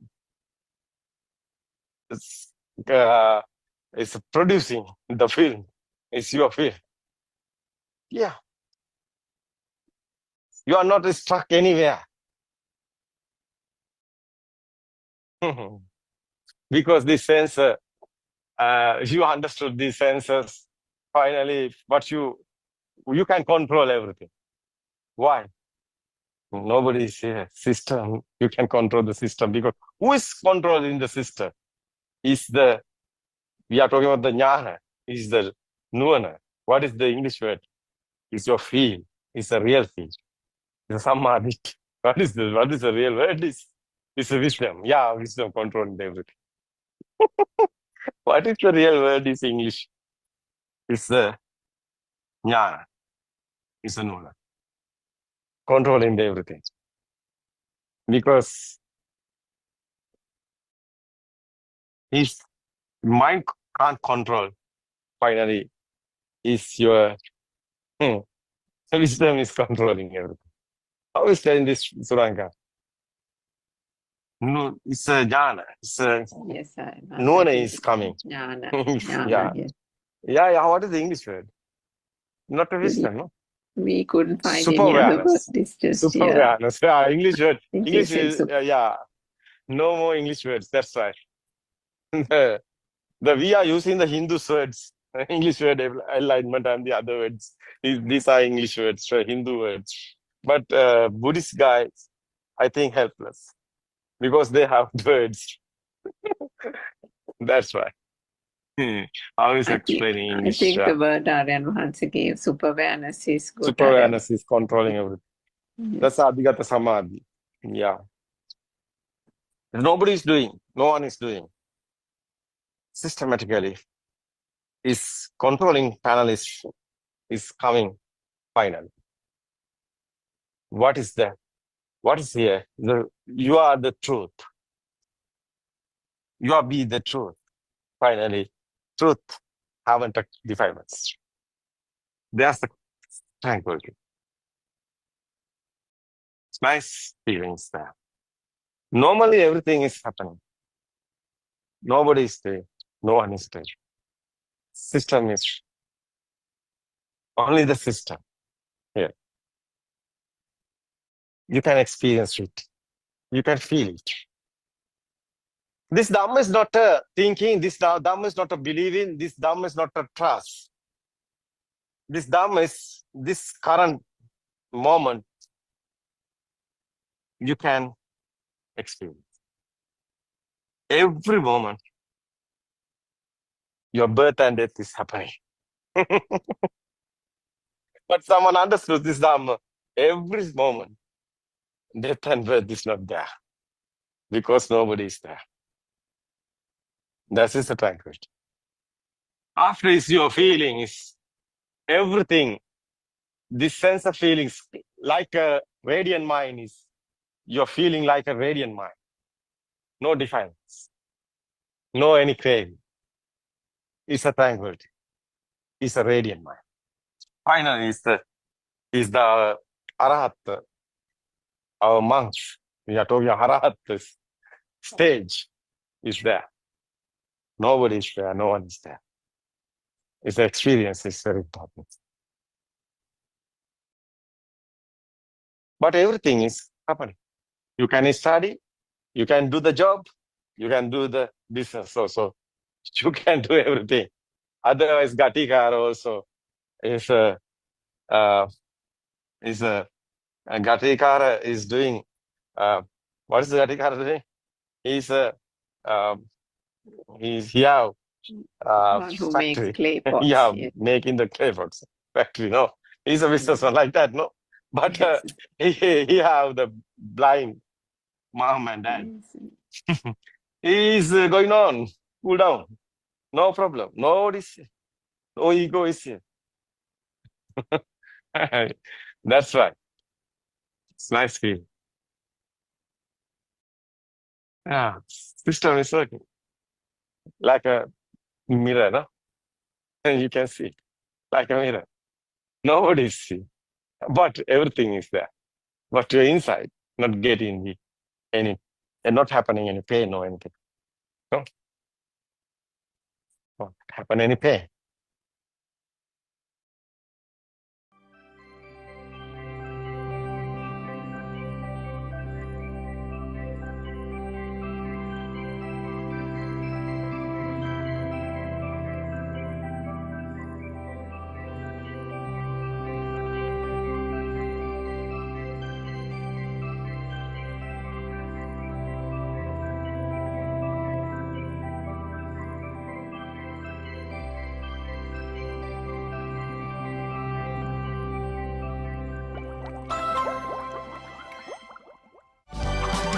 Minnow Laugh and Grow Bible.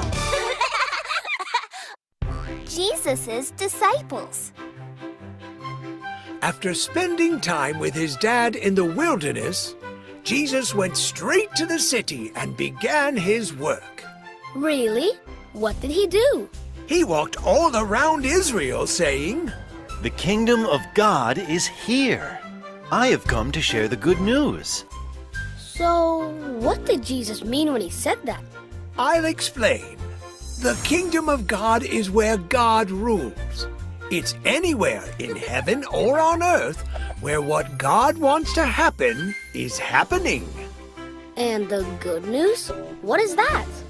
The good news is that Jesus, the Son of God, the Messiah, had come at last. The promise God had made to Abraham was finally coming true. Everyone must have been so excited. Well, not everyone. What? Why not? Wasn't the Messiah what they were all waiting for? Oh, yes. But you see, they had their own idea of what the Messiah would be like.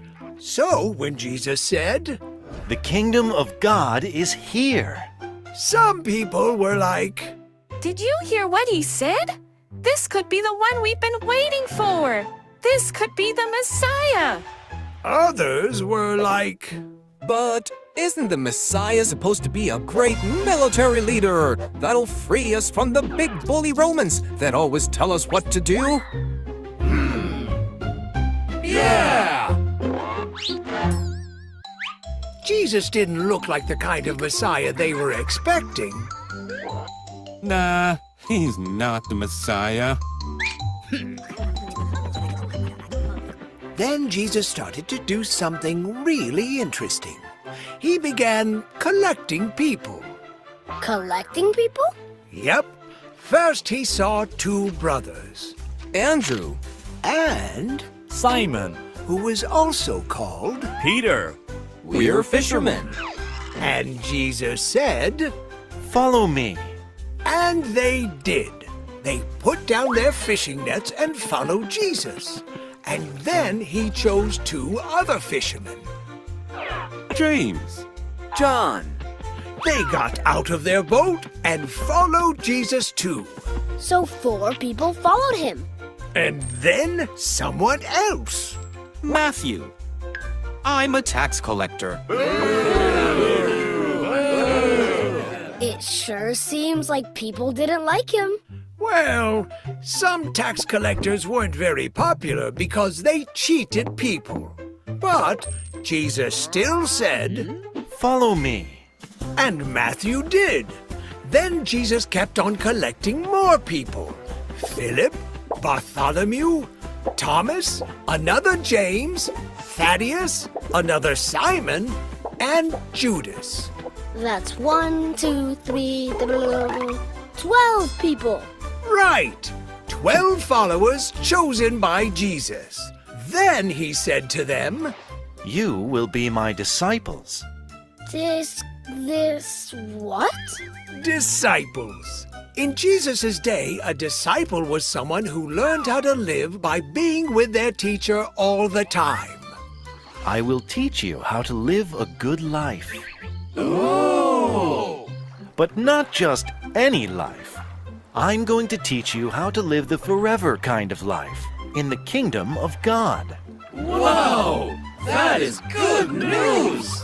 Jesus was talking about a kind of life that no one had been able to live because sin had broken God's creation. So, when Jesus said, I'm going to teach you how to live the forever kind of life in the kingdom of God. Well, his disciples were super excited! And what will we do after we start living this kind of life? What will you do? You're going to teach it to the whole world. Jesus was not the kind of Messiah that people were expecting. And the people he chose to be his disciples... We were surprised too. I mean, we're just fishermen. And I'm a tax collector. Or I was a tax collector. Yay! So they were just kind of regular people. That's right. But you know what? Jesus and these ordinary people would soon change the whole world.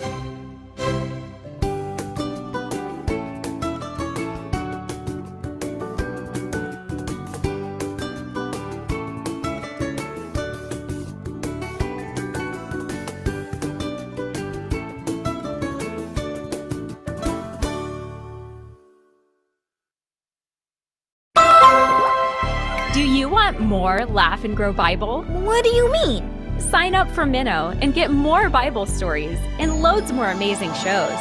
Wow!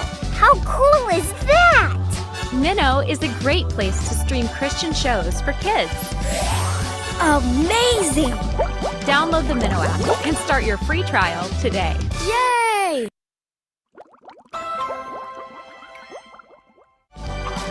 Minnow Laugh and Grow Bible. The Sermon on the Mount.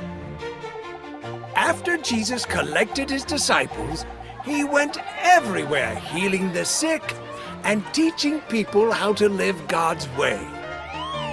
Get up and walk. He must have been super popular. He was.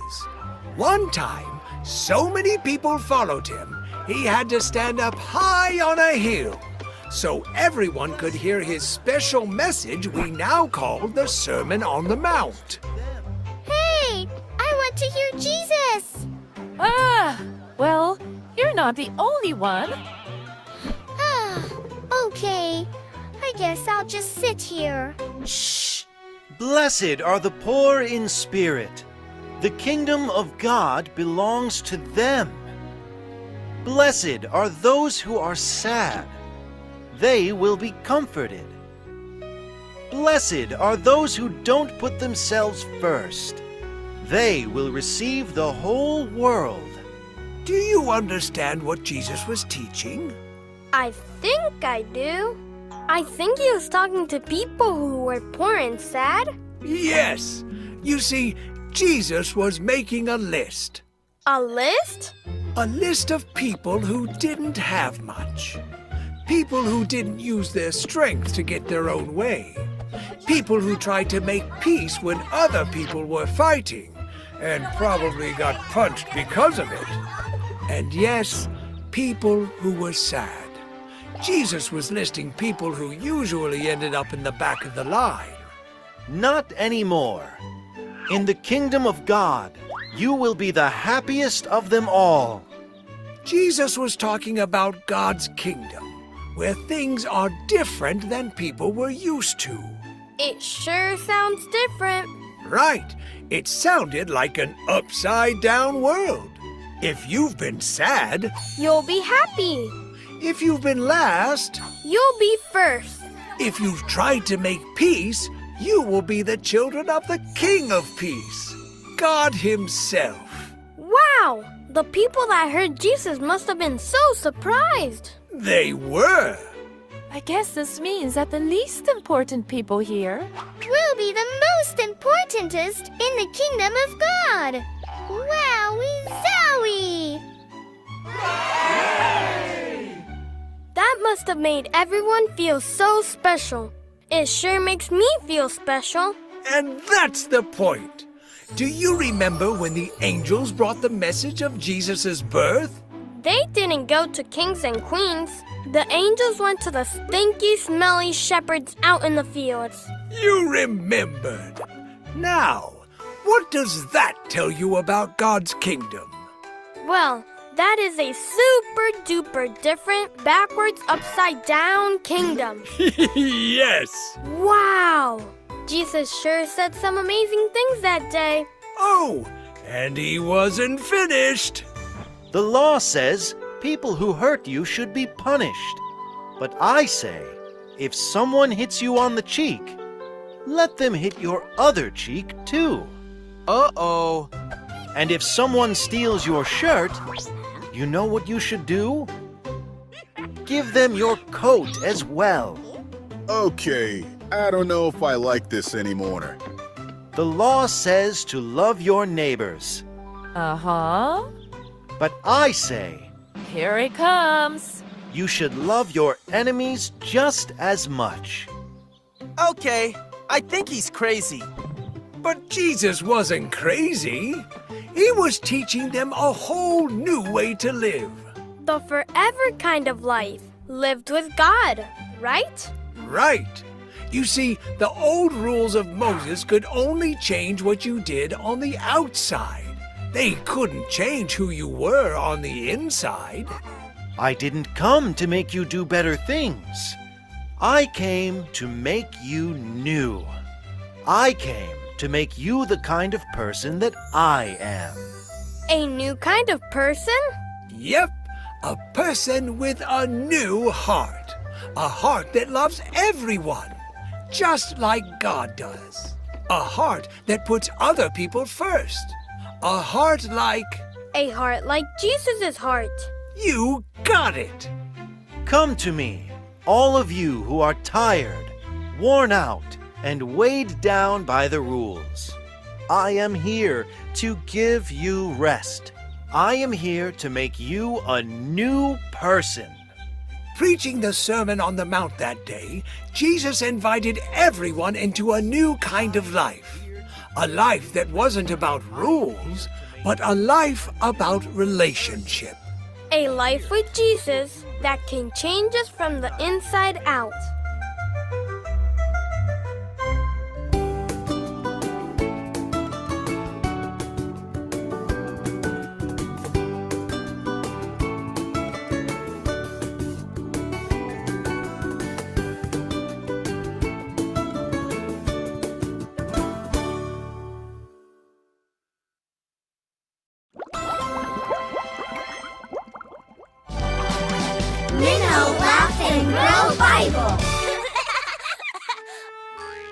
The Last Supper. It was time for Jesus and his disciples to celebrate the Passover. Passover? What is Passover? Do you remember when God sent Moses to rescue the Israelites from Egypt? Oh, yes. God sent frogs and flies and darkness and other things.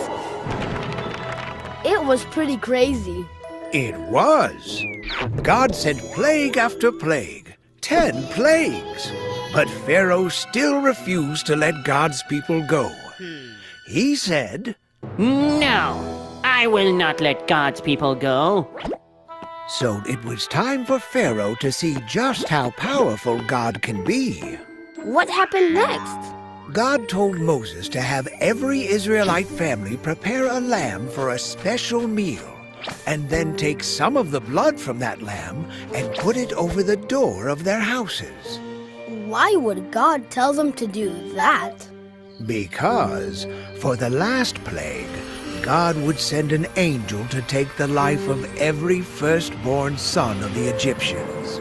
The angel would pass over the homes of the Israelites who had the blood of the lamb over their doors. So, the blood of the lamb Saved the sons of the Israelites. And ever since that day, the Israelites have celebrated Passover with a special meal, just like the one they had that night in Egypt when the angel passed over their homes many, many years earlier. I get it now. So, Jesus and his disciples traveled to Jerusalem, where many people gathered to celebrate Passover. And something very wonderful happened when he got there. Oh, really? What? As Jesus rode into the city on a donkey, a big crowd of people came to meet him. They knew who he was? Yes, they were so excited. They waved palm branches and then laid them down in front of him. That's funny. What did they do that for? It was their way of honoring Jesus. Like a welcome mat. That's so cool. And then they shouted, Hosanna! Hosanna! Blessed is he who comes in the name of the Lord. It was like a parade. A parade for a king. Everyone was so happy. Wait! Wait!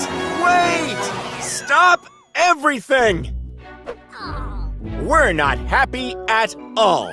Not one teeny bit. Ah, yes, the Pharisees and Sadducees. Those religious leaders weren't happy. They were very nervous. Hey! Jesus is such a troublemaker. If the Romans hear people calling him king, they will send their soldiers to throw us in prison. We need to stop Jesus and his followers. So they came up with a secret plan to hurt Jesus. Oh no, they can't hurt Jesus. Don't worry, even this was part of God's plan. Later that night, Jesus and his disciples got together to eat the Passover meal, just like they did every year. But this year,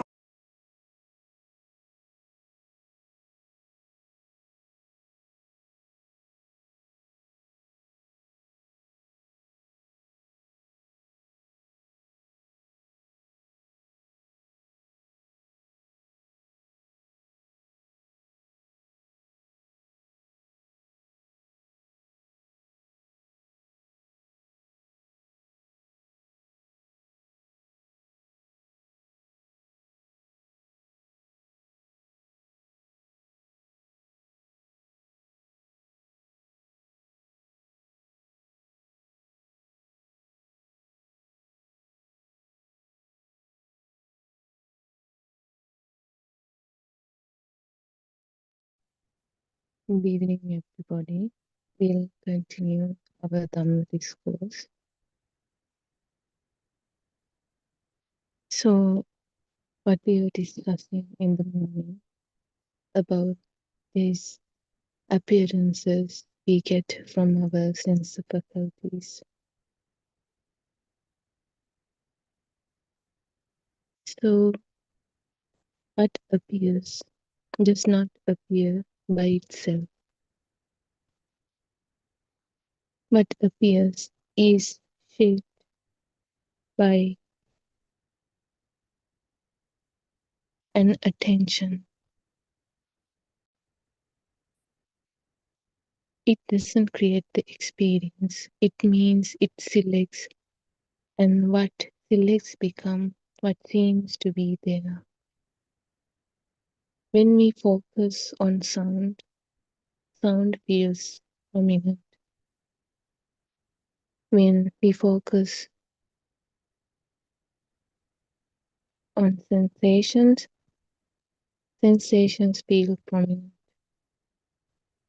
If we focus on the thoughts and give attention, these thoughts feel prominent. What feels prominent feels important. What feels important feels real. This is how a particular part of experience comes to stand for the whole of experience. The part that is prominent is taken to be what is happening. Everything else fades into the background. It happens constantly, but nobody can notice it. You cannot focus on every sense faculty at the same time. You only focus or give attention just to one. That's how the nature works. That's how this body was created to work. Everything else faded into the background.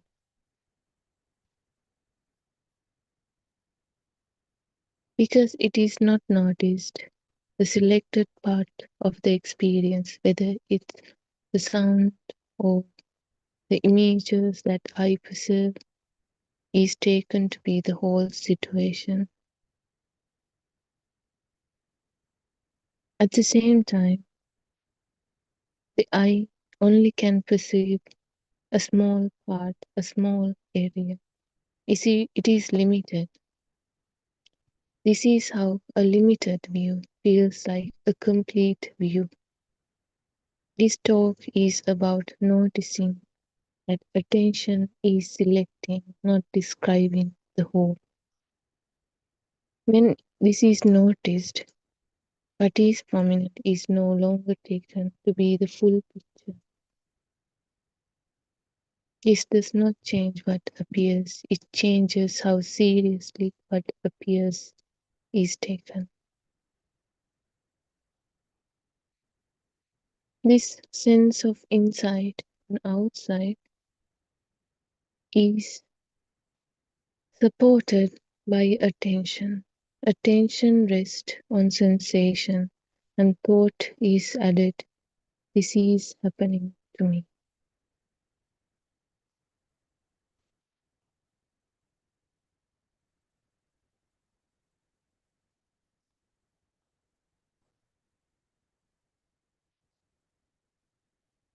Attention rests on the sound and thought is added, and we think this is happening out there.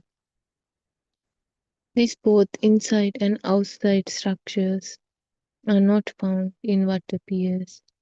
It is supported by how focus is arranged. When it shifts, the structure shifts. Let's say if someone scolded you and someone tried to hit you at the same time, you just focus on the sound. That's where your attention is arranged, and that's where you think there is a person who's blaming. But you can't see the other one, even though it's happening out there. You think this sound is not as a sound, but a blaming.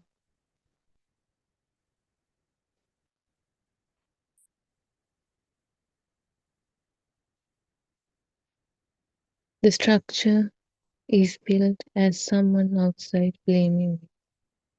On the contrary, if it the other side, then the structure shifts to that side, that story. This is shows that the structure is not fixed in the experience, but it is dependent on how experience is attended to.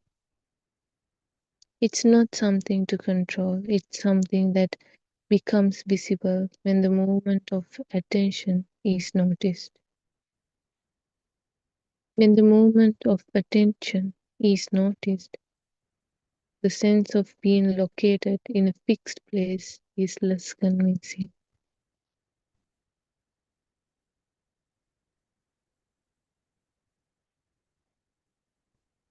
Experience is not confined to one point. Only attention is narrow at times. This narrowing is not a problem. It is only a problem when it is taken to be real.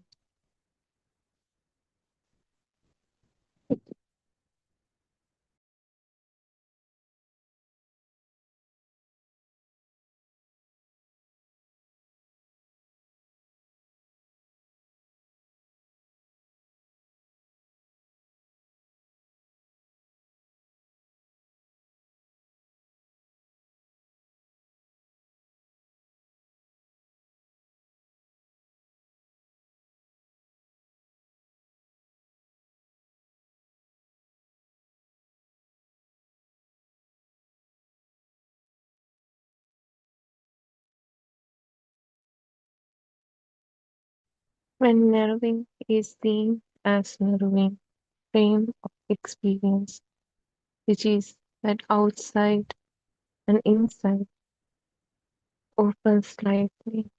This opening is not a special state. It's simply this identification with narrow slice of what is happening.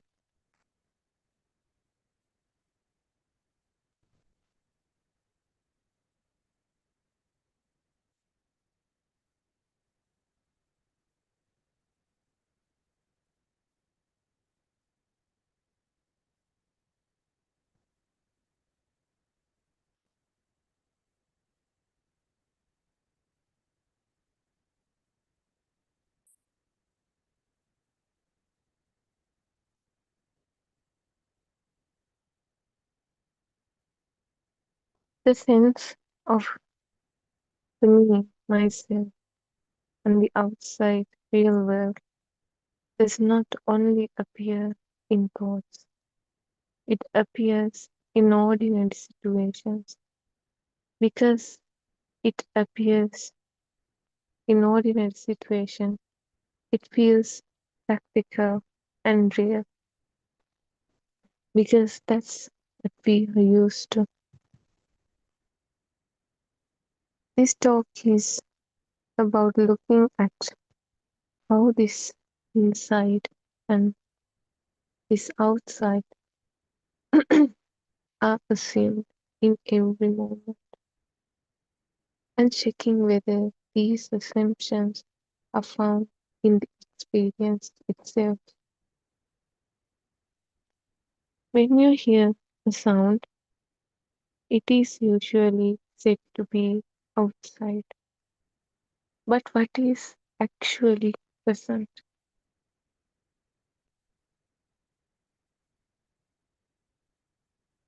There is a sound.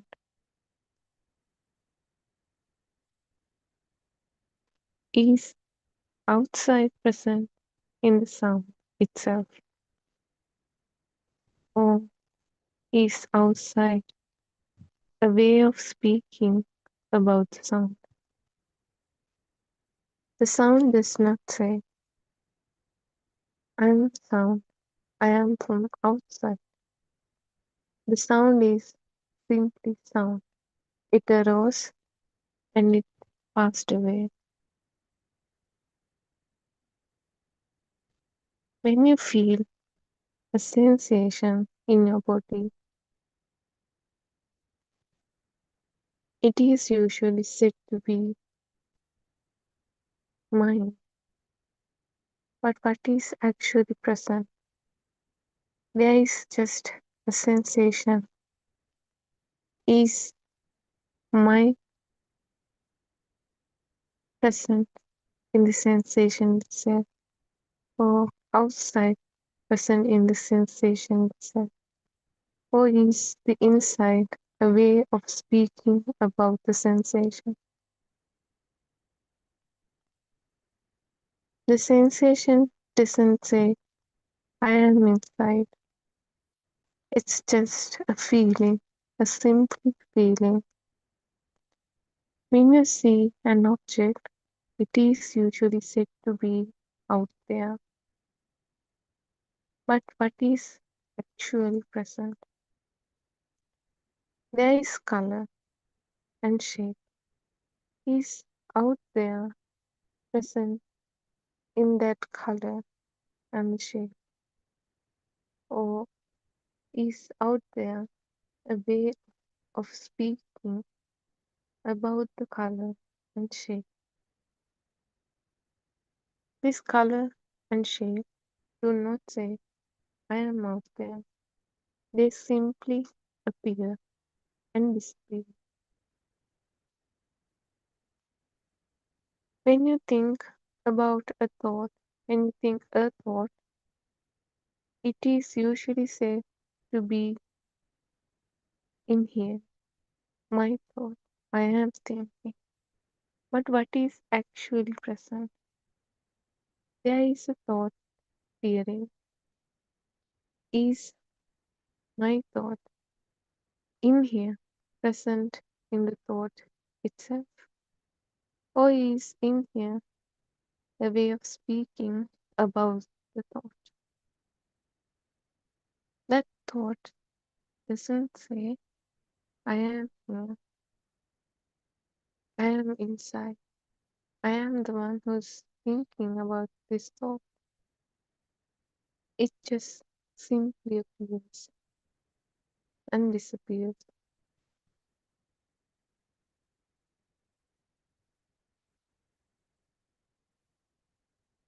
In each of these examples, the division into inside and outside is not found in what appears. It is found in the way what appears is described.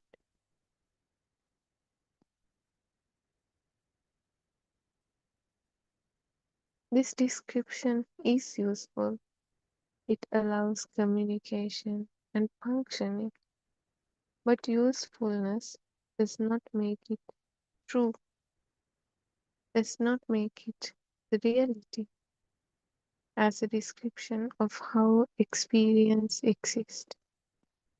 Another practical example: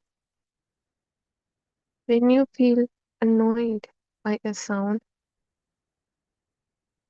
it is often said the noise outside is disturbing me inside. Look carefully at what is present. There is a sound, a vibration, a sound wave, and there is tension or irritation. Apart from that, is there an outside in that sound? Is there an inside or me in that tension or irritation? Or is this division added by the story about what is happening? The sound and the irritation do not contain the division. The division is in the way the situation is described. Another example: when you are touched by something pleasant, it is often said, this feels good to me. Well, look at what is present.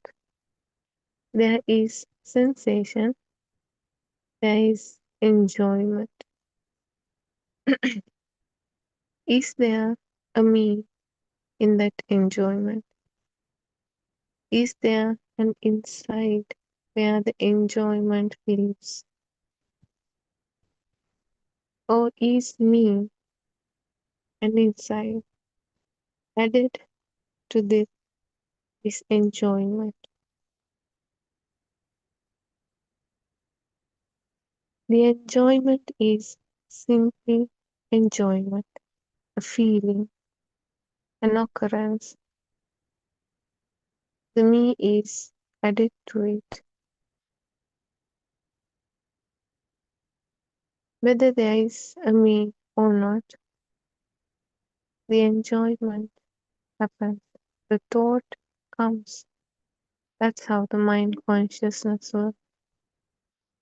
But what we have done is we have added an unnecessary part called me.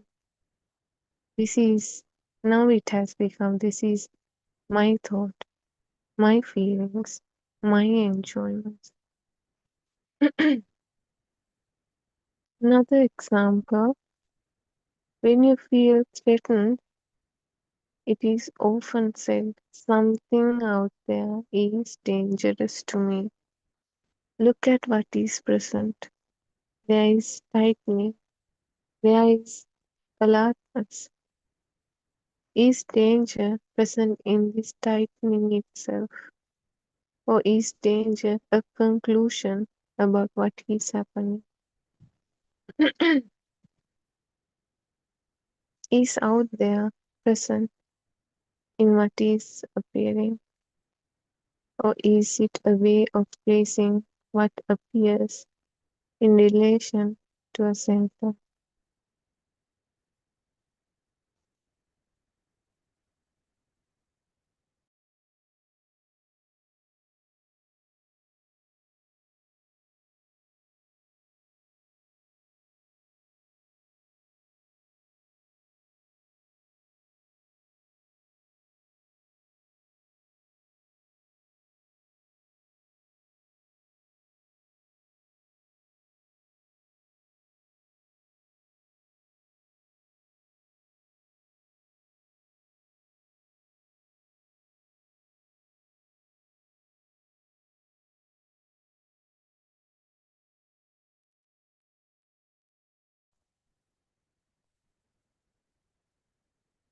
In each case, the practical feeling of this inside of myself and the outside world is not coming from these experiences itself.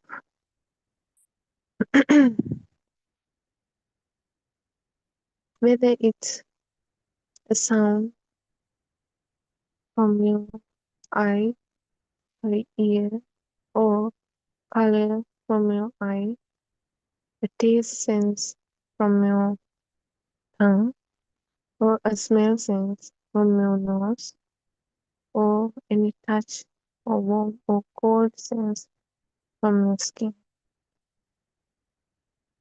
Actually, it is coming from the interpretation of that experience. That is the illusion. That is this build up world.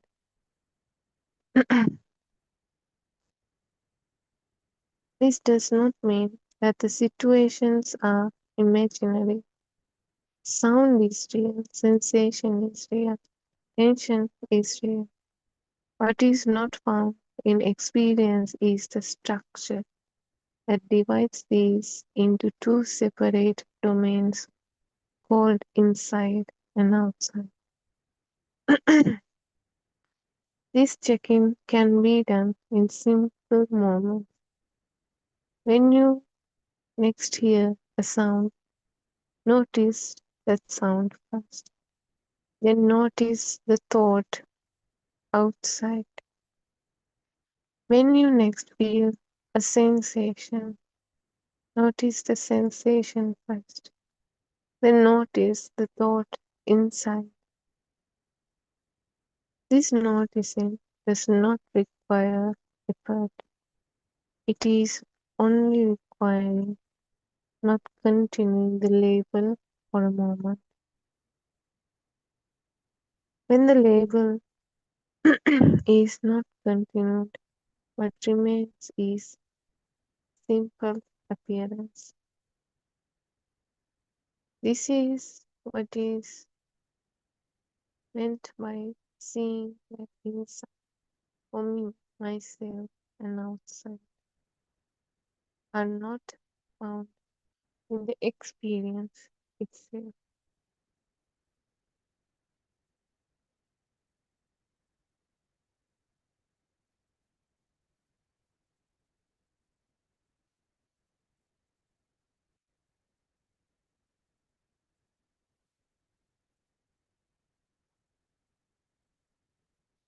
This scene does not change how the life functions. It changes how firmly the story about life is believed. This wrong view, wrong perception.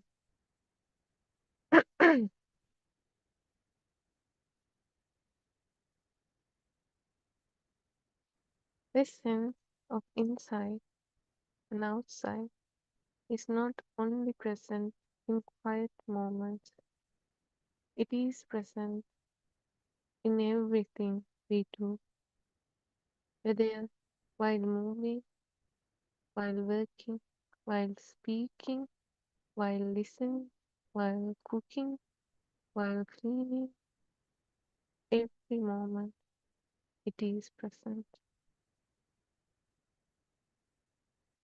Because it is present in activity, it feels even more real.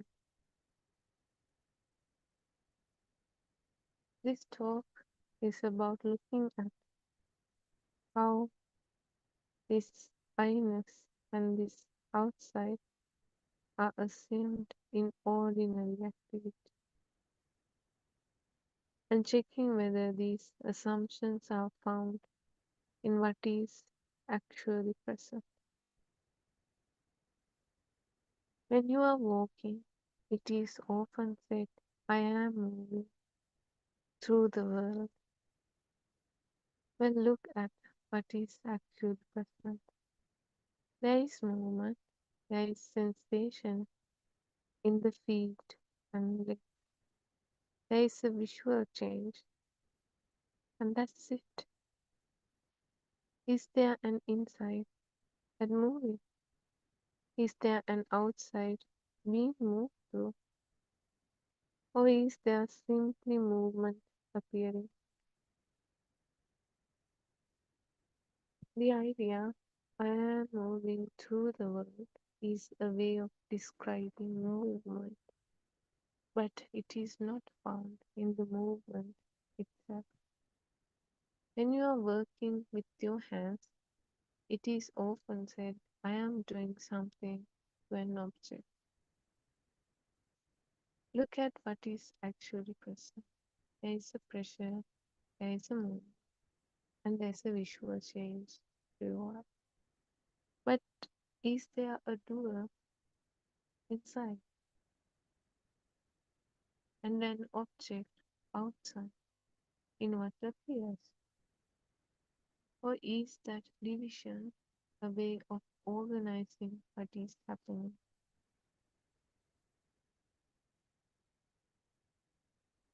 This pressure and movement to that object does not carry the division, but it is added by the interpretation.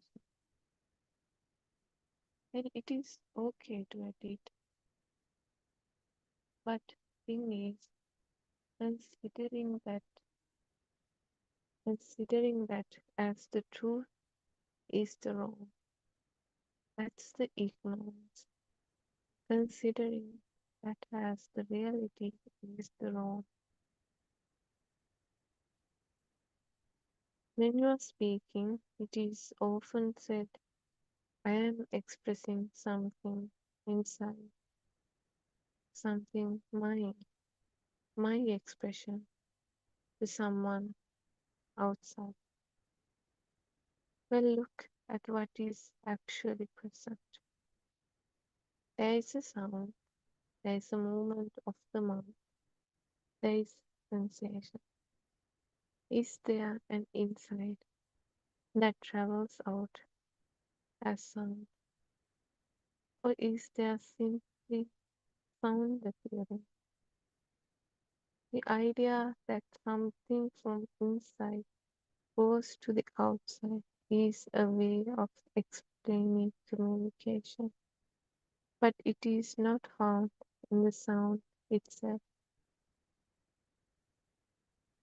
When you are listening, it is often said, I am receiving something from outside.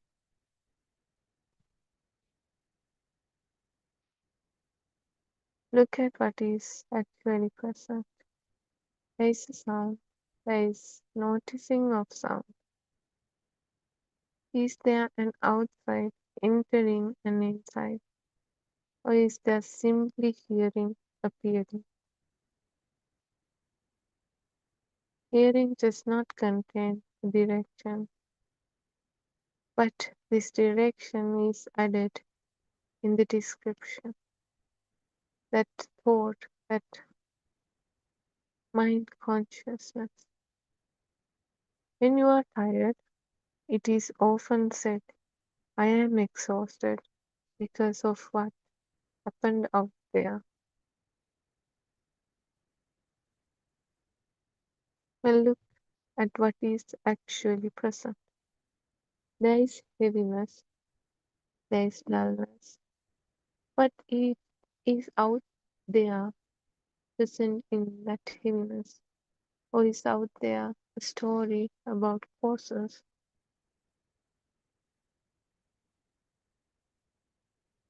The heaviness doesn't carry location.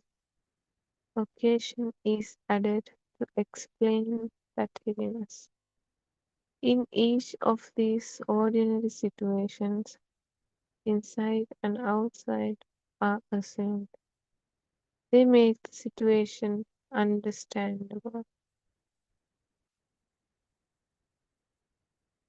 But when they are checked in experience, they are not found in what appears.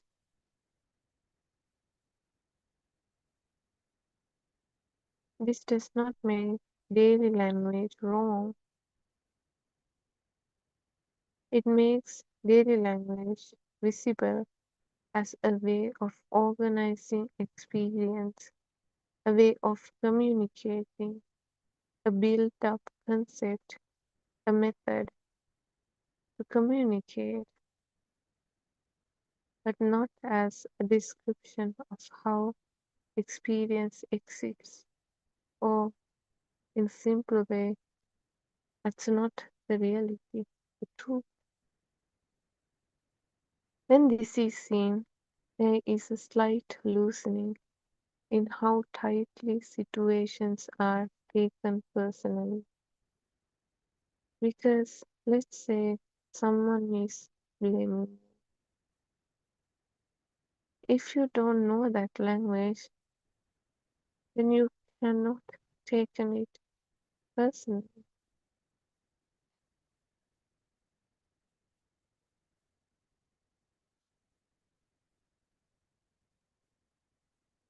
And if you know that language, then you might get angry. But what you should realize is these are all built up things. This is not the truth. You should come out of that illusion. When this illusion is seen, there is a slight loosening in how tightly situations are taken personally. And those situations will still happen. Well, will still need to be done. Speaking and listening still happens. But you know, this is not the truth.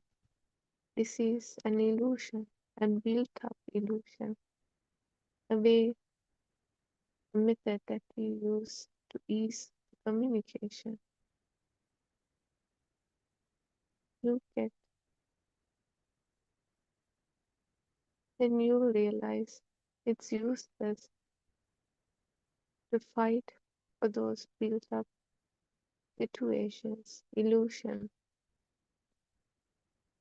What loosen is the sense that everything is divided between self inside and world outside. This losing is not dramatic, it is quiet. It shows itself as less certainty that the usual way of describing things is the only way to understanding what is happening.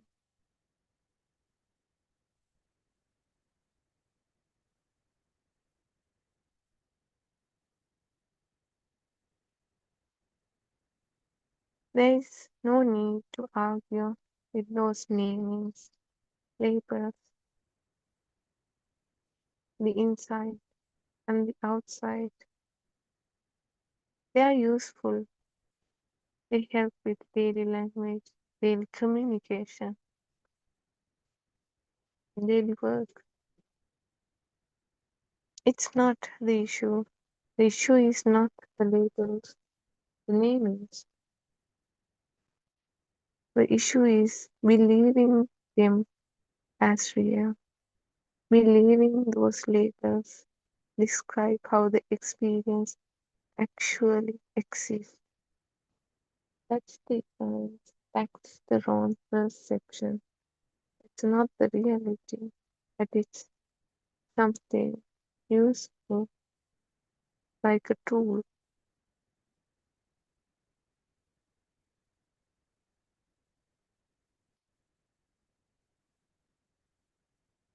When a label is believed, experience is framed in a fixed way. When a label is seen as a label, experience is light. You do not need to remove the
For example, when you hear a sound, notice the sound first, then notice the word outside appear. You do not need to stop the word. You only need to see that the word comes after its sound. You won't notice it at the first glance. You will have to carefully look through it, see through it, penetrate through the thought. When you feel a sensation, notice at first. Notice the word inside appear. You do not need to stop it. You only need to see that those words comes after the sensation or the appearance. When you notice this order, this appearance first and the labeling later, the label loses its authority because for this whole time these mundane people still thinking the label is the truth, label is the real thing. But when you listen to nice Dhamma and starting to see through it, you'll notice there is an appearance, just a sound, not a bird, not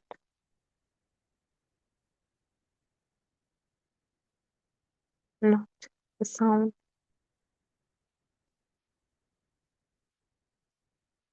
Comes as a thought.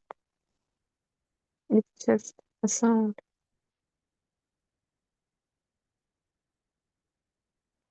This loss of authority doesn't change the experience, but it changes how it is believed as a thought. It is taken as a thought. When experience is not believed to be divided into two real sides, there is less insistence on standing in one place against another place. When life continues, language still continues, but this inside and outside is not taken as the reality. It won't become the truth. You will still feel it's something added, not the reality itself. What changes is quiet belief that this language describes how experience actually is. But you will see through it, this fake illusion, how these thoughts and appearances are creating this illusion. There was not everybody.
There's no person.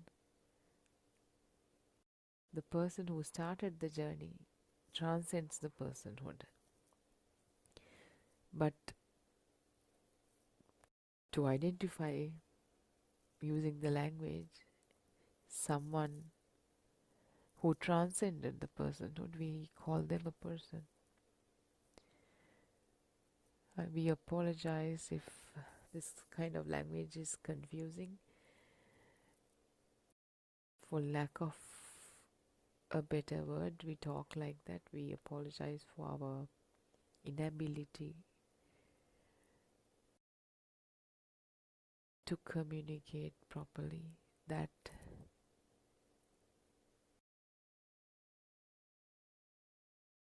too is a inherent limitation of a language, which was the purpose of the existence of the language itself, is to communicate duality, whereas the transcending of the personhood transcends duality. So this language was not meant to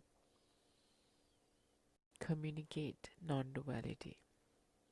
When we say non-duality, there's a lot of non-dual teaching. If you kind of try to connect this to that and look at this in that light, you're losing the depth of this. So we compassionately invite you to give us this chance and listen to this Dhamma. As you're listening to this only, just for a moment, for a limited time, drop all the things you've heard about duality or similar things that we talk about. This is a unique, specific angle we are trying to get you to see. So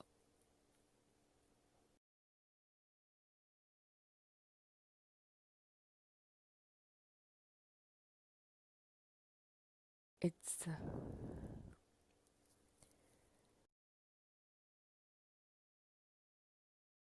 transcending personhood, because the personhood was created as a belief, as we've been discussing,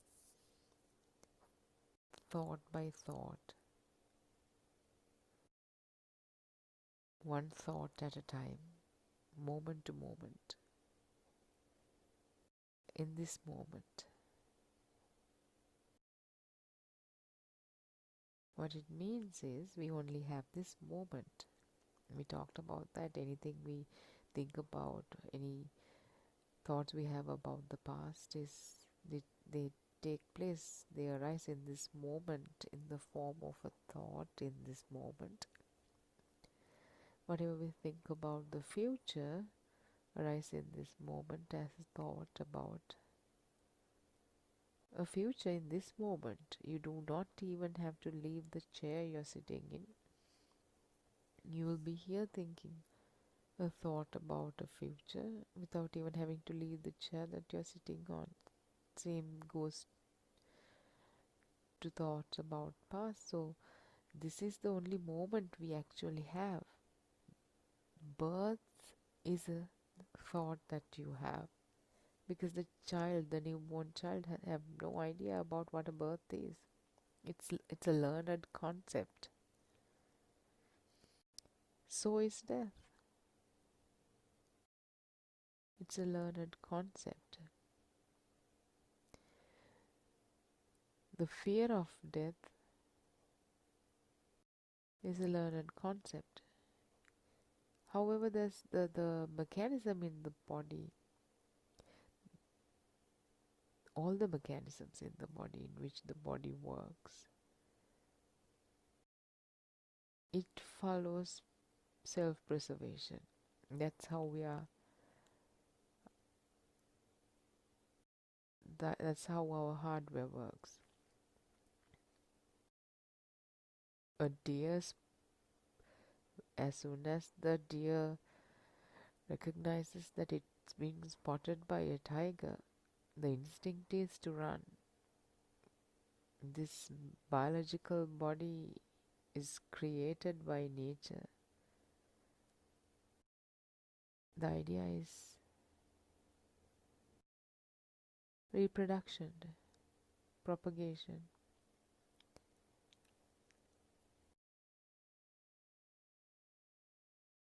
So all the mechanisms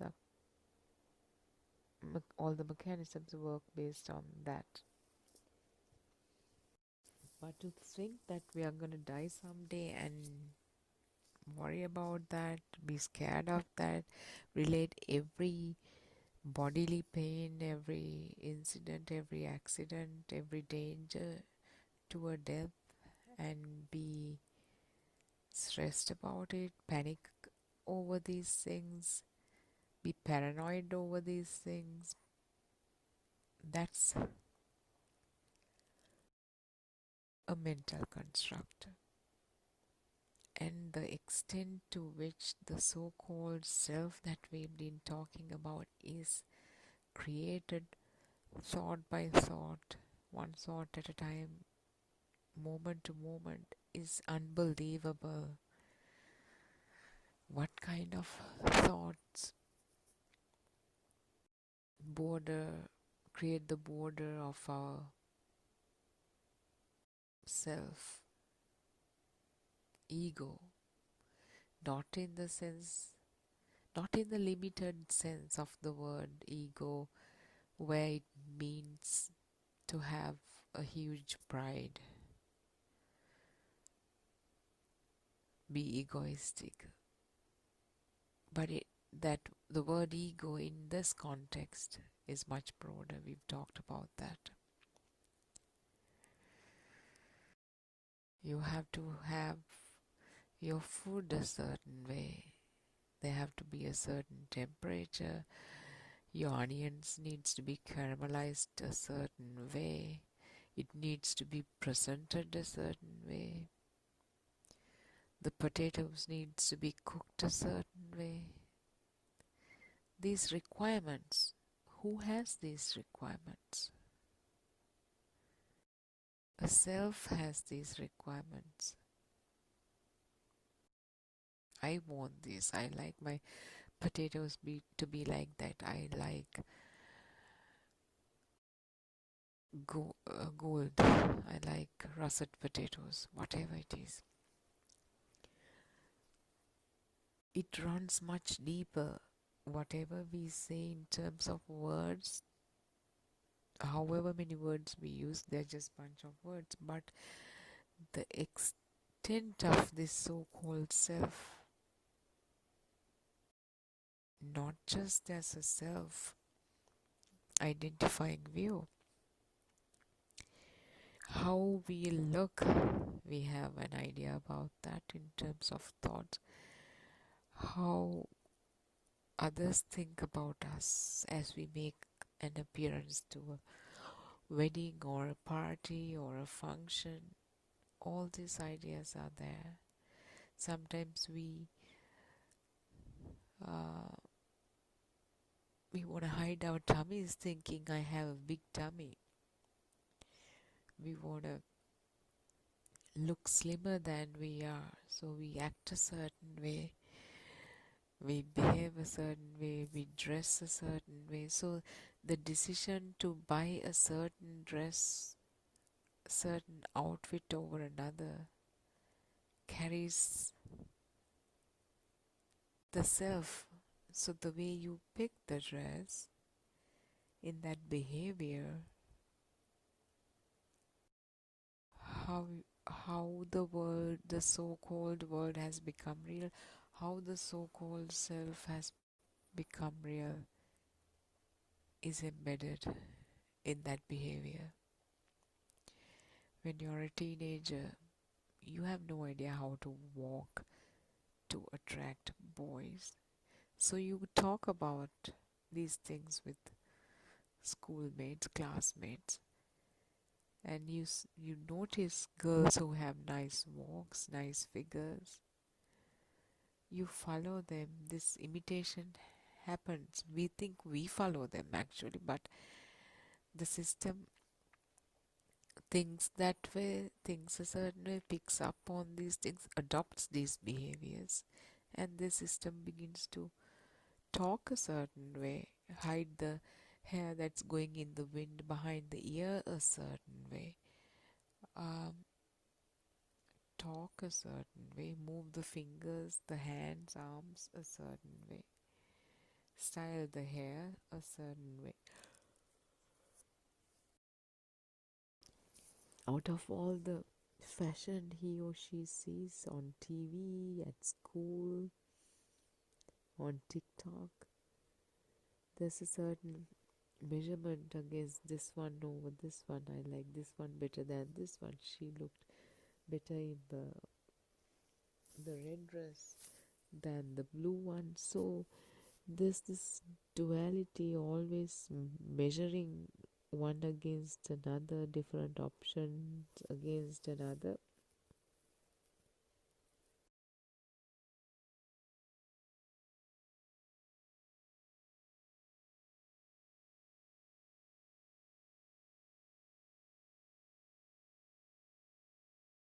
This kind of nature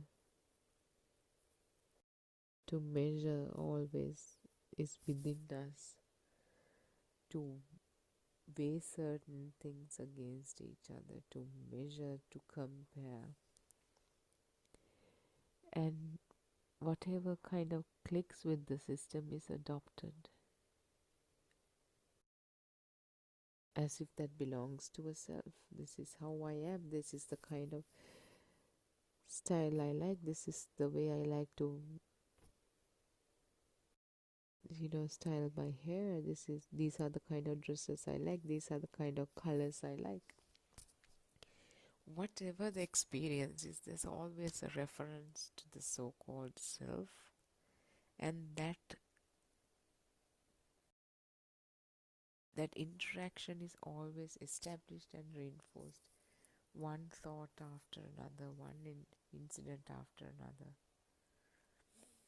So this is with time reinforced. If you're a successful person materially, you're in school, you're making good grades, you're doing a lot of extracurricular activities, you take leadership, and after school you studied very well, you got good grades, you graduated with a very high GPA and got a nice job, you held leadership positions. All these things continues to reinforce the idea of the self, the feeling of the self.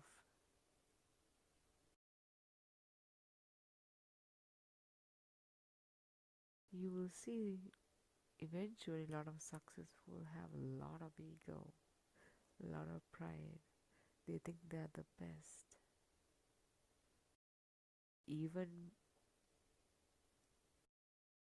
when the reality says otherwise, we will justify our natures and convince ourselves we are the best. That sense of entitlement comes from that. I am special, and our parents also, because they are in unawareness, because they are in ignorance, and in recent times this is kind of has been the mentality to make your children feel like they're so special, they're unique, there's something special about it. There's a certain truth to it, because if there's like 7 billion people in this world,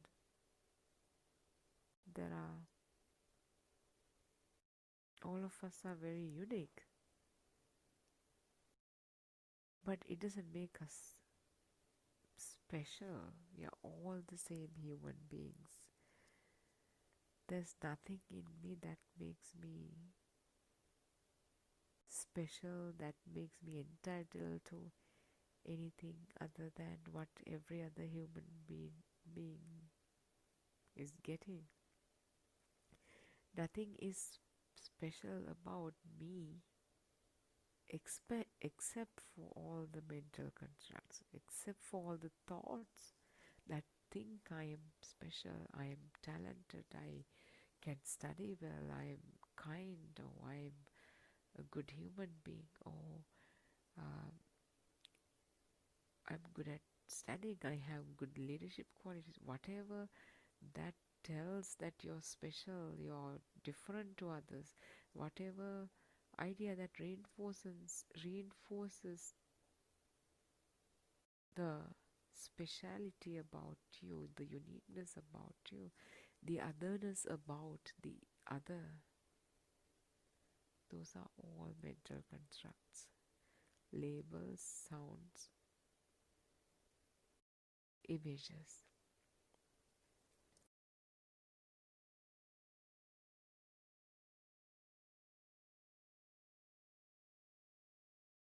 The newborn child didn't have any of the labels.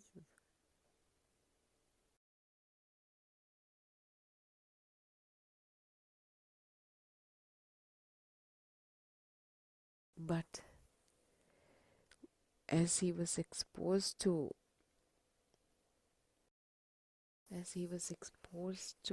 images,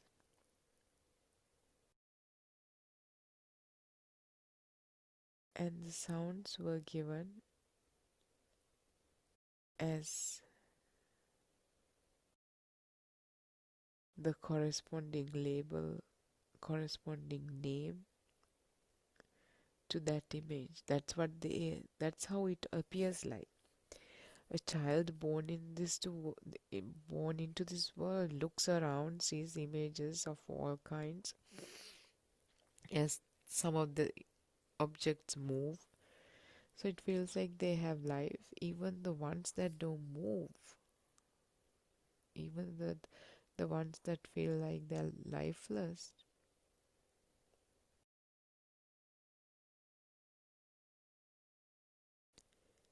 it feels like they're out there.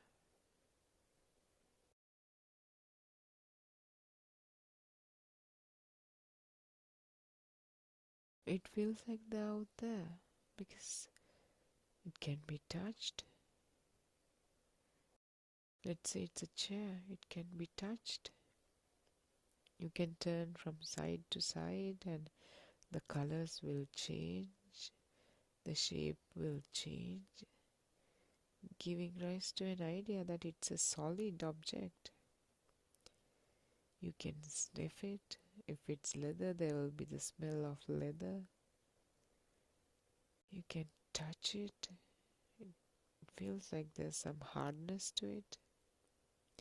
There's a temperature to it when you touch it. If you drag it along the floor, it sounds like the sound is coming from this particular chair, even though that sound is just a vibration in the eardrum. If for some reason you have a hole in the eardrum or some damage had happened to the eardrum, you can't hear. That a deaf person can't hear. So there's no sound world to the deaf person or to the person whose eardrum is damaged. You have to have the corresponding sense base to experience this world. If you don't have the sense bases, then you can't experience the world. So it's not an existing world. It is a world that is created due to the sense bases, due to the sense faculties. If you're blind, you can't see. Just imagine, if you were blind, what kind of a world you would have. You will hear sounds, smells, tastes, sights. But your mental image, you still will have mental images, but that wouldn't have an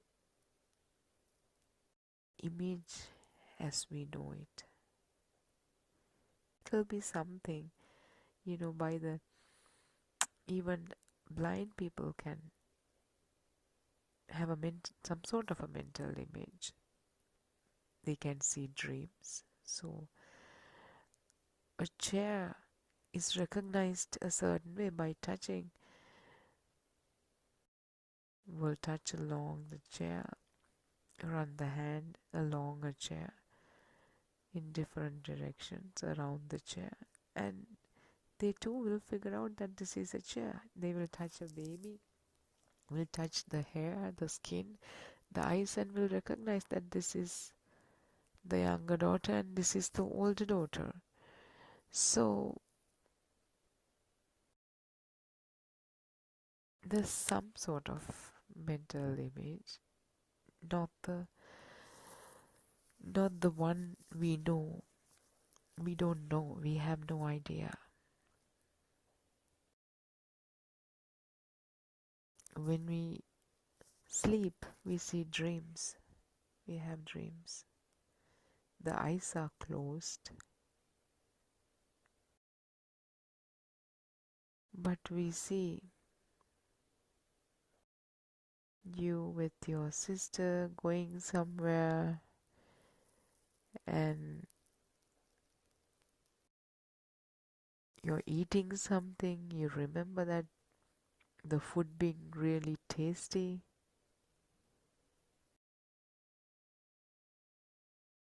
If you take this example, nobody ate anything, nobody went anywhere. Your sister wasn't there in reality, or at least in what we call as reality. There was nothing touching your tongue and taste buds to say the food was tasty, yet the message is delivered. We talked about signposts or perceptions. In Pali, we call sanya.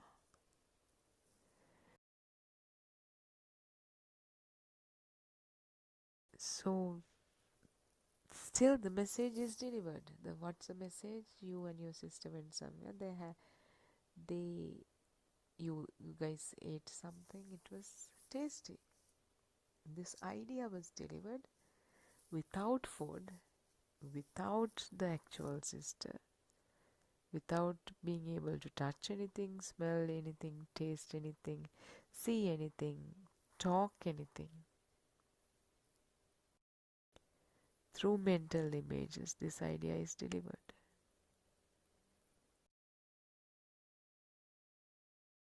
The food you ate didn't have food in it. The sister you saw doesn't contain a sister in it. The journey you went, the path you took in the dreams didn't have a path in it. There was no walking. So these are all signposts delivering a message.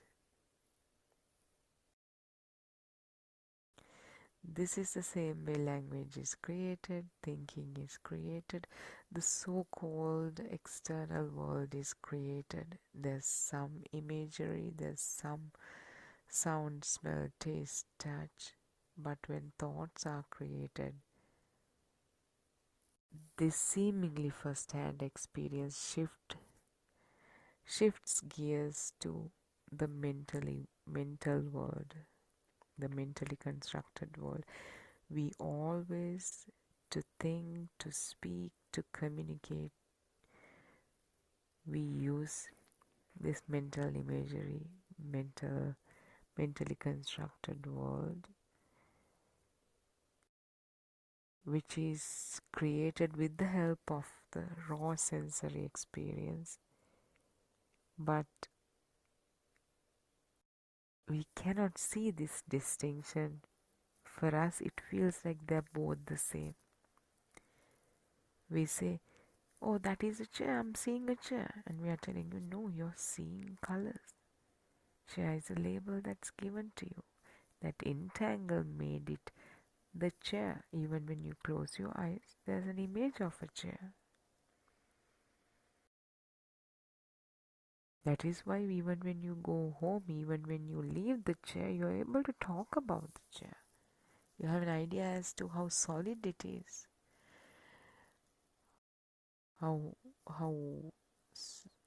what kind of structural integrity that frame of the chair has, how soft the chair feels when you sit on it, the smell of leather of that chair, the kind of sound it makes when you move it along the floor, and the name of it, chair, whether it's a reclining chair, grandpa chair, it's a couch, it's a sofa, what kind of a chair. All these labels that go along with how it's upholstered, what kind of material is it.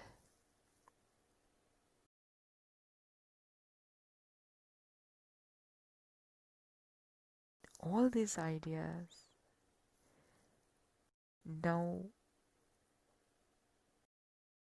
are entangled, images entangled with sound, smells, tastes and touches. Now we begin to see the original reality that the newborn knew,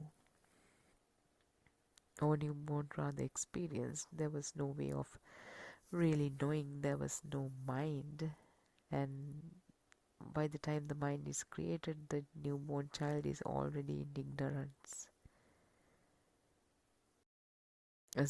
Because whatever the thoughts he has already assumes the existence of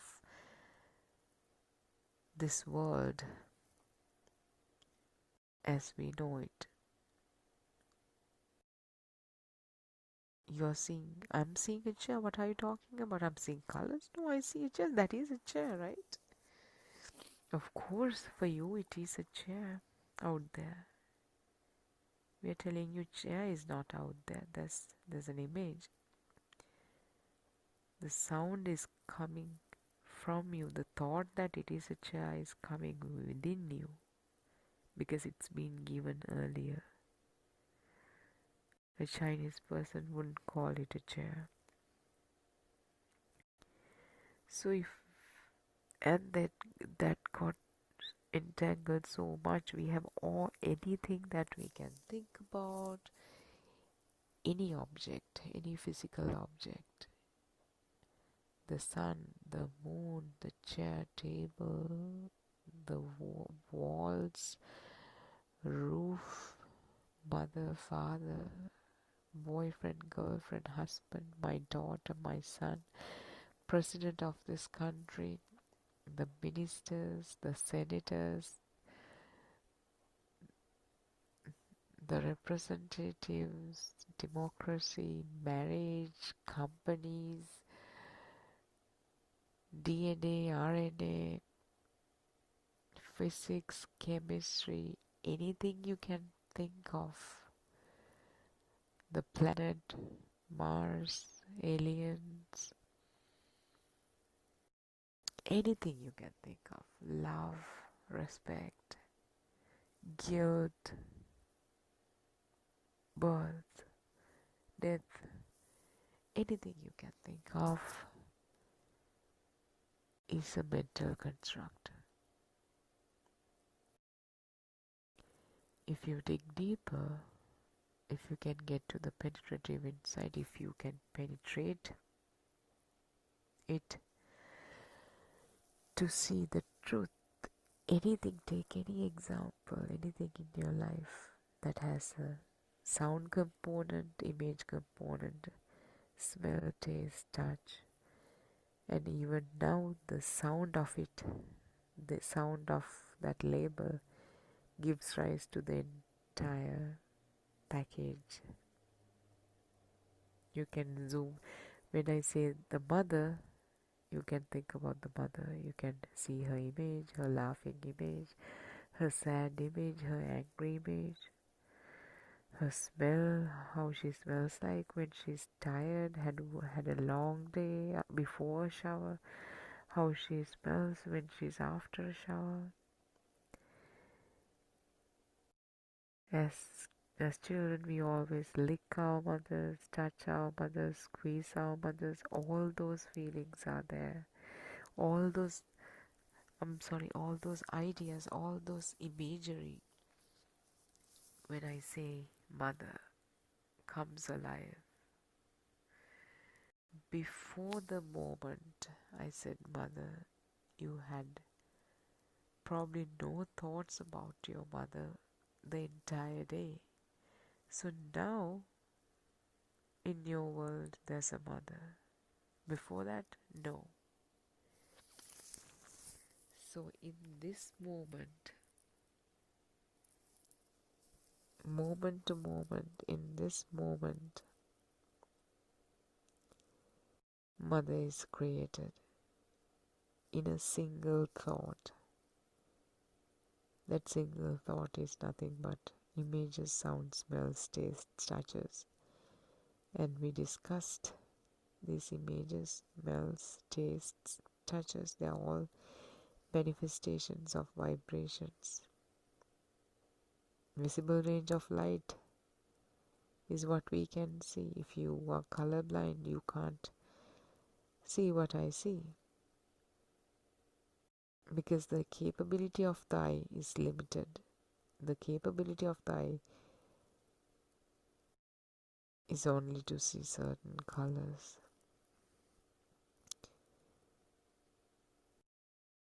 If you're nearsighted, if you're farsighted, even amongst humans, what we perceive, what we see is not the same thing. Yet we have a common label that's given. There are some similarities, of course. It'll be a similar shape, similar colors, but there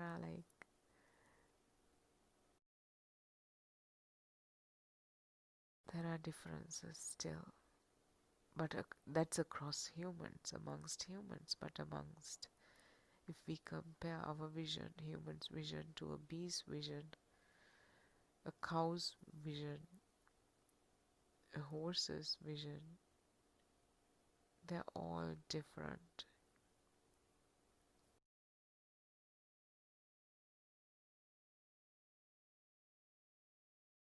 We only can hear the frequency ranges from 20 hertz to 20,000 hertz. So whatever is below and above these ranges, some of these ranges could be seen. Some of these ranges could be smelled. Some of these ranges could be touched, as in felt. So it's kind of the same vibration detected with different sense faculties, sense bases. So when we move or drag a chair along a floor, we can't say that sound is coming from the same chair.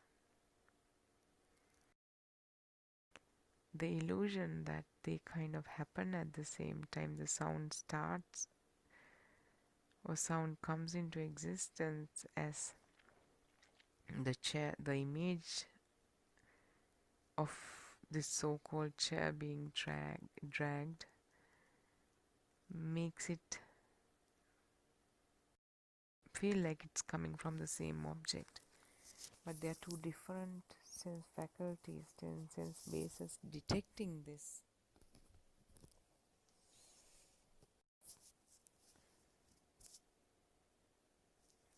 We talked about these 8-dimensional movies in Disney World and all these places. They have these 8D or whatever they call it movies where you see the visual with the eyes, and then they have devices to emit fragrances. So if somebody is eating pineapple, the pineapple smell is simultaneously emitted by these atomizers or whatever it is, and it feels like you're smelling that same pineapple.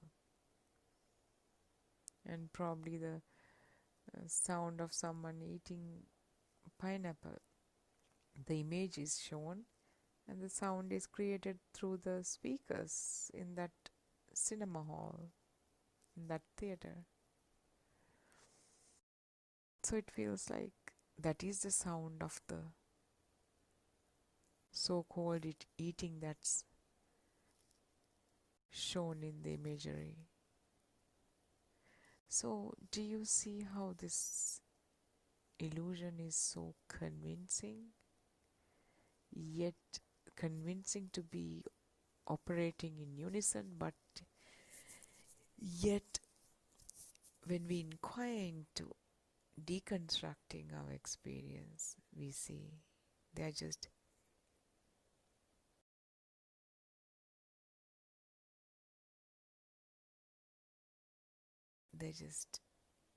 different experiences. When they come together, our experience is dependent on all that coming together. Our experience is not a single experience, but it's an intersection of multiple raw sensory experiences misidentified.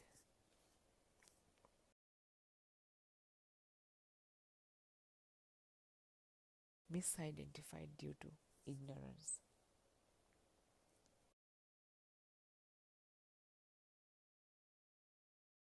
If someone is skillful enough, that is a term Buddha used, kusalatavaya, kusalaya, how skillful you are at seeing this truth in everyday experience, so that eventually you realize that it's a multisensory experience coming together to create this so-called world and the so-called self, this duality.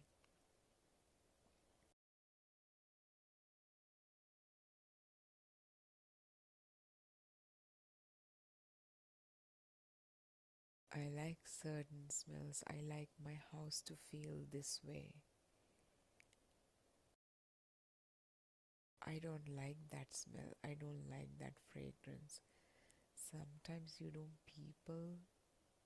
like people who wear certain fragrances. If you really think about it, fragrance is just a raw sensory experience, just a fragrance, and by not seeing that truth in the moment, it develops into thoughts to say, I don't like this, I don't like that. Another person probably likes that smell, that fragrance. Another might like that and something else. So to say that what I like is the best comes from that ego. There's a self, and the self is special, and what he thinks of as good is superior. Or really, she likes that smell, I don't like that smell. In that lies the idea that she's inferior, my taste is better, I'm special because I say that fragrance is good, my decisions are good, it is good. But if you see that it is just a fragrance, to say it is good, to say it is bad, to say it in hindsight that I am the one who's sniffing it, all those are mental constructs. So if you can see through this, when such a thought is created, if you do not have enough sensitivity, you do not see what kind of restlessness is underlying that thought. As we begin to see how all our opinions, ideas, judgments about this so-called world that has become real to us, they're just mental constructs. They don't have any inherent value. They're just coming from an underlying false belief system. The grip it had on you, the grip these thoughts had on you, at some point in time, slowly lightens. Those grips are not tighter anymore. They're getting less tighter and tighter, less and less tighter. You begin to feel that life becomes easier as you go to a restaurant. You tell, I only like this dish, I don't like that dish. Your friend says, really, the one you like? I don't like it at all. Now, as you see the truth, you see it's not in the dish, it's how this system thinks. You don't open your mouth to say stuff like that. And you realize that that idea itself reinforces its meaning more and more. If the mind thinks, I don't like this dish, that is not in the dish itself, that is not in the taste itself, but just by thinking that way, now the taste is felt like a taste that you don't like, that doesn't taste favorable to you, that doesn't feel tasty to you. On the other hand, if you say, I like this dish, it reinforces the taste even more. More you convince yourself, more you keep telling yourself this is a really good dish. The first bite you will notice, mind wants to latch on to something. It will say either good or bad. So it says good. You think about it. You try to notice more taste. Taste the taste slowly. Try to live with that taste a little longer, and every time you would think this is good. Oh my God, this dish is so good. It's so delicious. And that continues to reinforce how good the taste is.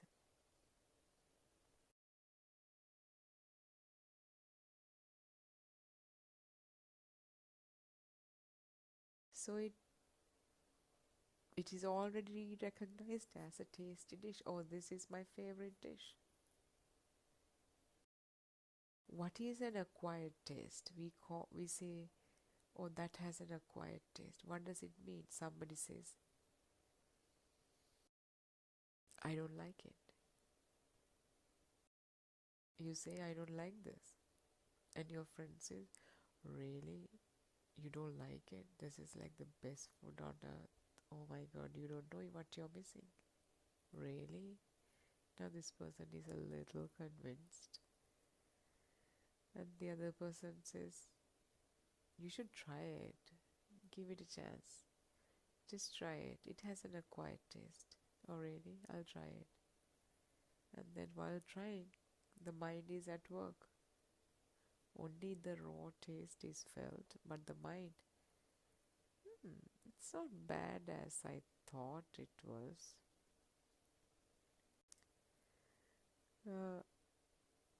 Eat another time, probably a couple of days later. It's alright. Another couple of days or probably a month later you eat the same thing.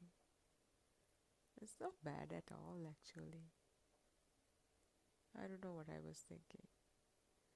Try again. It's actually pretty good. And you try again. It's really good. I like it. I don't know why I said that. I really like it. I think my palate is developed now. Probably I didn't have the I haven't tried anything like it before. That's probably why. And you've listened to all the ideas about from people who didn't like that dish before. So that's what's been reinforced before. Now with this little nudge to say that it could be good, it's a good. The mind is turning in the other direction. This is how the mind evolves in any situation. Anybody can influence your decision making, and this system in which the mind works, these thought processes, how it's influenced, how it takes upon thoughts, how it believes in thoughts, how it rejects certain things over other things, how it accepts certain things over other things.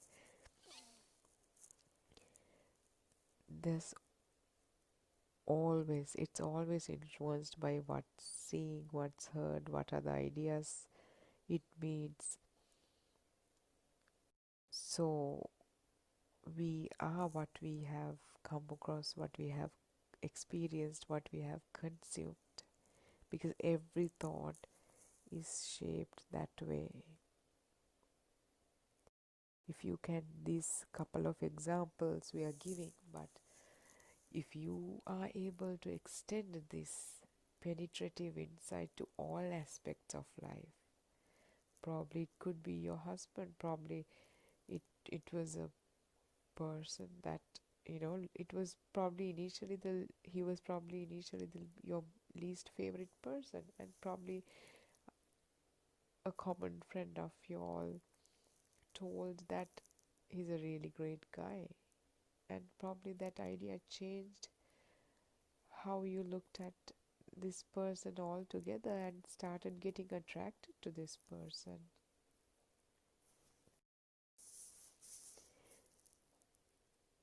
But the person didn't change, the opinion changed, because it's a mental construct. It's not in the image of the person itself, that entanglement with image and the sound, initially the name of that person, then more ideas. He's a good guy, I thought he was a bad guy. Those sentences, if we deconstruct, it's created from one simple idea. He, there's an image to a he, there's a sound to a he, smell, taste, touch to a he.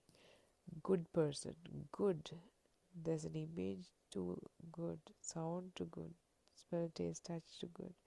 A person, there's image, sound, smell, taste, touch. When it's combined, he's a good person.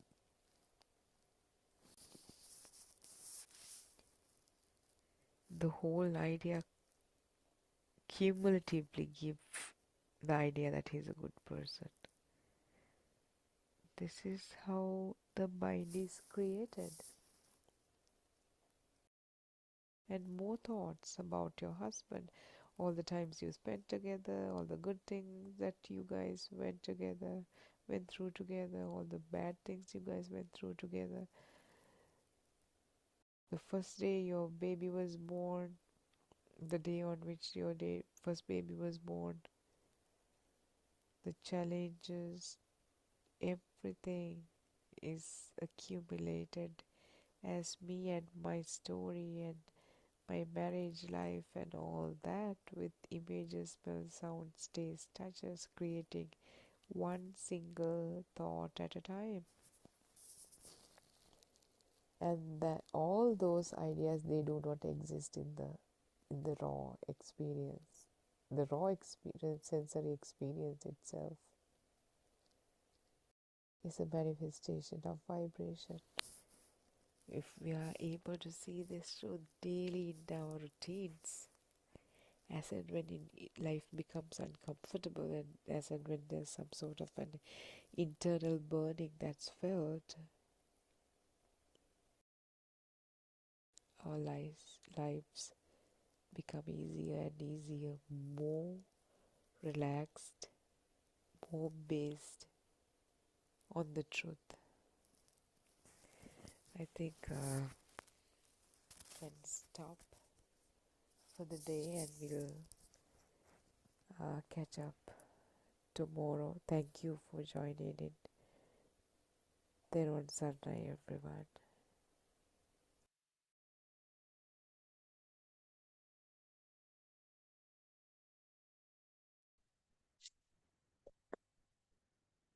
Yes, Theron Sanrai, everyone, and Theron Sanrai was Sashi.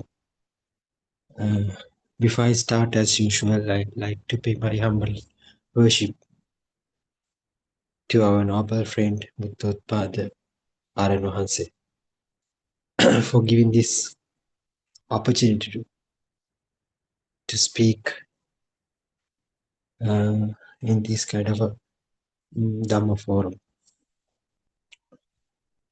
So, as Sashi said, there are certain raw kind of sensations that would manifest some kind of mental fabrication, mental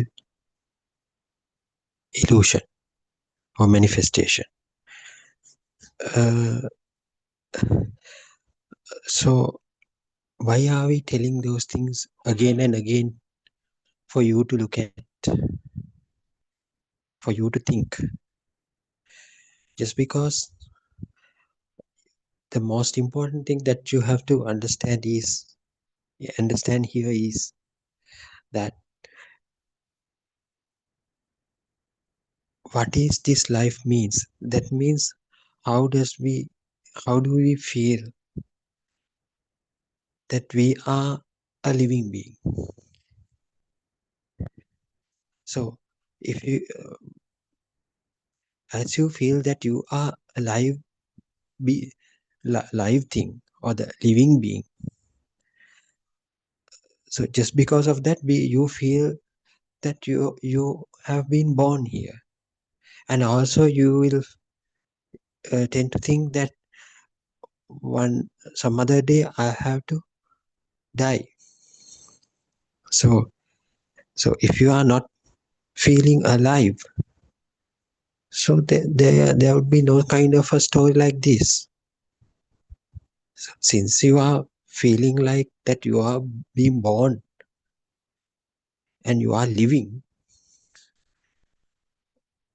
so everything else that you think will come along with that. So for an instance, you can look at a newly born child. So this newly born child, does he or she has that kind of a feeling of the existence? No, because he doesn't know that he has been born, or he is a living being. So the fact is that how this alive feeling has come into ourselves. In order to understand that thing,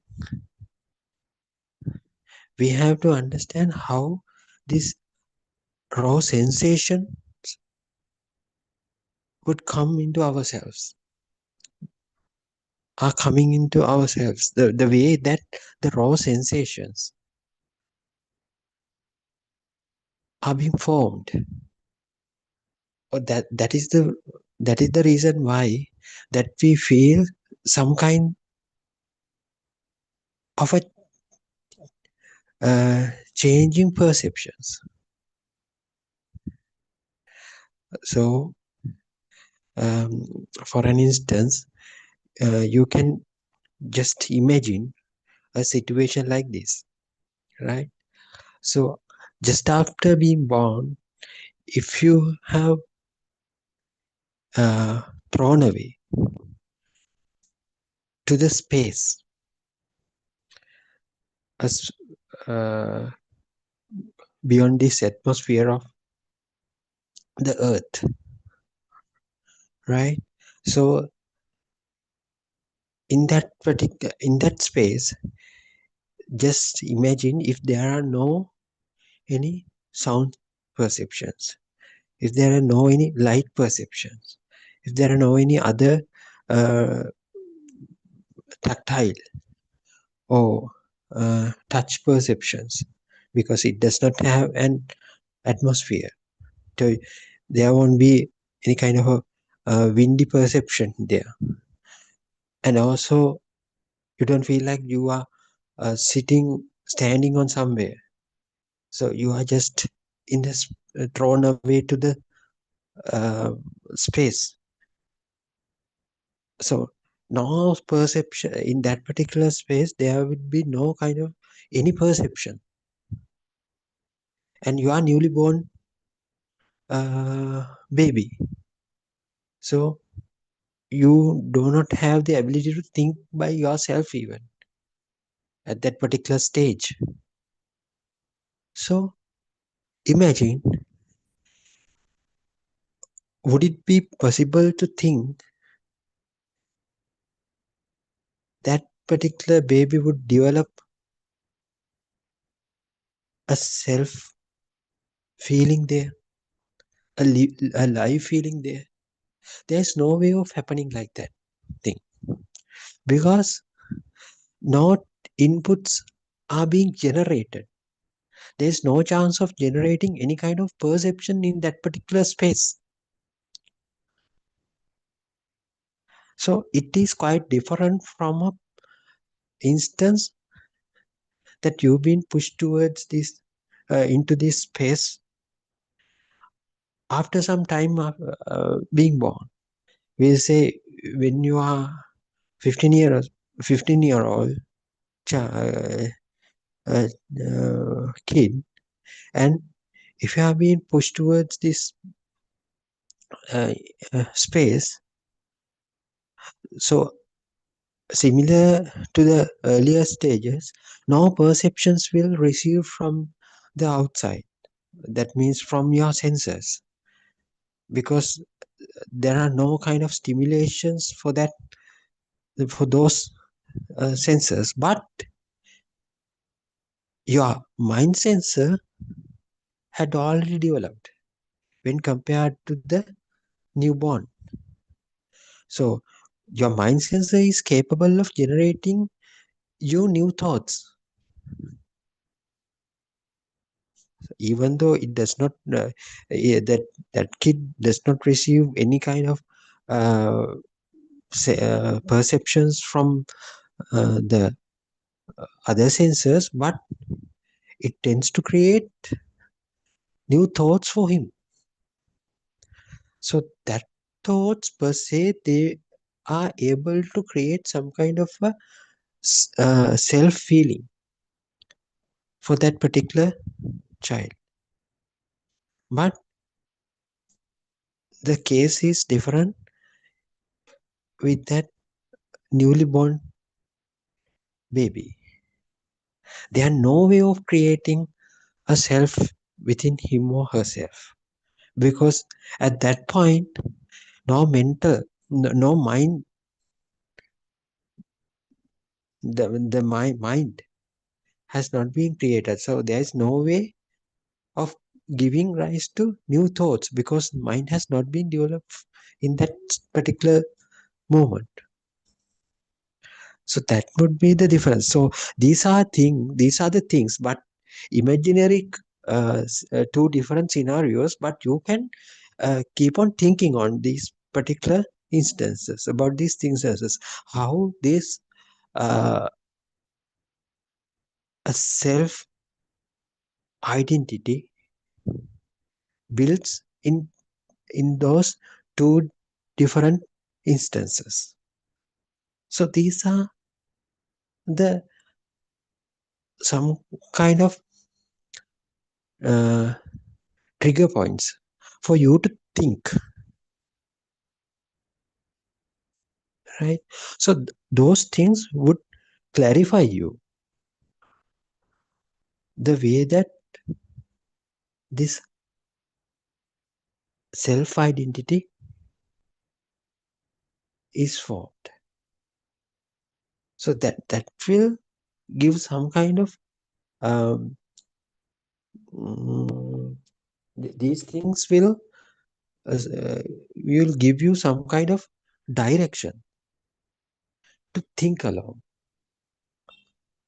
how this self identity is formed. So as Lord Buddha said to the monks, what you are thinking that you are living, what you make you to think that you are living, is only just repetitively happening, changing kind of perceptions. Unless otherwise you don't feel like you are alive. Because of the speed that perceptions change, perceptions that you receive changes. You don't feel like there are different separate instances that you are living in.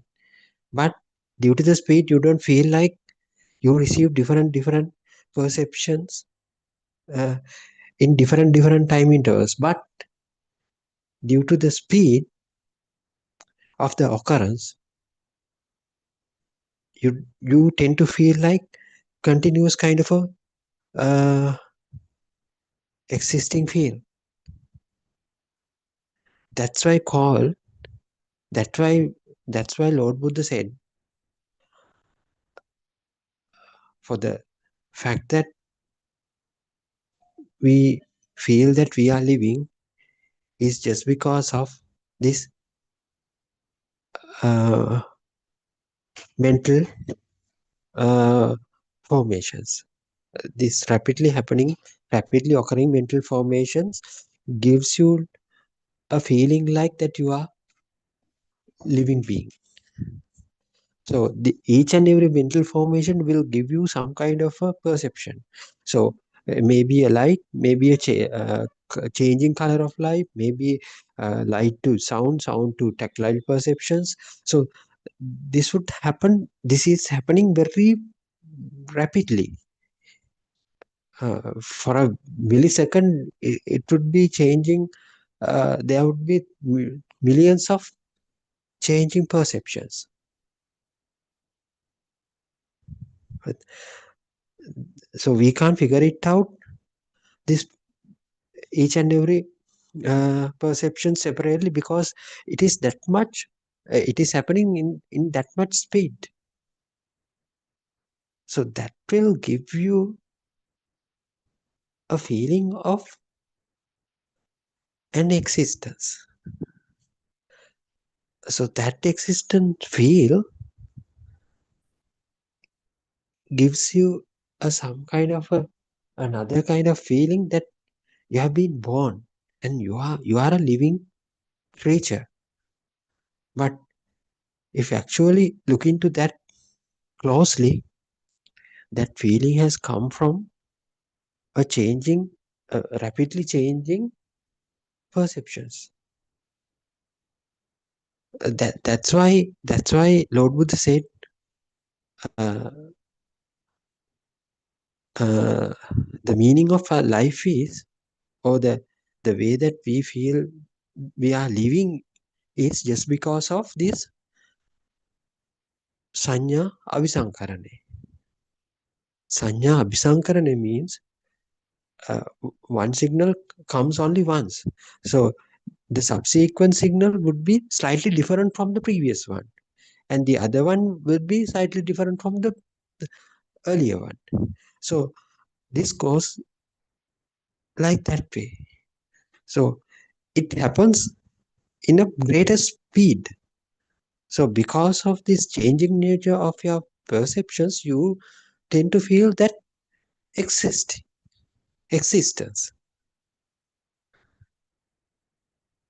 So unless there is that changing nature of this separate perceptions, there won't be a such kind of a living being here as well.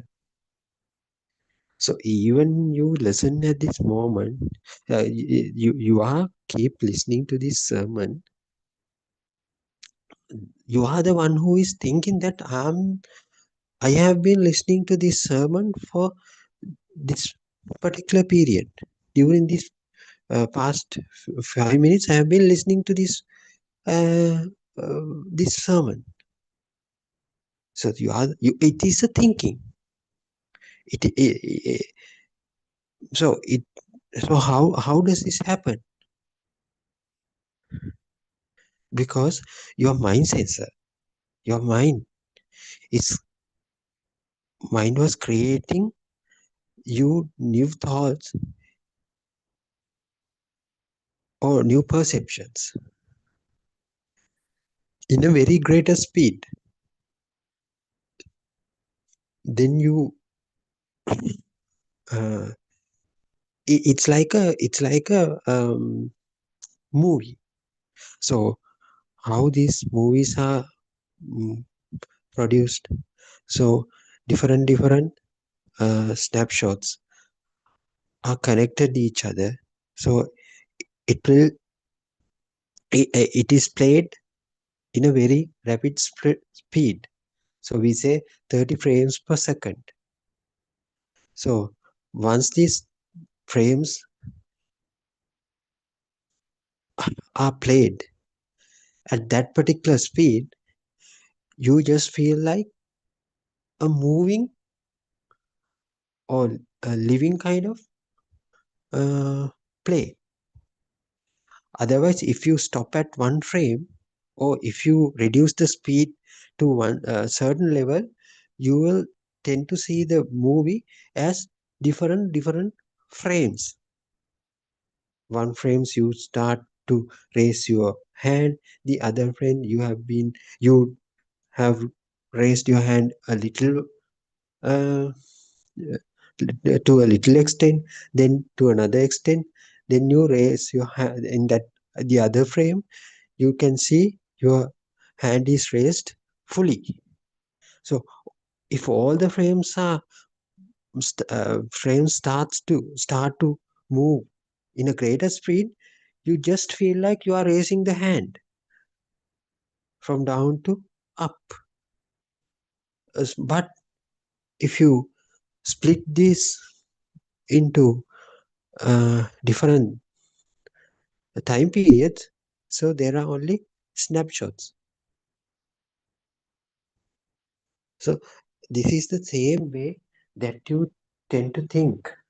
That will happen in your life as well. Different frames are flowing or are playing in a greater speed. The frame, one single frame is made up of one single perception. So same perception would never come in the subsequent frame. So there is slighter change in that perception. So the other frame, it is little bit it has a little bit a slighter change in that perception as well. So what will happen if these perceptions happen in a certain speed? you do not feel that there are separate instances. You just feel that a movie is playing. So that means you tend to feel that the I-ness that is developed in each frame, or each frame has an inbuilt power. So that inbuilt power gets combined each other. When it plays, when it starts to play at a greater speed, the power which is generated within that each perceptions will merge each other, will amalgamate, will accumulate. Then you tend to feel there is one single kind of a power. That power, or that will create you that some kind of a existence feel of that particular perceptions. So you tend to feel these perceptions as real. So for an instance, you can say, if you keep on listening these sermons, so you tend to feel that this sound which come from this phone or this instrument or this device as real. Why does this happen? Because that particular perception has some underlying power in it. That power gets accumulated as it moves at the rapid speed, as it moves rapidly. So then what happens? It all combines and make you to feel the sound that comes from this particular device as real. So that makes you to convince, that enough you to convince that this is a real thing. So this device produces some kind of a sound. So you tend to feel like that. Then what happens? Then at the same time, if it is felt as real, so there should be some person to feel that as well. It was not there in that particular signal, but involuntarily it is created. That notion gets created. It is another kind of a perception. That is the self-feeling. So from that onwards, so if this sound becomes real for you, as soon as the sound becomes real, invariably, involuntarily, there will be a self to perceive that the real sound.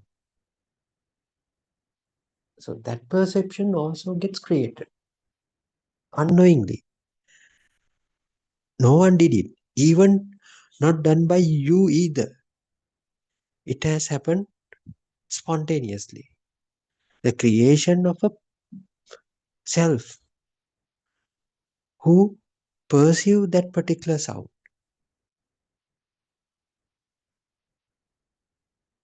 So that is the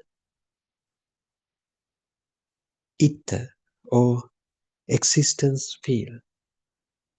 So this existence field had not come from yourself. It had come from the initial perceptions. Because of you were having, or you were receiving different kind of perceptions at a greater speed, you tend to feel like these perceptions are real. So at the same time, to feel that, to perceive that real perceptions, there should be some living being here to perceive that thing. Another kind of perceptions get created involuntarily, spontaneously. So that is you. That is you. That is the way, the how yourself have been created in this very particular moment. Even if you, so that's why I told you at the beginning. Just imagine a state that you were pushed towards into the outer space, place where it situated in the outer space. No perceptions there at all. So there is no way of receiving any kind of perception in that particular outer space.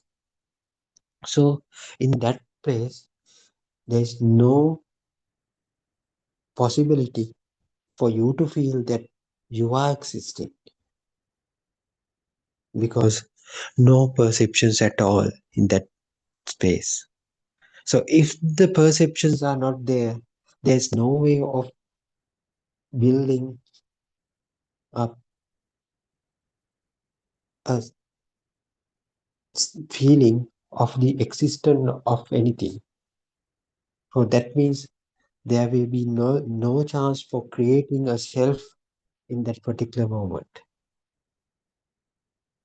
So that's why I told at the beginning, if you have been pushed or thrown away to the outer space just after being born, definitely you won't feel like you are living, or you are a living being.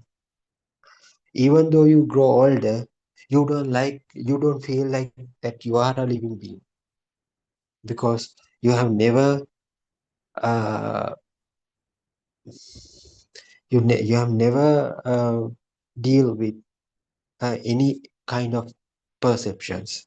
So as you are not dealing with any kind of perceptions from the beginning, even though you grow older, you don't feel like that you are being born, you are alive, you are a living being. You don't feel like that you are a human being either. So these are very hypothetical instances that you can keep thinking. That will enhance your ability to see through this entire Dhamma.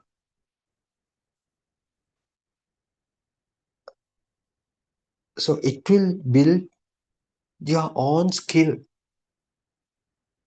to develop within you, to grow within you, to see through this illusion. So why we are always say this is an illusion? So the perception is not real. It is an illusion. So we keep on telling it again and again. So you have to focus. Now you have to focus on these perceptions. So what sort of a thing this perception is? So how can I deny this perception is not real? How can I understand that? It is a very tricky point here. There is a very tricky point here, because once you open your eyes, you tend to see so many things. So how you can see? How this visual vision gets created? Because of the light. So from the time you are born, you have been taught that some kind of a light comes into your eyes and makes it visualize, makes these objects visualized for you because of the light. So you have been taught that sun radiates some light, white light, so it falls on the objects in the environment. The reflection which comes from those objects will captured into your eyeball, then the vision is taking place. So this is the normal way that you have been taught. But think, if this is true, why the different animals in this same earth would see the worldly objects as different ways, the objects in different ways. So why some animals can't see in the daytime? Why we can't see can't see the objects in the night time? So just it has an explanation, because of you do not have the sunlight, so you won't be able to see at the night. So that is reasonable. That is the way how you have been taught. But in the absence of the light, how the other some animals like reptiles and owls and bats, so do their hunting and all the activities during night times, how can they tend to see? They have eyes. You have seen they have eyes. You know that they have two. Most of the people, these creatures are having two sets of eyes.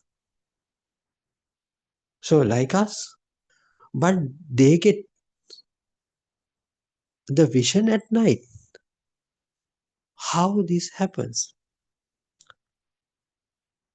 So they are from thinking in that way, you can work it out. Actually, the light is not really essential for this vision. So light is another kind of a perception. So you tend to think that because of the light you are seeing the objects. At the absence of the light, you won't be able to see the objects. So this is how your brain got trained. But that is not the absolute truth. So we'll take an example, an earthworm. So most of the time it lives underground. So as you know, there is no light is penetrating to the underground. So basically theoretically there should be a darker space. No, the underground is a darker space according to our knowledge. But these earthworms, these iguanas, all these kind of animals live peacefully underground. So they create their own dens. So they breed, they take care of their own kids. So they recognize their own partners. So if they don't have that visual sensations, so how then they communicate each other, or how they find out each other? So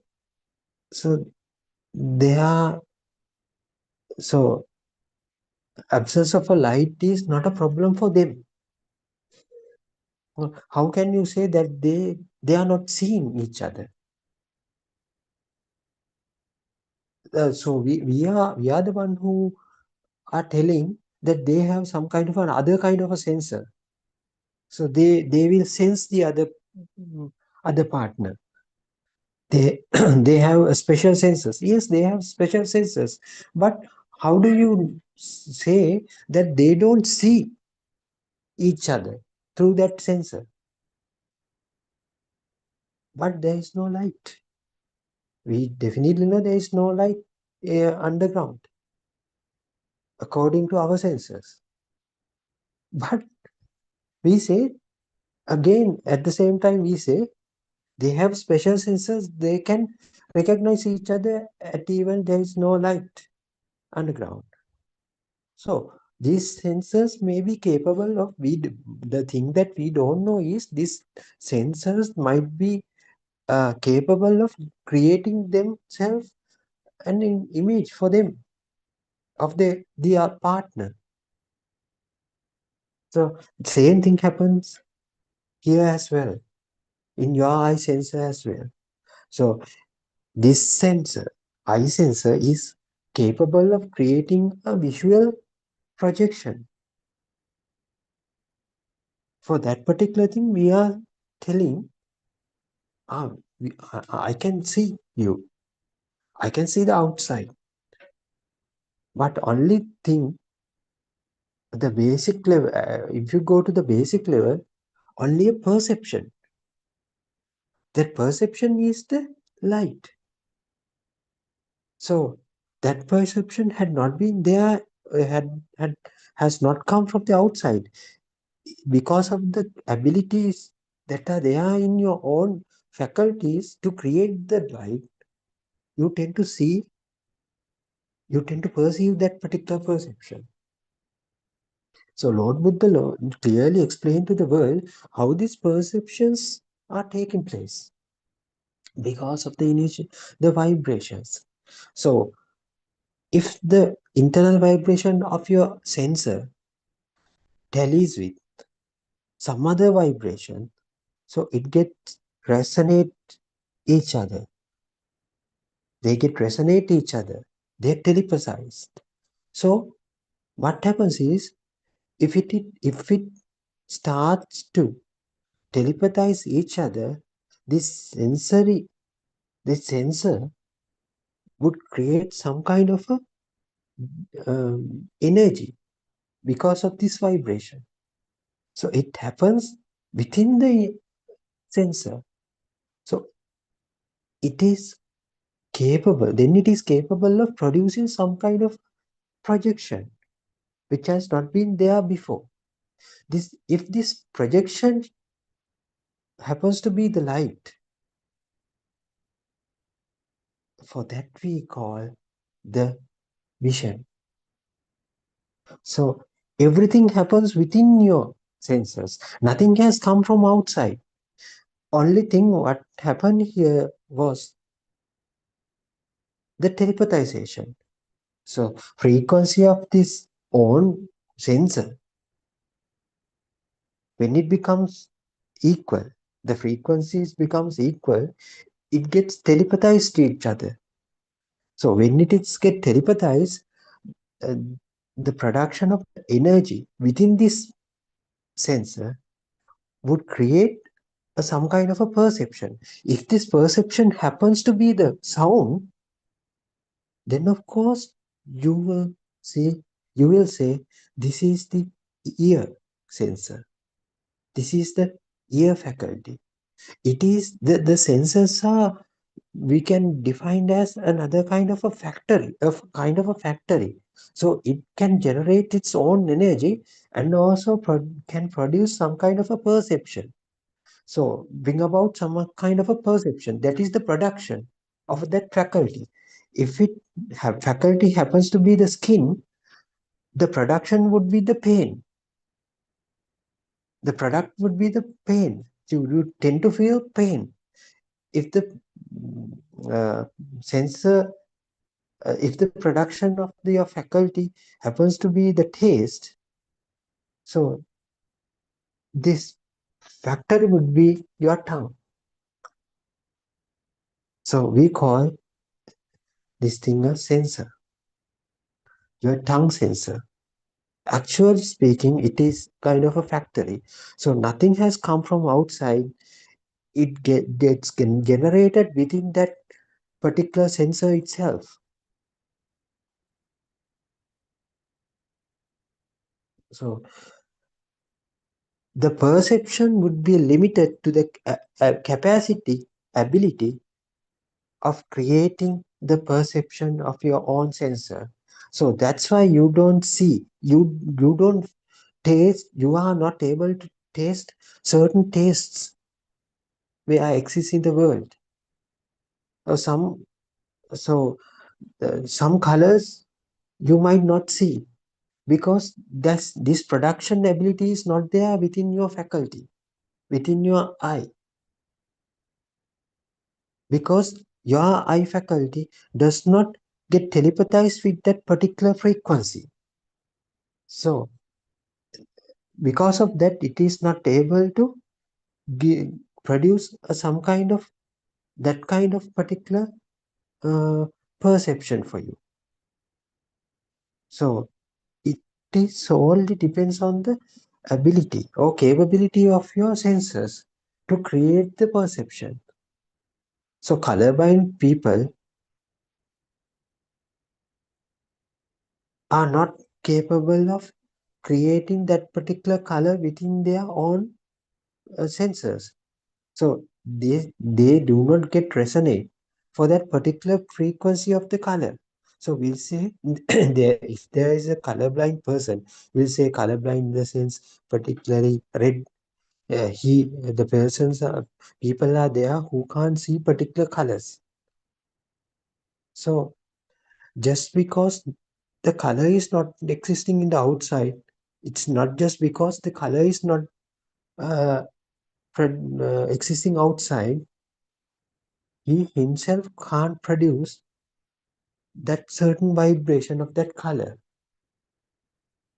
So if this does resonate each other, so there is no way of producing that particular perception within that from that from that eye. So it will create no perception, even though you that particular person looking at a colorful thing, that particular color won't get resonate each other. So the perception won't happen.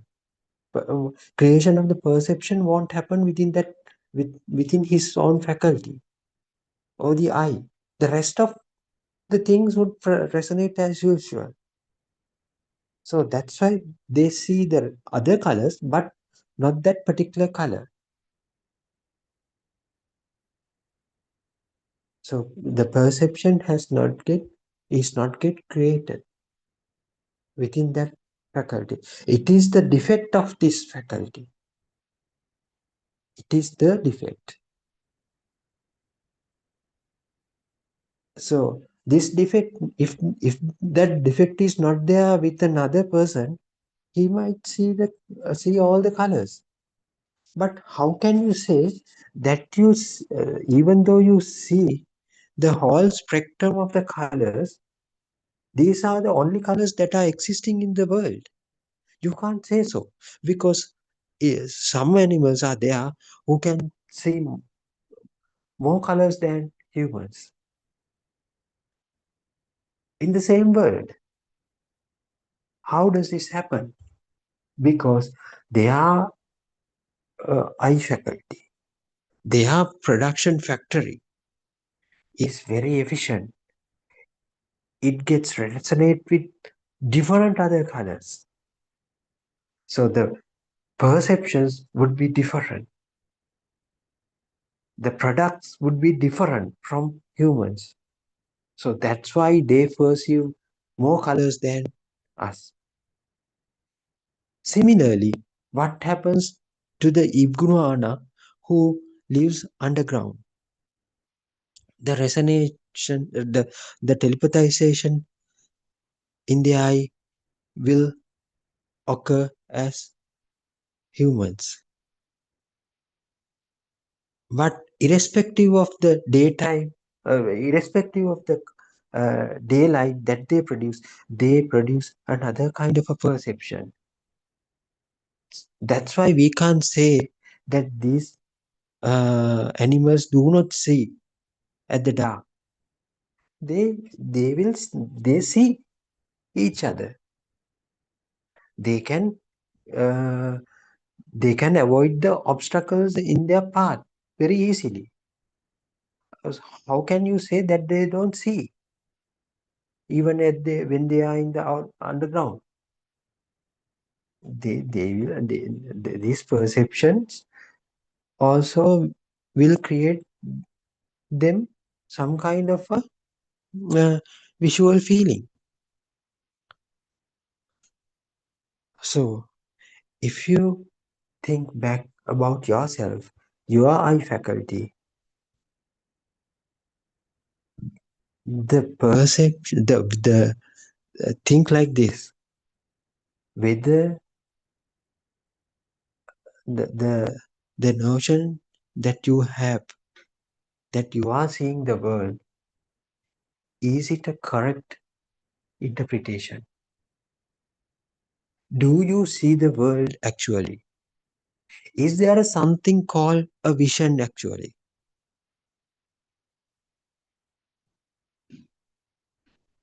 If you think deeper in this reality, in that angle, you tend to understand there is nothing so called a vision here. There is no thing called vision here. It is just a projection of your own faculty. If this product or the projection happens to be the light, we tell it, we name it, it as the vision. So how can you say the resonance of the eye in a reptile or a bat does not produce the light? You can't say so. It might produce a light for the bat at the dark. You can't say that. That's why the bats tend to see the world at night. This telepathization happens at night. So it may be creating light perception for a bat. For bat will say, so now you have light. Now I can see well. Just because I can see the light.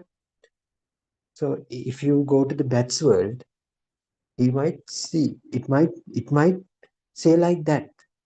So how can you say at the daytime, there is no light at the daytime?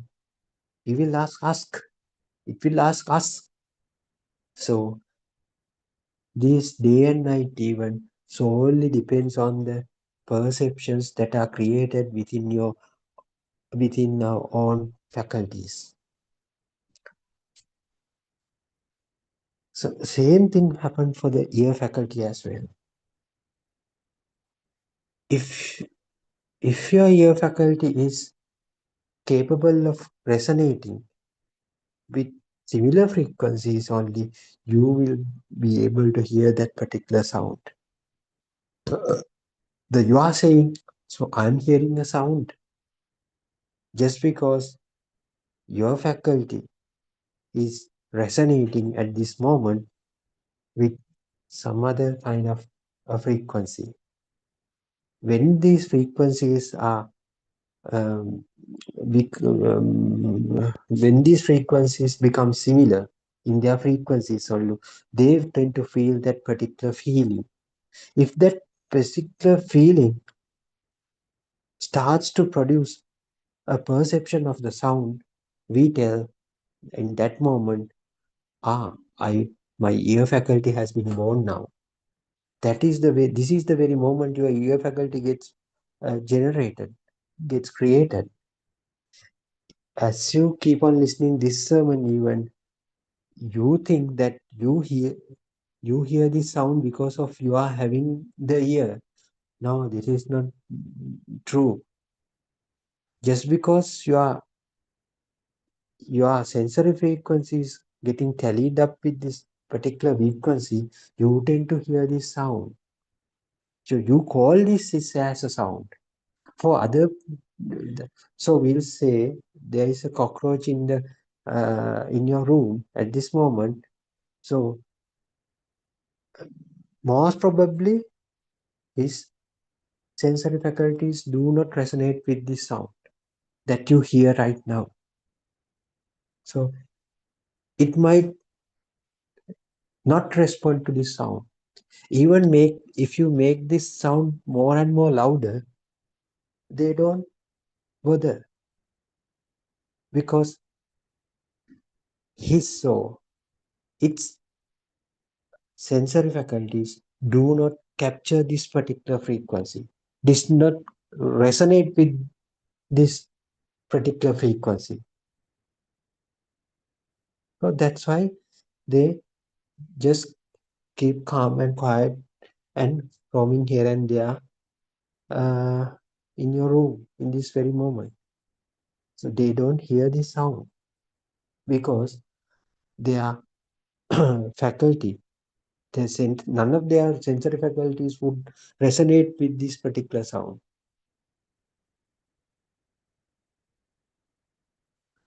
So it is a little bit difficult for a beginner to understand at once. There are so many things to be studied. To study, there are so many things to study and to analyze. This is your research. This is the research that you have to conduct by yourself. How my eye faculty sees the world. How my ear faculty or the ear captures the sound. How my tongue captures the taste. How my skin captures the temperature or the pain. How my nose generates this sense of smell. All these things you have to work it out by yourself. The most important point here to know that the telepathization or the resonance make you to feel the similar kind of frequencies irrespective of the distance that they exist. So we can't talk about the distance. It is a it is a subjective thing. That means it is so relative, right? So relative to your senses, you are telling that this object is situated very closer to me. That object is is situated very far from me. So it is depend on the sensory inputs that the sensory world that is created by your own senses. But for an instance, you think there are certain animals who might see from far away heights. The small creatures which creep on the ground. So they may be flying. Take for an instance an eagle. They are seeing these eagles are capable of seeing the creatures who creeping on the ground from far away places in the sky, maybe 1 or 2 kilometers. So does this reflection or this what you call this reflection of the light goes to the eye of the eagle from that particular creature? No, that is impossible. This distance is so long. It is not the thing. So we think like that, but it is not the thing. In the dark, even they might find the particular prey. So how does this happen? The resonance. Even the eagle is flying at the certain heights. The resonate, its eyeball gets resonated with the relevant frequencies. That's why it sees these creatures who creep, small creatures even who creeps on the ground, maybe who um, hide under the certain dents in the ground. He still he still sees that particular creature. How does this happen? The light doesn't travel that far places under the dents, but it has the sense. So how does this sense come from? From the frequency matching. If two frequencies are get matched, it will capable of creating some kind of a perception. It is solely depends on the ability or the capability of your faculty. So from the day you are born until now, if you think that you have seen so many things up to date, until today, it is your imagination. It is the way that you think, but it is not true. The perceptions get created then and there. So that perception is capable of creating or telepathizing with the previous instance. So that will memorize, that will help you to memorize the previous instances as well. So this telepathization can be applied to everywhere. For the thought even. So you are thinking that you are the one who is thinking from your own mind. But mind behaves as another kind of a sensor. So it can generate a similar kind of thoughts again and again. How does this happen? Same thing happen as in your eye. So the telepathization occurs again and again. So one thought is capable of creating another thought with a similar frequency or more or less similar frequency.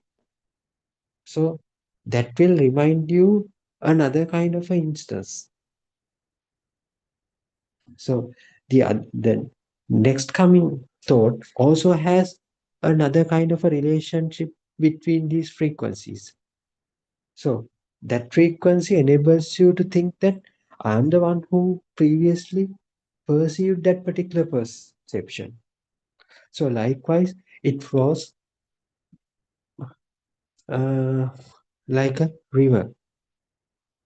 So from that, you tend to think, am I the one who lived about 5 years back? Am I the one who have born about 40 years back? So those are thoughts. Those are perceptions. Those are thoughts. So each and every thought has another kind of a feeling of the becoming it's real. Because of it, it has an inherent kind of a energy within it.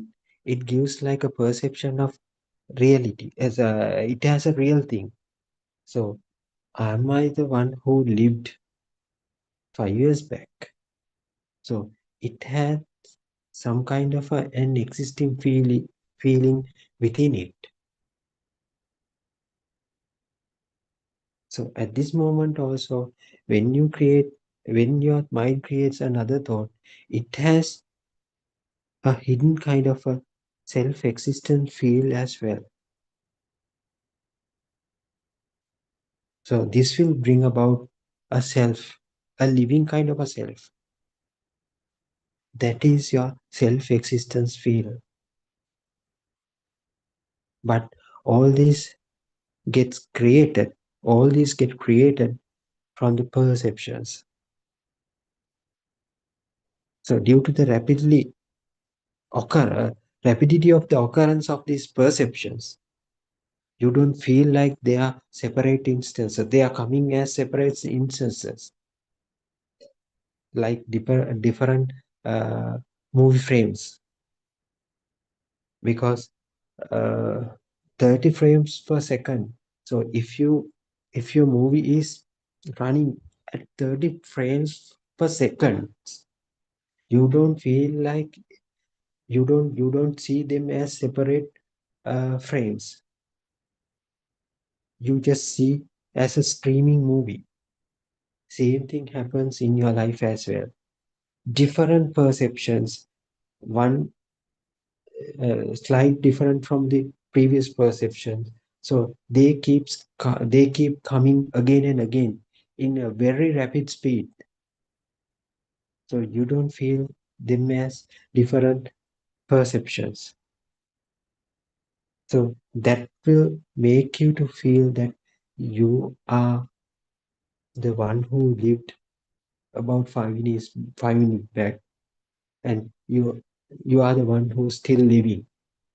That is your self-existence feeling.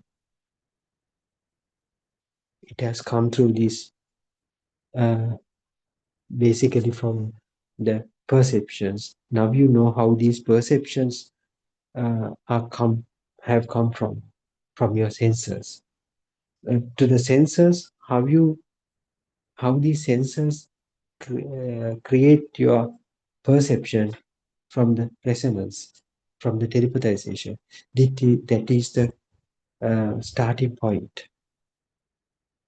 So these frequencies, these vibrations, or this initial triggering collisions, or the energy packets, are the causative factors for making you a self-existence feel. From where those things come from where these initial vibrations have come from the zygote itself. When you are there, get conceived at the womb of your mother, that is the place your very first vibration will got generated.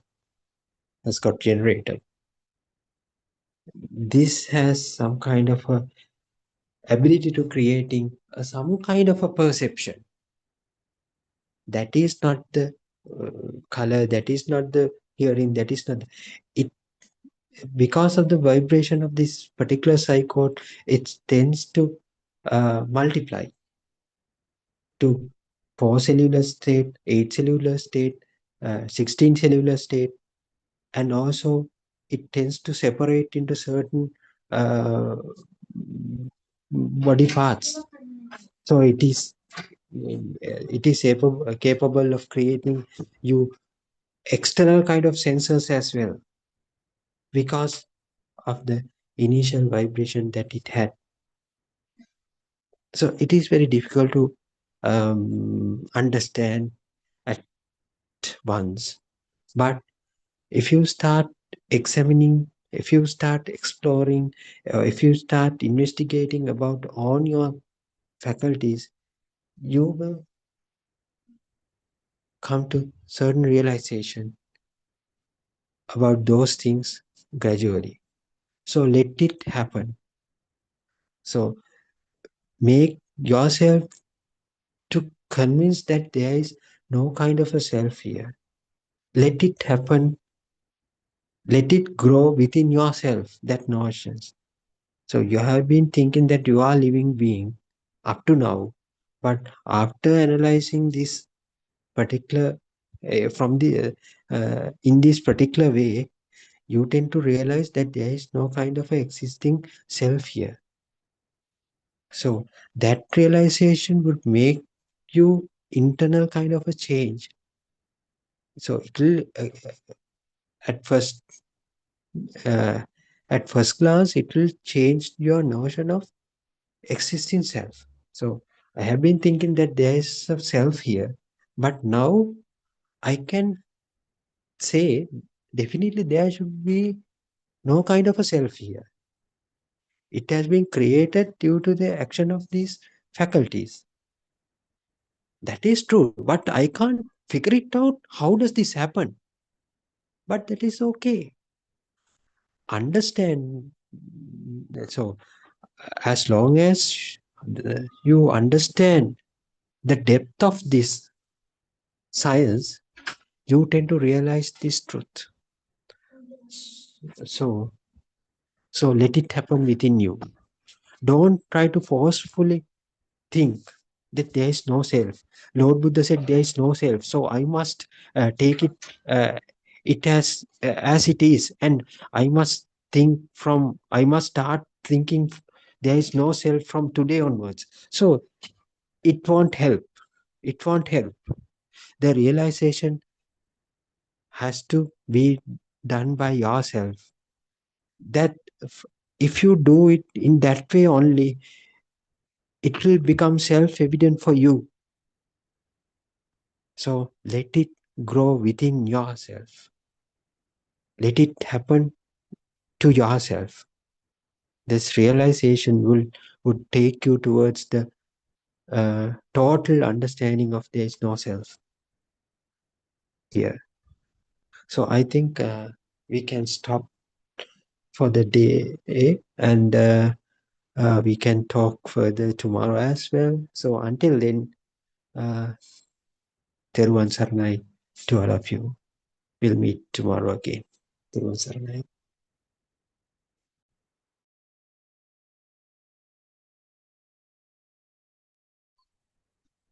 Teruvan Saranai. Teruvan Saranai, all Dhamma friends. First of all, let us pay our homage at Buddothpado Aryan Mahase's feet. Actually, he is our noble friend, spiritual teacher, who has contributed immensely to reawaken the true message of Gautama Buddharajanan Wahanse, which was subjected to distortion over the 2500 years. So today this true Dhamma is available for all of us. So it is open and it is being conveyed to entire mankind, not only in Sinhala language but also in English language, to facilitate people who are unable to understand Sinhala, the native language of Sri Lanka. So today, as usual, our effort is to understand how we have ignorantly believed there is a self in this body or the mind. So every day we are investigating into that to liberate from this false view of existing self and an existing world. We have to explore this message revealed to us by Gautama Buddharajanan Wahanse through ourselves. So for this we have to be open-minded. We have to awaken the wisdom, inner wisdom, to understand this truth, ultimate truth. So let's look at the current plight of the Buddhists. And actually, we know Gautama Buddharajanan Wahanse disclosed the cause and effect Dhamma to the world. He said that it is Pubbhe Ananussutesu Dhammesu, never heard before Dhamma. So what was available as a religion in the world before that. Now we know Hinduism was there before Prince Siddhartha's birth even. So the concept or the principal religious philosophy that they practiced was action and effect dhamma. That is karma phala padya. So Lord Buddha having fulfilled his perfections for in a calculable number of eons, discovered this cause and effect dhamma, or the dependent origination. So, but even after this truth, ultimate truth was revealed to the world, still the Buddhists are in the ground of action and effect, or karma bhumi, because they expect a better life in next birth. So, or even in this birth, they want to have more and more comforts.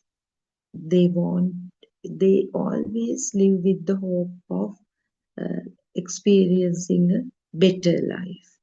So with that wish or with that intention, they involve in meritorious deeds. Those are actually known in Buddhism as Amisa Puja, organizing alms givings, making donations, building temples, providing monks with essentials. They are all good. But Gautam Buddhacharya Mahanse did not encourage people to involve in such meritorious deeds, because that is not the proper way to end the sufferings or prevent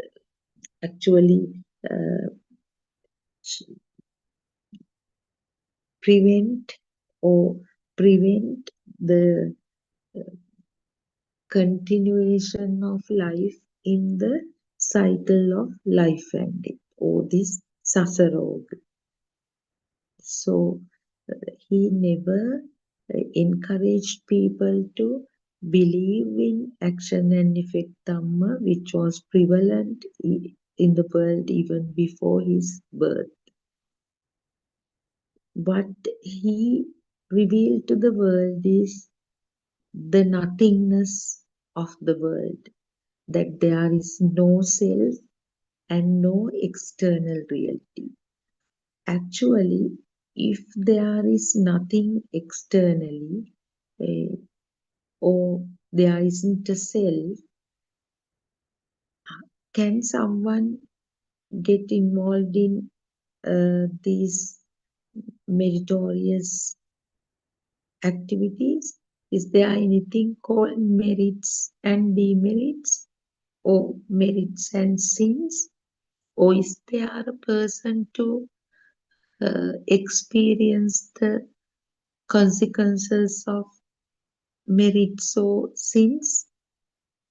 So that is why we say that when one understands, or when one realizes cause and effect dhamma, the action and effect dhamma has no place, because there should be a person to experience the consequences of those actions, and there should be things also for such a person, for a person to experience.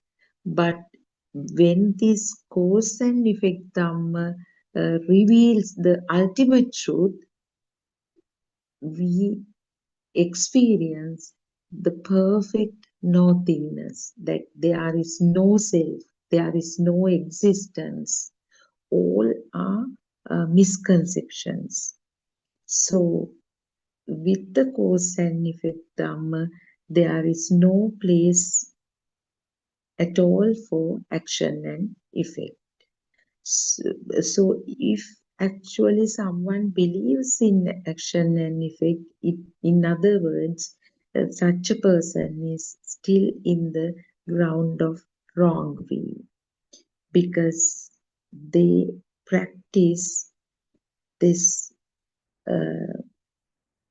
action and effect Dhamma, expecting a better life with a strong self-perception or self-view. So whoever does something with self-view, definitely it will be subjected to telepathization of certain reaction. So that is what we mean by consequences of these actions. So such a person will go for another birth, and all the consequences will follow him. Like actually it is the example given by Gautama Buddha himself, like a wheel of a cart. As if a wheel follows the ox who, or the bull who pulls the cart. This karma or the consequences of actions will follow a person who is in the wrong way. So it is obvious that if someone needs to end the samsaric cycle, or this deadly cycle of life and death, he or she should be born in a human plane, because such a person should realize the nothingness of the stimulus, which is the main cause of suffering. Actually, we know this stimulus arises due to speedy occurrence of vibrations. In other words, that is the rising of 5 aggregates. So to realize this, one should have a human mind. The system should be a human system. So if the stimulus becomes real without knowing the truth, the arising of 3 time periods is also inevitable: past, present, and future. When the stimulus becomes real, we feel as if it existed in the past, it's there now, and it will continue to be there. So such a person will have a world, these worldly perceptions, then a birth, death, and everything. So this nothingness or nothingness can be discerned through the jnana or one's wisdom. The animals do not have the potential to experience this. That's why Buddha's very words become more meaningful. Durlabam manusattang, durlabam saddhamma savranam, durlabam patirupadesa vasocha, durlabam shana sampatti. So being born as a human and being able to listen to true Dhamma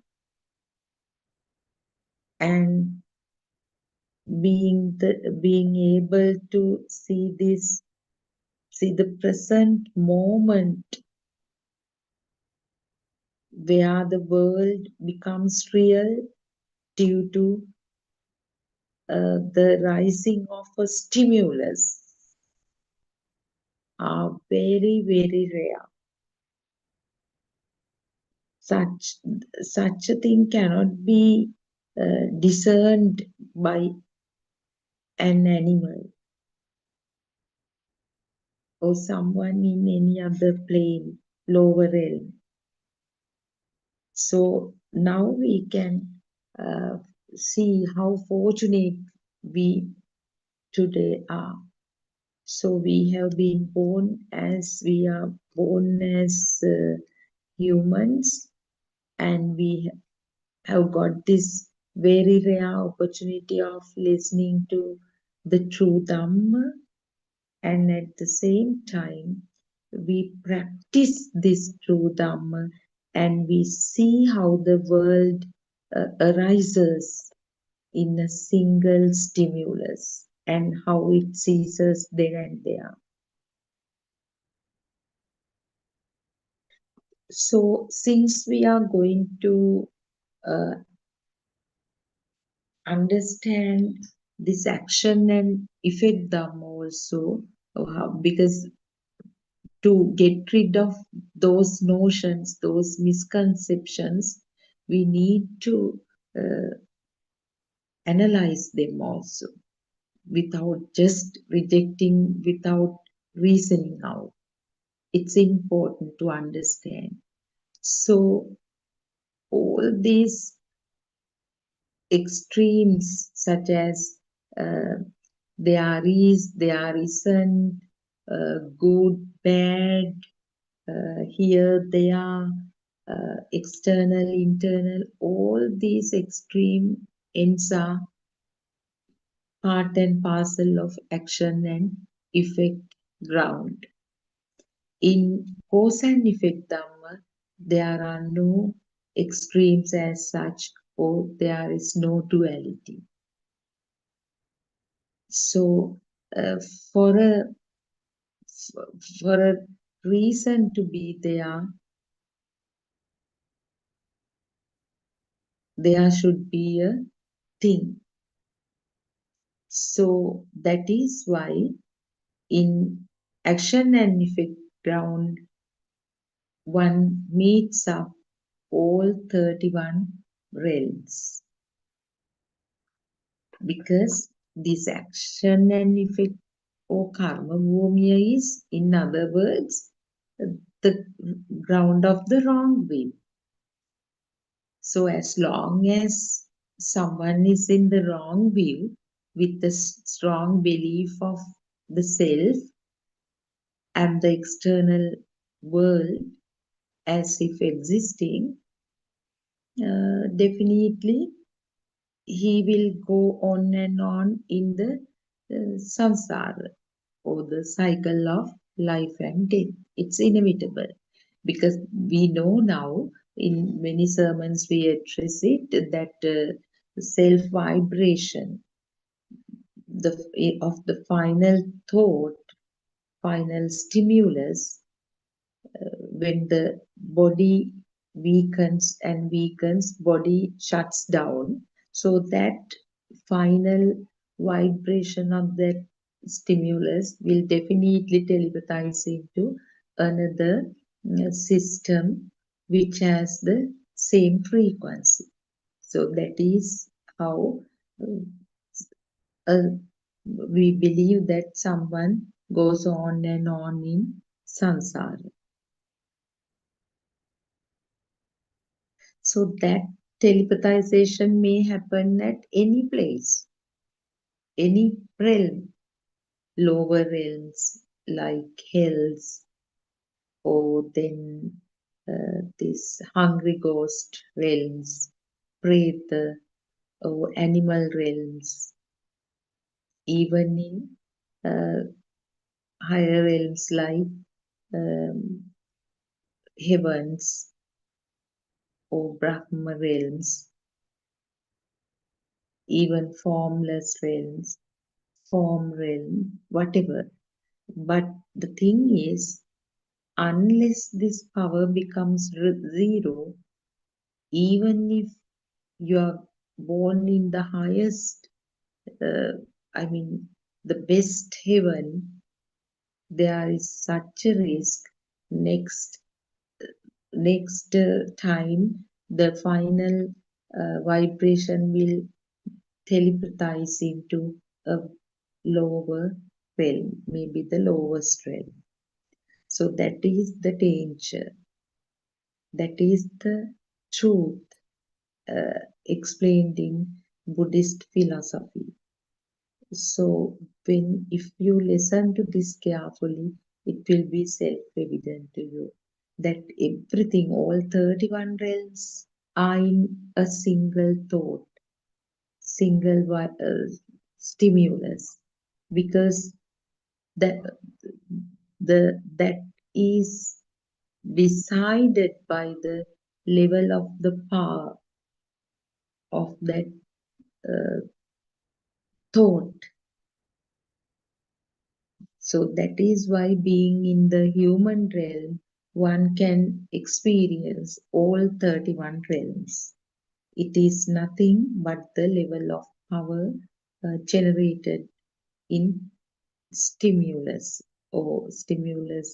rising of stimulus or thought. That is exactly the self vibration on the other hand. So this karma phala bhumi or action and effect ground was prevalent in India even before the birth of Prince Siddhartha. Actually, it is the philosophy of Nigantanatha Buddha. But Lord Buddha or Gautama Buddharajanan Vahanse revealed Pubbesu Ananussutesu Dhammesu. Never heard before Dhamma. So that is nothing but this cause and effect Dhamma. So as I mentioned before, if anything becomes real to us, it is inevitable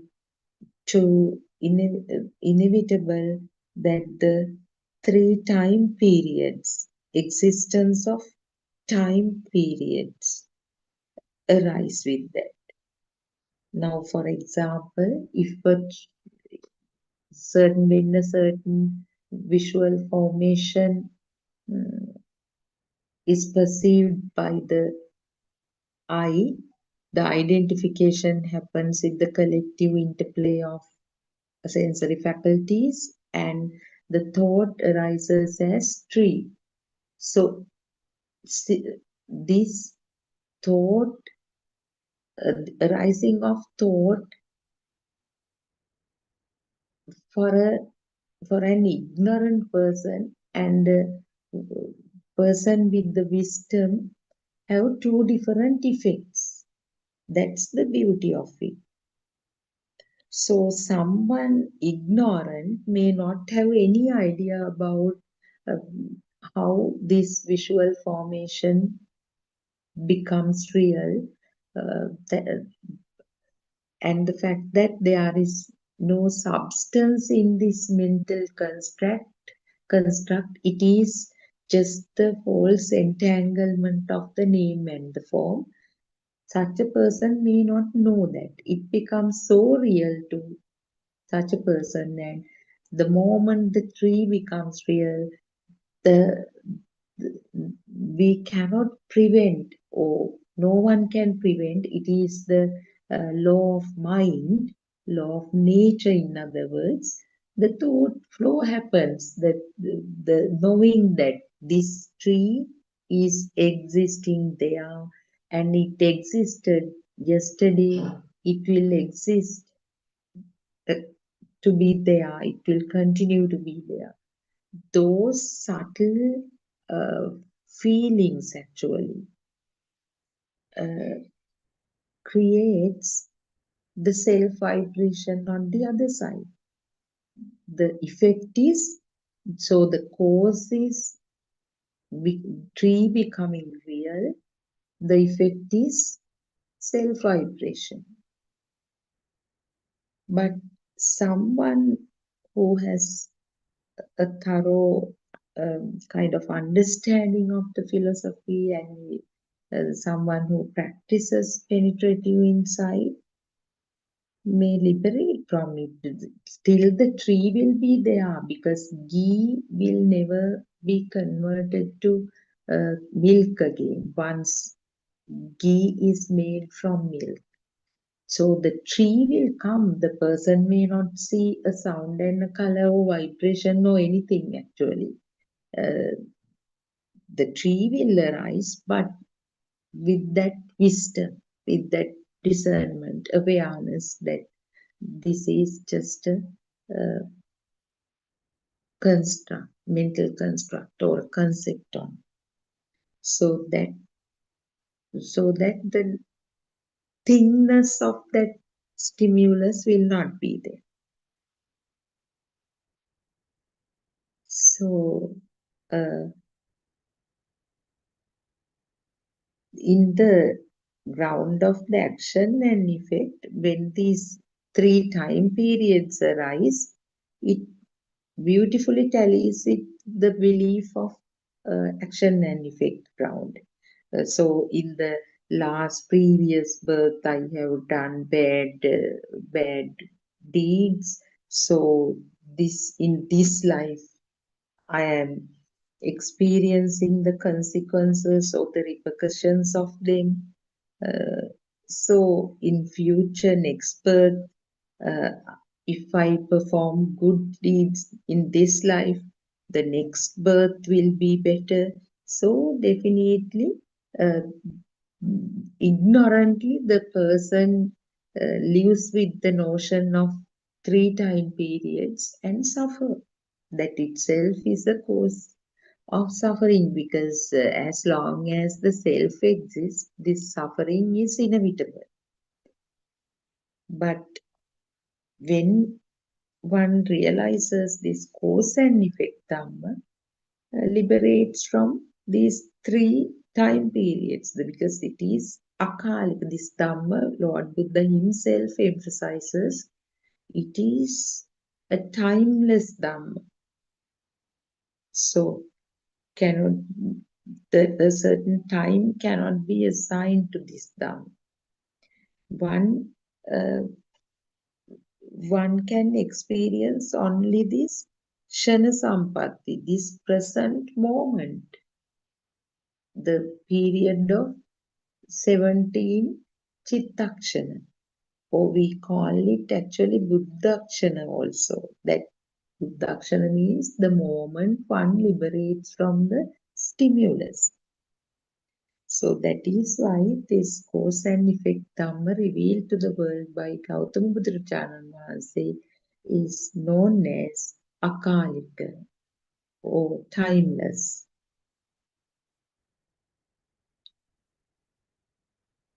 So actually the people believe that we live, okay, we have a life. So with that also we are like stuck in a certain view, wrong view. So with that basis only, one experiences all these concepts such as consequences of actions, so on and so forth, and they believe in them. They actually, even though they know that Lord Buddha rejected the fact that everything is subjected to action and effect, he rejected that. But so-called Buddhists, sadly, they still believe in action and effect Dhamma. And they actually, if they can liberate from that false conception, if they can get rid of that, they will have peace. Even if you believe in gods And there is no difference between believing in gods and believing in action and effect. Both belong to these beliefs, false beliefs, or the ground of wrong belief. So, the first thing one should do to enter the path is to get rid of wrong will. However much you involve in meritorious deeds with the belief that there is a self and there is a next life, a better life, you again make the world real. So that peace, that liberation won't happen. This liberation happens when you see the truth of the stimulus, and actually when you contemplate the truth, this how the truth in the sense, this mechanism of sensory faculties that creates an create a non-existing world for us. So the liberation automatically happens with that.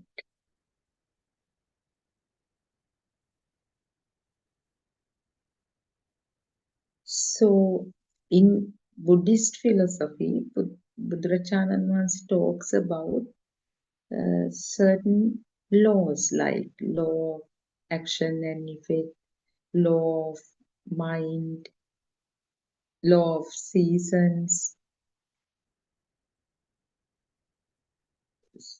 and law of germination.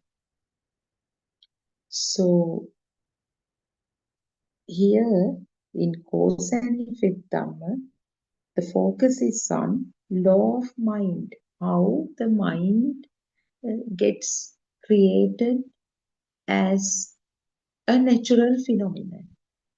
So it is obvious that do we have control over the thoughts or our mind? No, it is just a law of nature. So this cause and effect Dhamma helps us to understand this, how these formations arise, or these forms arise due to the speedy occurrence of vibrations in the sensory faculties. So, Rupantiko Ayuso Rupang means how these forms arise in eye faculty, ear faculty, nose faculty, body, and tongue. So, and also how they result in generating this power or burning, and also the fact that this power itself is the self vibration. So when one sees, as I mentioned before also, when one sees the truth of the mechanism of these sensory faculties, how these vibrations of opposing charges, positive, negative charges, synchronize into the sensitivities, prasadas in the sensory faculties, and how they generate power, and how all sensory faculties collectively react and end up creating a solid looking stimulus. Actually, we can't say it's solid. Stimulus is not solid. It's a mental construct, but it has this notion of being solid. We feel, because when the name gets attached to that form, the illusionary nature of that is that creation is, we feel as if it's a three-dimensional entity. So this was realized only by Lord Buddha. That is this, that can, such a complex natural phenomenon can be discerned only by such a unique personality with such great wisdom. So that is why even after 2500 years, we pay that much of gratitude to Buddhacharya Maharaj for his great wisdom, he and his kindness, because he could have definitely liberated being an arahant in the previous, birth, but he out of kindness, with the intention of helping the mankind to end the suffering, he went on fulfilling perfections and attained Buddhahood. So that power of wisdom is still there even after 2500 years. We experience this tranquility, calmness, peace by practicing the path he has recommended for Buddhists, true Buddhists. It is nothing but this cause and effect Dhamma. So when someone understands this Dhamma, he or she gets rid of wrong views. Wrong view in the sense that belief that the self is there or a soul is there and there is an external world that exists. So when one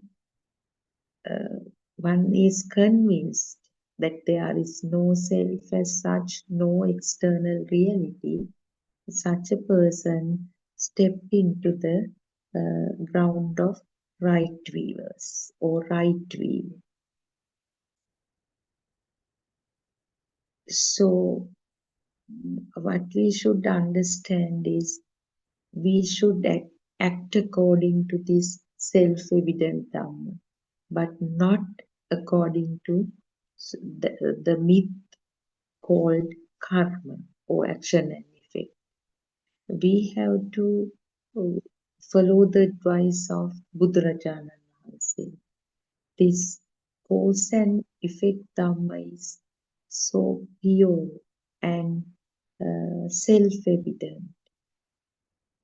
If we follow this path, the perceptions, or so-called, now I mentioned before, these thought or stimulus comes as a solid entity, because that is how it is, because if we do not see the truth of it, but when we realize the truth, gradually these perceptions become refined and refined.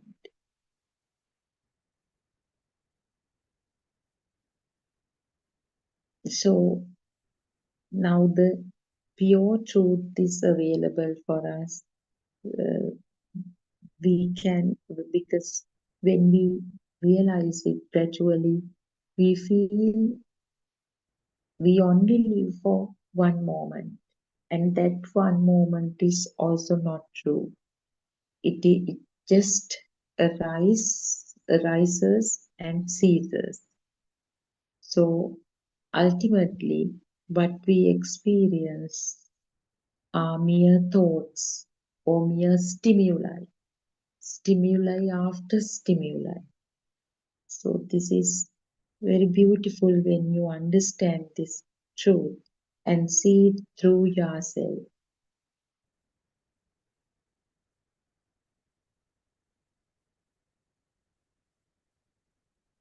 So once again, this cause and effect is nothing but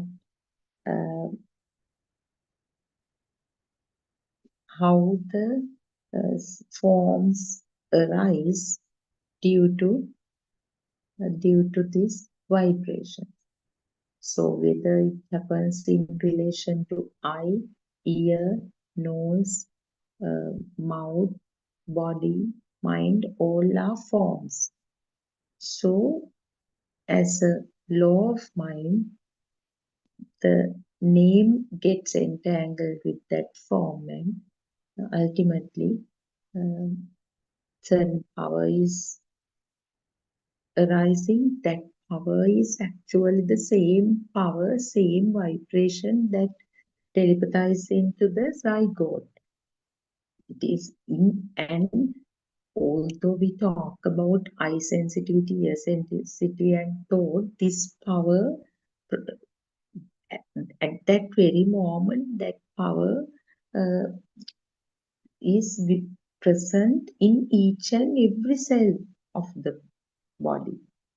So that is why now when we say this, we can actually, you can understand how complex this Dhamma is in a way. So even only a Buddha through that wisdom could explain this to the world. So it is a very rare opportunity that we have today, because this Dhamma is being explained to you in very simple terms, not in Pali terms. So we have to remind the contribution of Buddothpado Aryan in this venture, his effort to pass this message to the entire world by trying to explain this Dhamma in English, which is actually a Herculean task, because it's really, really challenging to do that. But all of us somehow try our best to pass this beautiful message under the guidance of R.N. Mahansi. So, in this cause and effect Dhamma, another important concept that we have to figure out is the role of mental images or chitta rupa. How certain processes happen as per these mental images without the involvement of a self. This is a very beautiful concept that we can experience through ourselves. Now,